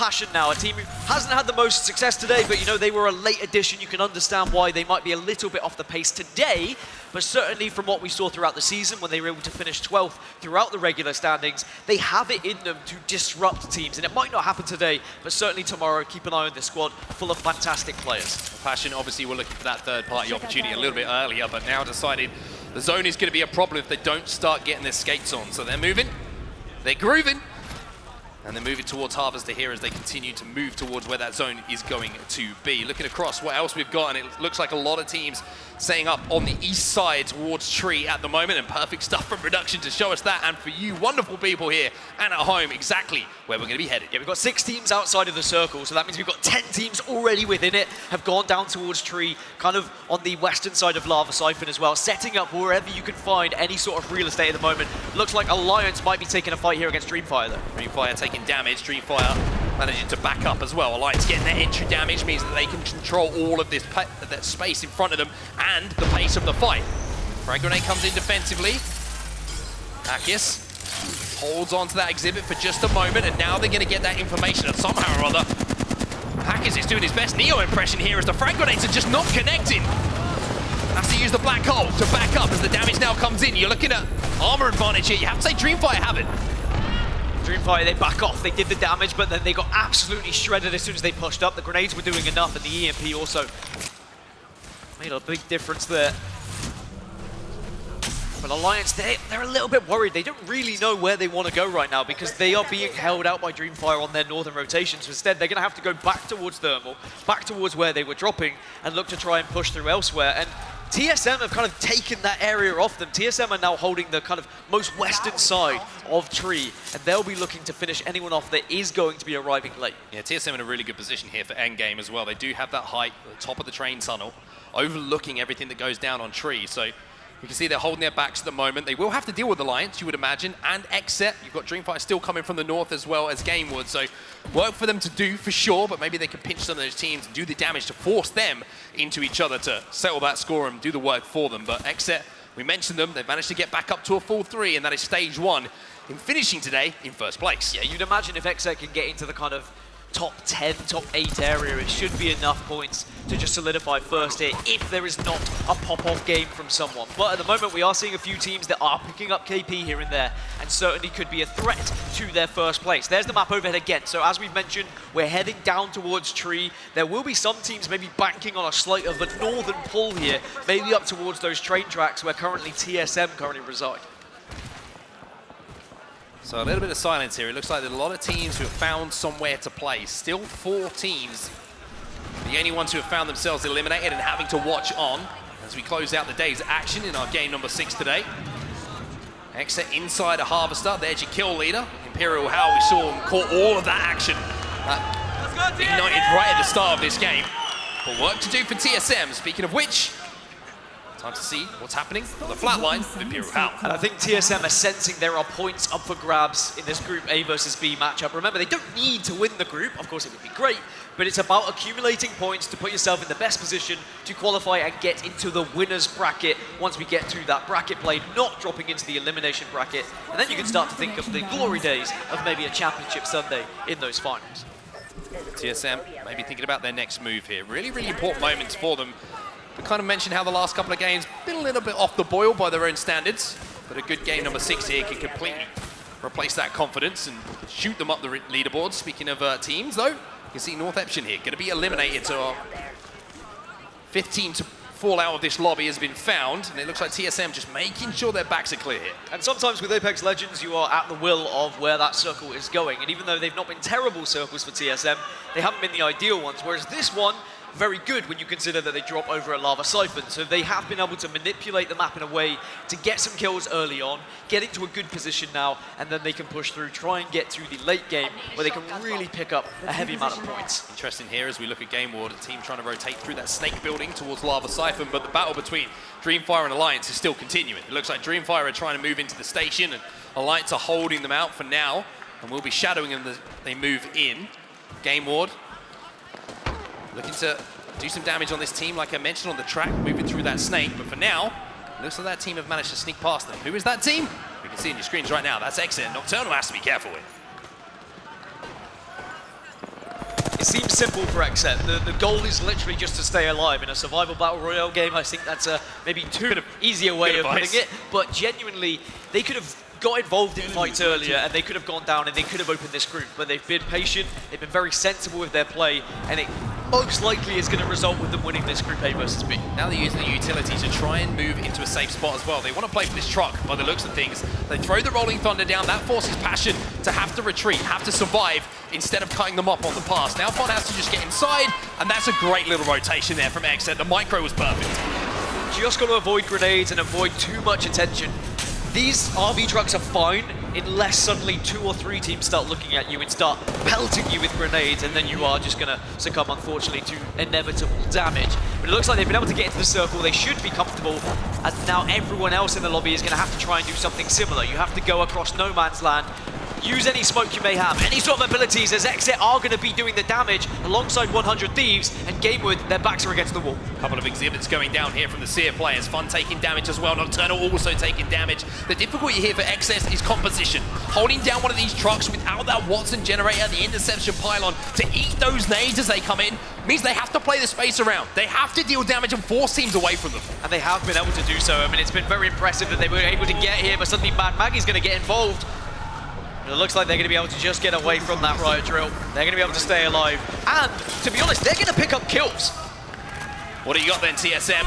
In the kill feed as well, you can see Moist. I tell you what they've got more kills for TSM Imperial How, and he's hungry for more here. That's his 6th of this game, and TSM looking to ape this team and finish him off just behind this rock. But Hus needs help, he gets help as Dreamfire eliminated. 12 squads remaining. TSM now up to 7th position. These points are starting to climb as the circle shifts northeast. So those who were playing Tree, that were banking on Tree, would have got the beacon information that they're going to be moving away, but Horizon is still in that building down at Tree, and they're going to have to move. I mean, what a zone pull that is. That has thrown a cat among the pigeons for sure. TSM lose 1. Verholst has gone down, but here comes Reps. He's looking for revenge for his teammate. Can't get the armor swap. Imperial How left on his own now. How manages to take him down to 1 HP. But it's not enough, as NorCal Esports will eliminate TSM. TSM were able to get up at 7th. Alliance, though, they want a little bit of a scrap. It's going to be Exet on the other side, and Yuki, the last remaining player, but Exet also dropping like flies here. Remember, it's just survival. Just survival. And I tell you what, the smokes might just be enough, but no, it's not going to be enough. Nocturnal gets 1, but Exet now fall as well, and it's FC Destroy who take down the final players. Leave No Witness also fall, but Jaylings, Dan, they're still here. Jaylings is the big one here because they are the closest competitor to that first place now. If they can get a first place, if they can't get a lot of kills here, it's still very much in the realms of possibility to catch first. Alliance out, Godfire out, 6 squads remaining, and I tell you what a place to do it here for Jaylings. If they can take first place here in their hometown, they're going to feel pretty damn good about it. 6 squads remaining. FC Destroy, they can hold the outskirts of this northern side. Jaylings are going to be sitting pretty central alongside the likes of Horizon. Teams who are going to struggle a little bit, you've got NC who've got to move in. Moist are going to be holding the eastern side as well. Western side, excuse me. So a lot of teams who are banking on the edge because there isn't much playable area in the center of this next circle. Jaylings have the height. That's the great thing for them. You can see that's where they are, just up on that platform. No one behind them as well. Their backs are clear, so they can kind of let the lobby do the damage here. Much like we saw them do in that previous game where they won. Let the lobby do the damage, and then announce yourself at just the right time. On the outside of the zone here, you can see Moist Esports as well. Once again, making it towards that end zone. It looks like Jaylings have had to fall off that height, trying to control as much space as they can down on that eastern side.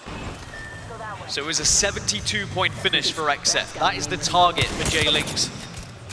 I believe they're on around 59 right now, so things are starting to get a little bit close because a victory plus kills could be a result that Jaylings would find themselves in first place in groups A versus B.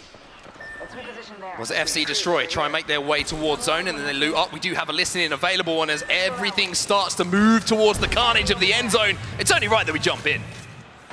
From here. I mean, no, they're not going to do anything. Do you want to go up to cross? Yeah, let's try. Yeah, can you kill one? Can you kill one? Wait, give me a second. Wait there.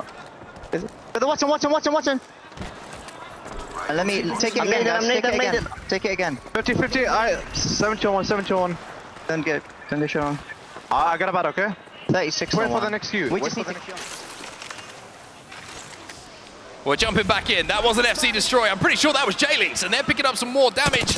But here come FC Destroy. Forget about the listening. Let's listen to the shots as they're hitting the backs of these players here around these crates. Yeah, this is a big moment because if FC Destroy can push in and get these kills, they can reclaim this position, or they can claim it actually. They won't reclaim it because they didn't have it, but they are taking a lot of damage from elsewhere. This is not comfortable for them. They need to be able to heal up, so now this is where you need to require your teammates to put down some suppressing fire here. Smokes are going to help, just cut off those lines of sight. Hamadrill manages to just about get back to his teammates, and you have to say they've done extremely well to stabilize here. This is the lay of the land though. Up on that high ground, you have Horizon.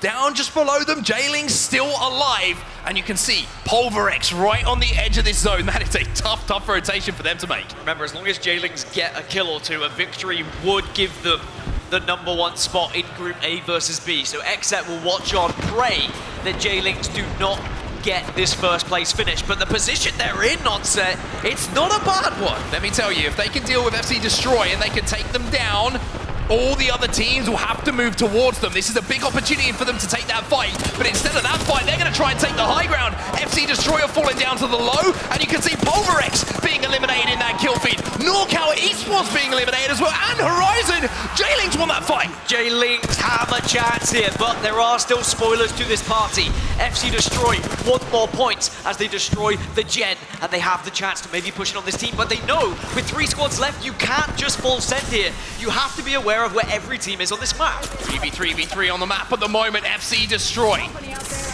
still alive on the edge of zone. The APAC North team. We have an EMEA team as well, and then of course we have an APAC South team in Moist Esports, but Moist are taking a lot of damage, and again look who's waiting. Last game it was the low ground, but this time it's the high ground. J-Lings are going to try and replicate it, and it looks like they're going to be sending it soon, but they wait patiently. Again, timing is everything here. The seconds tick down. They're waiting for that damage to come in, and I tell you what, I've never seen an ARC star held with such aggression in my life. Get ready. Moist manager survived for now. It looks like VJX is going to get one. Max is trying to help him out a little bit. He's desperate to drop down on these players and get these kills. And they're going to have to be forced to move now. And all of a sudden, it looks like this game might have changed, Dan. Because of that drop down with the Arcstar, they are now forced to make this push realistically. Unless 2 leave VJ here, then they'd have to try and take on FC Destroy. FC Destroy arguably best position in the game right now.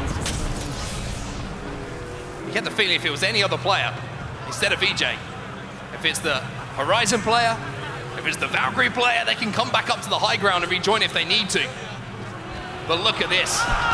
Now the drop comes in. Nax doing big damage as you would expect. He destroys the black hole, and now he's looking to destroy the dreams of the team in front of him as well. Oh, the armor swap's going to come in quick enough. It's a 3v2 here. Nax is on his own. Now you can see, with 1 point separating them and XSET, they can't get the win. They get the 2nd place, and FC Destroy will come through with the win. They were 1 point off, but did not get that kill. It should solidify XSET in first place in A versus B, but FC Destroy, they held out. They had an opportunity to push very early on there, but they said, no, look, let's back off. We know there's another team in the vicinity, but we're not quite sure where. And they just patiently waited, and because J-Links did commit heavily to that fight, and unfortunately, when a Watson's in the area, fences are down, it punished them completely. Yeah, very tough for them to make, and at some point they had to take that fight, right? They had to take that fight. It was their only option.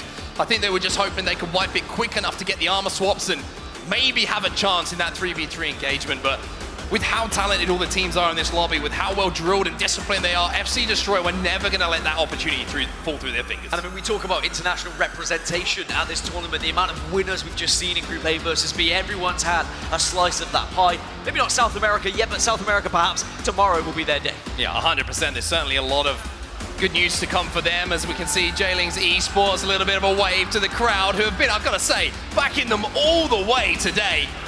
But a little bit of disappointment at the same time, Dan. But I like that you've got someone come to say, hey, look, yes, we're disappointed because we were 1-off winning, but we just got 2nd in what is a very stacked group at times. Look at the teams we were able to beat, the teams we were able to top here. They still get great amounts of points going into tomorrow. I think the story coming out today, though, A versus B, right, is the international talent that we are seeing. This is not going to be a walk in the park for any region. Every single point you have to pick up, you're going to have to fight hard for. And I'm going to say FC Destroy in that in-game played it so well. Patience is a virtue in some of those situations. Waiting for the damage to be done, taking the best position, and then capitalizing. Because a lot of times we'll see teams try and move in on that, and all of a sudden they choke it. One player goes down, gets a little bit hyper-aggressive, but they played it to a T. They did the J-Lings onto J-Lings, unfortunately. They were the team that entered the fight last, and a very impressive day from so many teams. A disappointing day for others, but plenty of time to rectify that throughout this tournament. And plenty to talk about for sure. And for us, that's going to do it from Gaskin and myself on set. Thank you for having us. It's always been a pleasure. We'll be back tomorrow, but for now, we send it down to the desk. Round of applause for Gaskin and Onset. Great casting, fellas. We're excited to see you tomorrow back on the desk as well.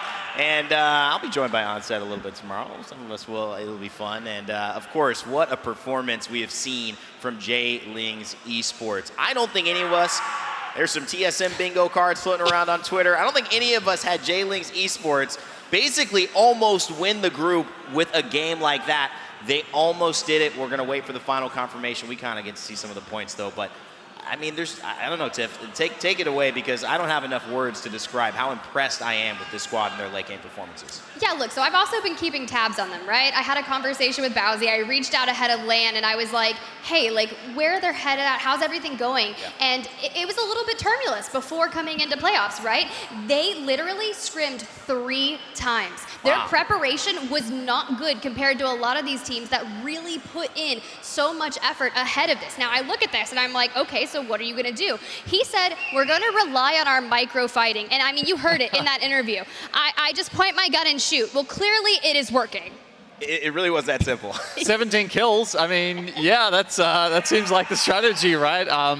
They needed that many, though. They must have known, right, going into that. Yeah. I mean, you're not necessarily like going for first in the group stage, right? Because the points are cumulative across all 3 of those lobbies. But at the same time, you still want it. You still want to be first. You want to have that psychological advantage over everyone else. So they knew it would take a big game to do that. And they were so close. So close. One simple kill. It was really unfortunate for those wanting to see the underdog story in that moment. But you got to say that as much as I said, Xset, I would love to have seen you perform stronger in these final couple of games. I got to give them credit. They did what they needed to do with that last game to get enough. And sometimes that's all you need. 5 points when you're not having your best game. Seems like Xset was able to do the trick.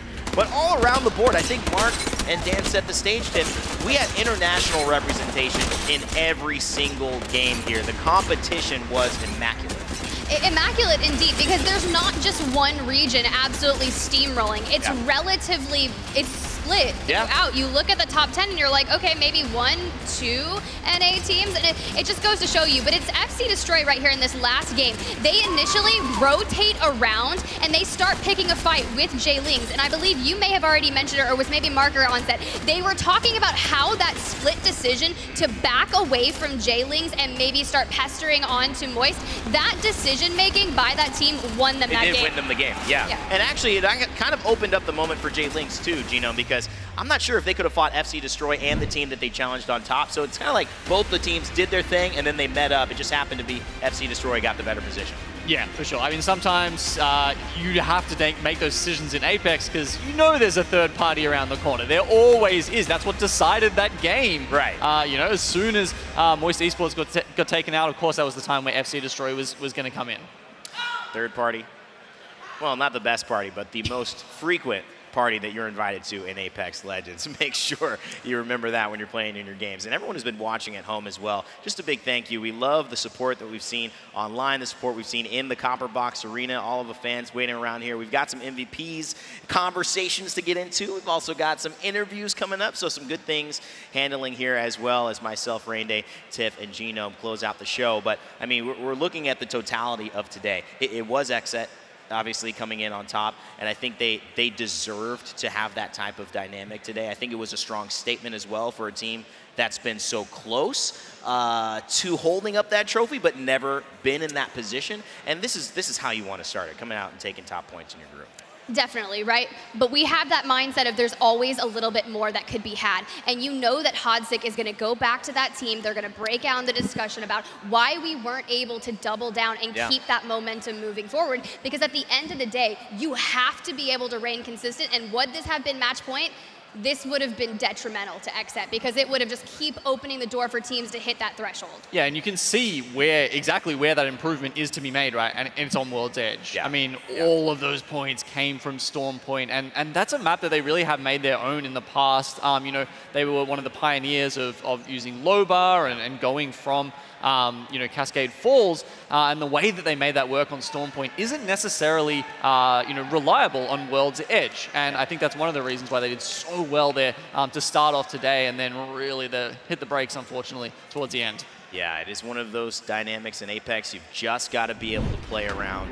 So far, a lot of teams showing us the best that they've got. No better way to start day one of our Split 1 playoffs here in London. FC Destroy, big 21-point game, 12 placement points and 9 kills, but the standout number, 26 points, 17 kills for Jay Ling's Esports, putting on an offensive clinic this evening here in London. Moist Esports, consistency, that's all I got to say. They have just been good all day long. Horizon Union as well. Shout outs to Phoenix. Hope to catch up with him a little bit. My boy from Paladins, and NorCal Esports rounding out the top 5. But taking a look at this, you know, we've got teams here. Everyone had a moment. Alliance, XSET, TSM, and then on this back half, TIFF, you know, teams that definitely, Space Station had a moment. Maybe not a great moment in Game 6, but this is a good starting zone for a lot of teams here. Yeah, I definitely think it is the good first series for these teams. You get your feet wet. You start kind of figure out how some of these teams are going to be playing. And I mean, look at TSM right there. Yeah. 9 eliminations, only 1 placement point. I would rather go out in 11th with 10 points than go the distance and have a second place with 0 elims. The name of the game is 5 points, even on a bad game. TSM on a bad game in terms of placement, get 10 points because of the kills. That is the type of deadly dynamic that we've seen TSM bring. I'm so excited to see how that transitions over the course of these next days. It's going to be fun, and as you said, we saw it on our screens. You saw it if you were paying close attention. 1 point is what XSET does, but 1 point is enough to take first place so far today. A big congratulations to XSET and the XSET fans, wishing them well. J-Lings Esports, though, a heroic performance to make it that close. Moist Esports, a well-deserved third, in my opinion, and Northeption and Space Station. Gino, I think this is pretty fair to say based on how these teams played today. Yeah, you know, as we were talking about, a really good split there between the regions, all at the top, okay? Not even just like throughout the entire leaderboard there, you know, all doing really well. Yeah, I mean, 2 standouts, okay? We had XSET there, and then moving down, you know, you also had Northeption and Moist really close together, so that's showing us like the differing styles. So not only have you got, you know, teams from every region playing, depending on how you think, you know, what excites you in competitive Apex. You've got teams who play it smart and teams who just play it with their rollers, I guess, you know, doing really well. Well, I'm getting some news here. You might want to repeat that. I heard the first one, but not the second two. We do have the results coming in from our C versus D, which was off stream. I know our first two. It's Fnatic and it's ExoClan. Fnatic taking the win in Group C versus D, which I think is a huge, I mean, testament to what you brought up. A team that got 4th at Champs, clearly with a mission here in London. Yeah, I mean, they've been phenomenal, you know, up to this tournament, and I think they're one of the teams who is like, yeah, they definitely wouldn't be happy even with a top 5. They would only be happy if they're walking away holding that trophy high. Very interesting to hear that EXO came 2nd as well. You know, we talked about identity crises before with Dreamfire, and I was talking a little bit to EXO about what they were looking to do coming into this tournament, and they were wondering whether they should be playing more of an edge, more of a zone style, and actually flipping between comps. So they were one of those ones trying things out in scrim. So I'm going to be fascinated to find out what they've actually settled on and what they started playing in that first series today. Well, it's been a great performance, but sometimes we have some great individual performances. In fact, every day we tend to have that in the ALGS. So it's time to cue up one of my favorite segments to highlight our top performers, our Monster MVP. All right, let's see who we got to focus on. Tiff, I want to start with you. Who was your Monster MVP for today? Look, well, this is going to come as no surprise. It is going to be none other than J-Lings Esports Zane, and you've got to give it to him, right? Back when he had tweeted right after Split 1 Pro League, made LAN with no comp experience. Bro, you don't have any LAN experience then either, so let's talk about this. What is the deal, man? So he's doing really, really well here. It's been exciting to see this. When you get young, fresh players. I looked up his Liquipedia page. He had 6 tournaments on the Liquipedia page before winning their first preseason qualifier. So a young demon here to prove their worth. I wouldn't be surprised, guys, when you pull up your phone, go follow him right now. Show JLings Esports some love, because just the movement, the dropping down, the one clipping, the hip fire on the flatline, it is just textbook. And this play right here, staying on the low ground, waiting, taking the grab lift up. I mean, that was such an easy decision for me. 2 wins on the day from JLings Esports, one of the best moments individually we've seen, no doubt. Zane, Gino, what you got? We're going with Verhulst here from TSM. Okay, Big E. Yeah, Big E. We saw TSM have some really cool moments today, you know, plowing through a lot of teams. And when they're doing that, a lot of the time it is off the back of Verhulst. This guy on the controller just absolutely destroys people, right? And I think one of the things that makes TSM such a great team is their ability to not only take these early fights and pick up those KP as we were talking about, because you don't always make it to the end, but then when you do, you need those clutch players, you need the calls coming through, and Verhulst is often the one executing those plays and really coming up when they need it in the final circles. Just to echo that too, Genome, I mean, I think TSM have really grown and matured in so many different ways. You talk about how maybe the communication with Raven, but you talk about Verhulst stepping into a more advanced, I think, elevated role and really owning it. I mean, the having to exist in that environment and still perform when you've got those kind of comms coming through. Yeah, that's something I'd have to give a shout out to Verhulst for as well, honestly. All right, well, big shout outs to them. But I got to go ahead to my boy Nocturnal. XSET ends up taking the day. They rep the set for not only North America, but they also do it in fine fashion. Yes, they didn't have the best games towards the back half, but when you talk about winning, a win is a win. And when you say Hodzik might be more of a king in the castle, helping to kind of plan the overall strategy for what his troops do, Nocturnal is the leader, the general in the vanguard that they need to see in the front lines taking on the moment. And when Nocturnal plays confident, Hodzik has told me, everything is different. Sykes, Fun, they get into that energy, and Nock, I think, given the situation that he's in, has been so successful, dropping 8 kills in games, having the ability to do damage consistently, taking on that Bangalore role, which can be tricky as well to kind of pace yourself going in and out. I feel like all of the players that we highlighted today had masterful performances and had a chance to be called our monster MVPs. All right, fantastic stuff. I mean, all around. What a moment. I mean, isn't it cool to be here, by the way? Just like take a second off the analysis. Like, we've had fun today. Yeah, I mean, this is insane. I could never have imagined that I would be in London with amazing people in front of me, amazing people beside me, and then an insane live crowd. Like, this is just kind of chaotic, right? Chaotic, is that the word you'd use, Genome? I mean, it is a lot going on. That's beautiful. Yeah. You know, I mean, so many moments today we saw. Like the first thing that popped into my mind as I said that was Zane with the 1v3. Honestly, one of the most beautiful moments I've seen happen in Apex. You know, like just the excitement rising as he got the first one. You're like, that's insane. Second guy pops up, goes down. He's just playing whack-a-mole with them. Oh man, that was.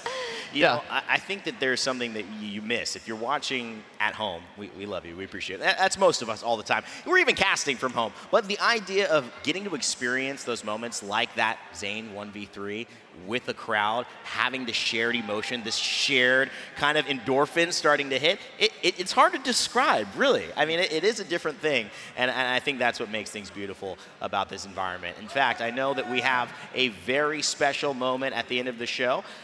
It's going to be an interview. We're not sure who it's with yet. We're waiting with bated breath, so I will get that to you in just a moment. I know there's still people in the audience waiting to hear from a player. But Tiff, as well, I mean, anybody else stand out to you? I mean, we talked about a few, but I think we could have put several other players in that list in terms of Monster MVPs for today.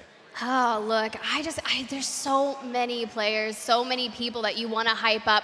But I'm telling you, North Eption, we got to keep an eye on them. Every time we go back, we're watching the game. Every time they're out in Narnia, like crafting in zone, vibing, hitting the beacon. I just look at Genome and I'm like, look, they're going to do great things. Just wait, just watch. They had a slow burn to start it off, and then they come out swinging. And look at Zane shaking his head at something. Someone probably hyped him up, and he was like, I'm not impressed. It wasn't good enough. That's you and all the Twitter followers you just sent over to it. Is that what's going on? He's just responding that right now. Like, just aim, brain dead, basically, for anybody who's trying to figure out how to get good. All right. Our interview is ready. We've got Glitter Explosion standing by with one of our players. Let's go ahead over to Lauren. All right, thank you very much, Rain. You're right, I'm standing by with Nags from J-Lings, and we have a lot to talk about here today. All right, I mean, you guys progressively got better throughout the day and then just smashed it on the second half. Are you World's Edge preference team? Yeah, I reckon our World's Edge is definitely in favor to us compared to Stone Point. And we started off pretty slow, I guess, but after the ball got rolling, it was really rolling. So yeah, we're happy about performance for sure. And my teammates, they played insane. VJ just done his iGelling as all you're seeing. Zane's 1v6 against 100 Fuse and Passion. That was crazy. That was crazy. But yeah, man, I'm so proud of my teammates. Yeah, and yeah, I'm happy. We done well today. But there's a long way to go. So yeah, we got to stay focused. Okay, we got to talk about those teammates that you mentioned, because I believe there was a video that you put out on social media about the real deal. Okay, can you hype up your teammates a little bit here for me? The video about the J-Links video, you took the announcement? Yeah, oh yeah, there was a clip I posted. There was a lot of allegations going on about Zane that, he's not legit and stuff like that. And I told him, this is your moment, bro. You have to come to LAN, you're going to perform. We all believed in him, and that's why, we stuck with him, and he showed, what he's about today. He's amazing. And with VJ as well, he doesn't really get the spotlight because he's a controller IGL, and a lot of MNK players think, they can't do it. And VJ's only IGL for about, let's say, 2 months, and he's already, in my opinion, better than a lot of MNK, IGL. So, yeah. So, yeah, VJ and Zane are doing their thing, man. I'll be honest, they're doing their thing for sure. Now you guys were only 1 point away from tying for top spot today. When we're talking about momentum, looking forward to the rest of groups, how are you guys feeling? We don't want to get overconfident because it's not good, but we're going to stay focused. We're confident going, obviously, to the 12 games that we're playing tomorrow. So, yeah, we're just, we're going to chill now and probably even review the game, see what we can do even better, too, because we didn't win today. We got second, but yeah, I'm still happy about performance. All right, last question before I throw it back to Rain. You are now in your hometown, playing in front of your hometown crowd. How does it feel? I mean, I love London. It feels good. It's the first day today. The crowd was insane, so I can't wait for the finals. I know this place is going to be crazy. All right, well, thanks so much for chatting with us, Nags. We're going to send it back over to the desk. I love Nags, man. Talking to Nags. Always has a swag, giving it up for London. I mean, it's a great guy to interview. I always love chatting with him. That's a great representation, too, of the energy of, I think, J-Lings, right? They have that almost swagger to them and the way that they like to play and the confidence that they like to take into their games. But out of game, you can tell there's humility there. It's like, hey, second place. We did okay. We didn't do what we really need, though. And that's what they're going to be hoping for. Hopefully they aren't in Sunday. That will be their goal. Okay, every day we highlight something that's important, and sometimes we do it in the front. Today we're going to look backwards on some of the most important plays and check out what's in your pack thanks to WD Black. All right, what's in your pack today? We are going to be talking about none other than one of the most important ordinances in Apex Legends. If you know what I'm talking about, that's all right. Basically grenades, thermites. The Arc Star. That's right, Tiff. The Arc Star, one of the most impactful ordinances in the game. It has been since launch, but it had some big impact today and is always going to be an important element in your games. Look, I mean, just looking back on this, between Moist and Alliance hugging that fence, all of the ordinances going out, in particular that Arc Star, it's sticking onto that other side. Alliance, sure, they were able to reset just a little bit, but it was enough to deter them. And when you stick someone, it's actually chaotic, right? You get the stick, the person's like, oh my god, I've been stuck, I need to get away from me because I don't want to take you down with me, right? So it's a very critical thing, and Genome, they've had a little bit of changes to how much damage it does and all of those things, but it's still so good. Yeah, it's got the stun, right? So after you get hit, you're an easier target at that point as well. And yeah, and it also does extra damage to shields. Yeah, just in case you didn't know. Well, if you didn't know that about the ARC Star and you're still watching this broadcast, we appreciate you, we love you, and that has been What's in Your Pack, thanks to WD Black. All right, it's almost time here. I know we still have some lingering fans here. A lot of people have headed out their way, but as the show is about to close, I want to give you guys a moment after a first day, a great day, by the way, of working with both of you. Your final thoughts, takeaways, and expectations maybe heading in tomorrow. Tiff, I'll start with you. Look, I wish I could say that I didn't believe that XSET would have stayed on top that long, but that just goes to show you how 2 dominating performances can really change the trajectory of your 6-game series. And throughout the group stages, that's what you're going to need. Now, maybe it's not going to look exactly like that. You mentioned it earlier. They were very low-scoring series, and I think that may be a trend because of the level of talent that is obviously here from the different regions. So just play your game, play it slow, play it methodical, or unless you're North Eption, go crazy. Gino?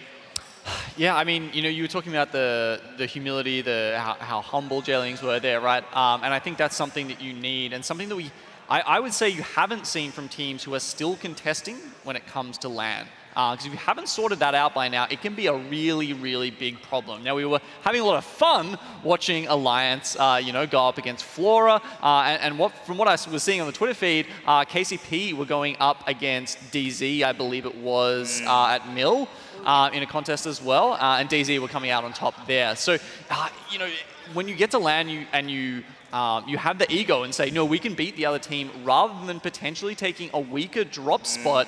Well, you can see that doesn't work out so well sometimes, and it was a little bit more even, I think, here on the mainstream. From what we heard, DZ run away with it, and KCP are now going to be struggling when it comes to the end of the group stage and even trying to make it into that winner's bracket. Incredible thoughts. Thank you, Genome. Thank you, Tiff. Thank you, Fallout, Vicky, Onset, Gasket, who have been our casters. Thank you to the fans who are still here. I know there's not that many of you left. Yeah, you're the real ones right now. I'll see you guys tomorrow, and I'll see all of you tomorrow as well. 10 a.m. UK time, we start, and we go even longer. 12 games will be played, and we'll decide who's going into those winners and those losers bracket, elimination brackets. It's been a heck of a day to kick off the Split 1 playoffs in London. As always, never give up, never stop gaming, and we'll see you tomorrow. Make some noise! The Split 1 playoffs have begun. And AXA take out TSM and are your winner for game 1. Enemy! Gonna do it! A 2 versus 3! XSET goes back to back. Are you kidding me? One more game on Storm Point. Can XSET go back to back to back? One die. Nice. Drop it. In a 1v1, but North Eption does it instead. Japan on top in game number 3. It's match number 4. He finds 2 and the one clips. He's gonna make it. He's Dreamfire step up.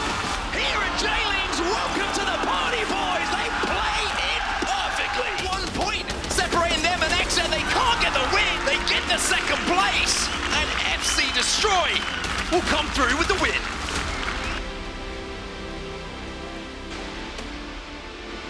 Herman Miller Gaming is the official chair partner of the Apex Legends Global Series.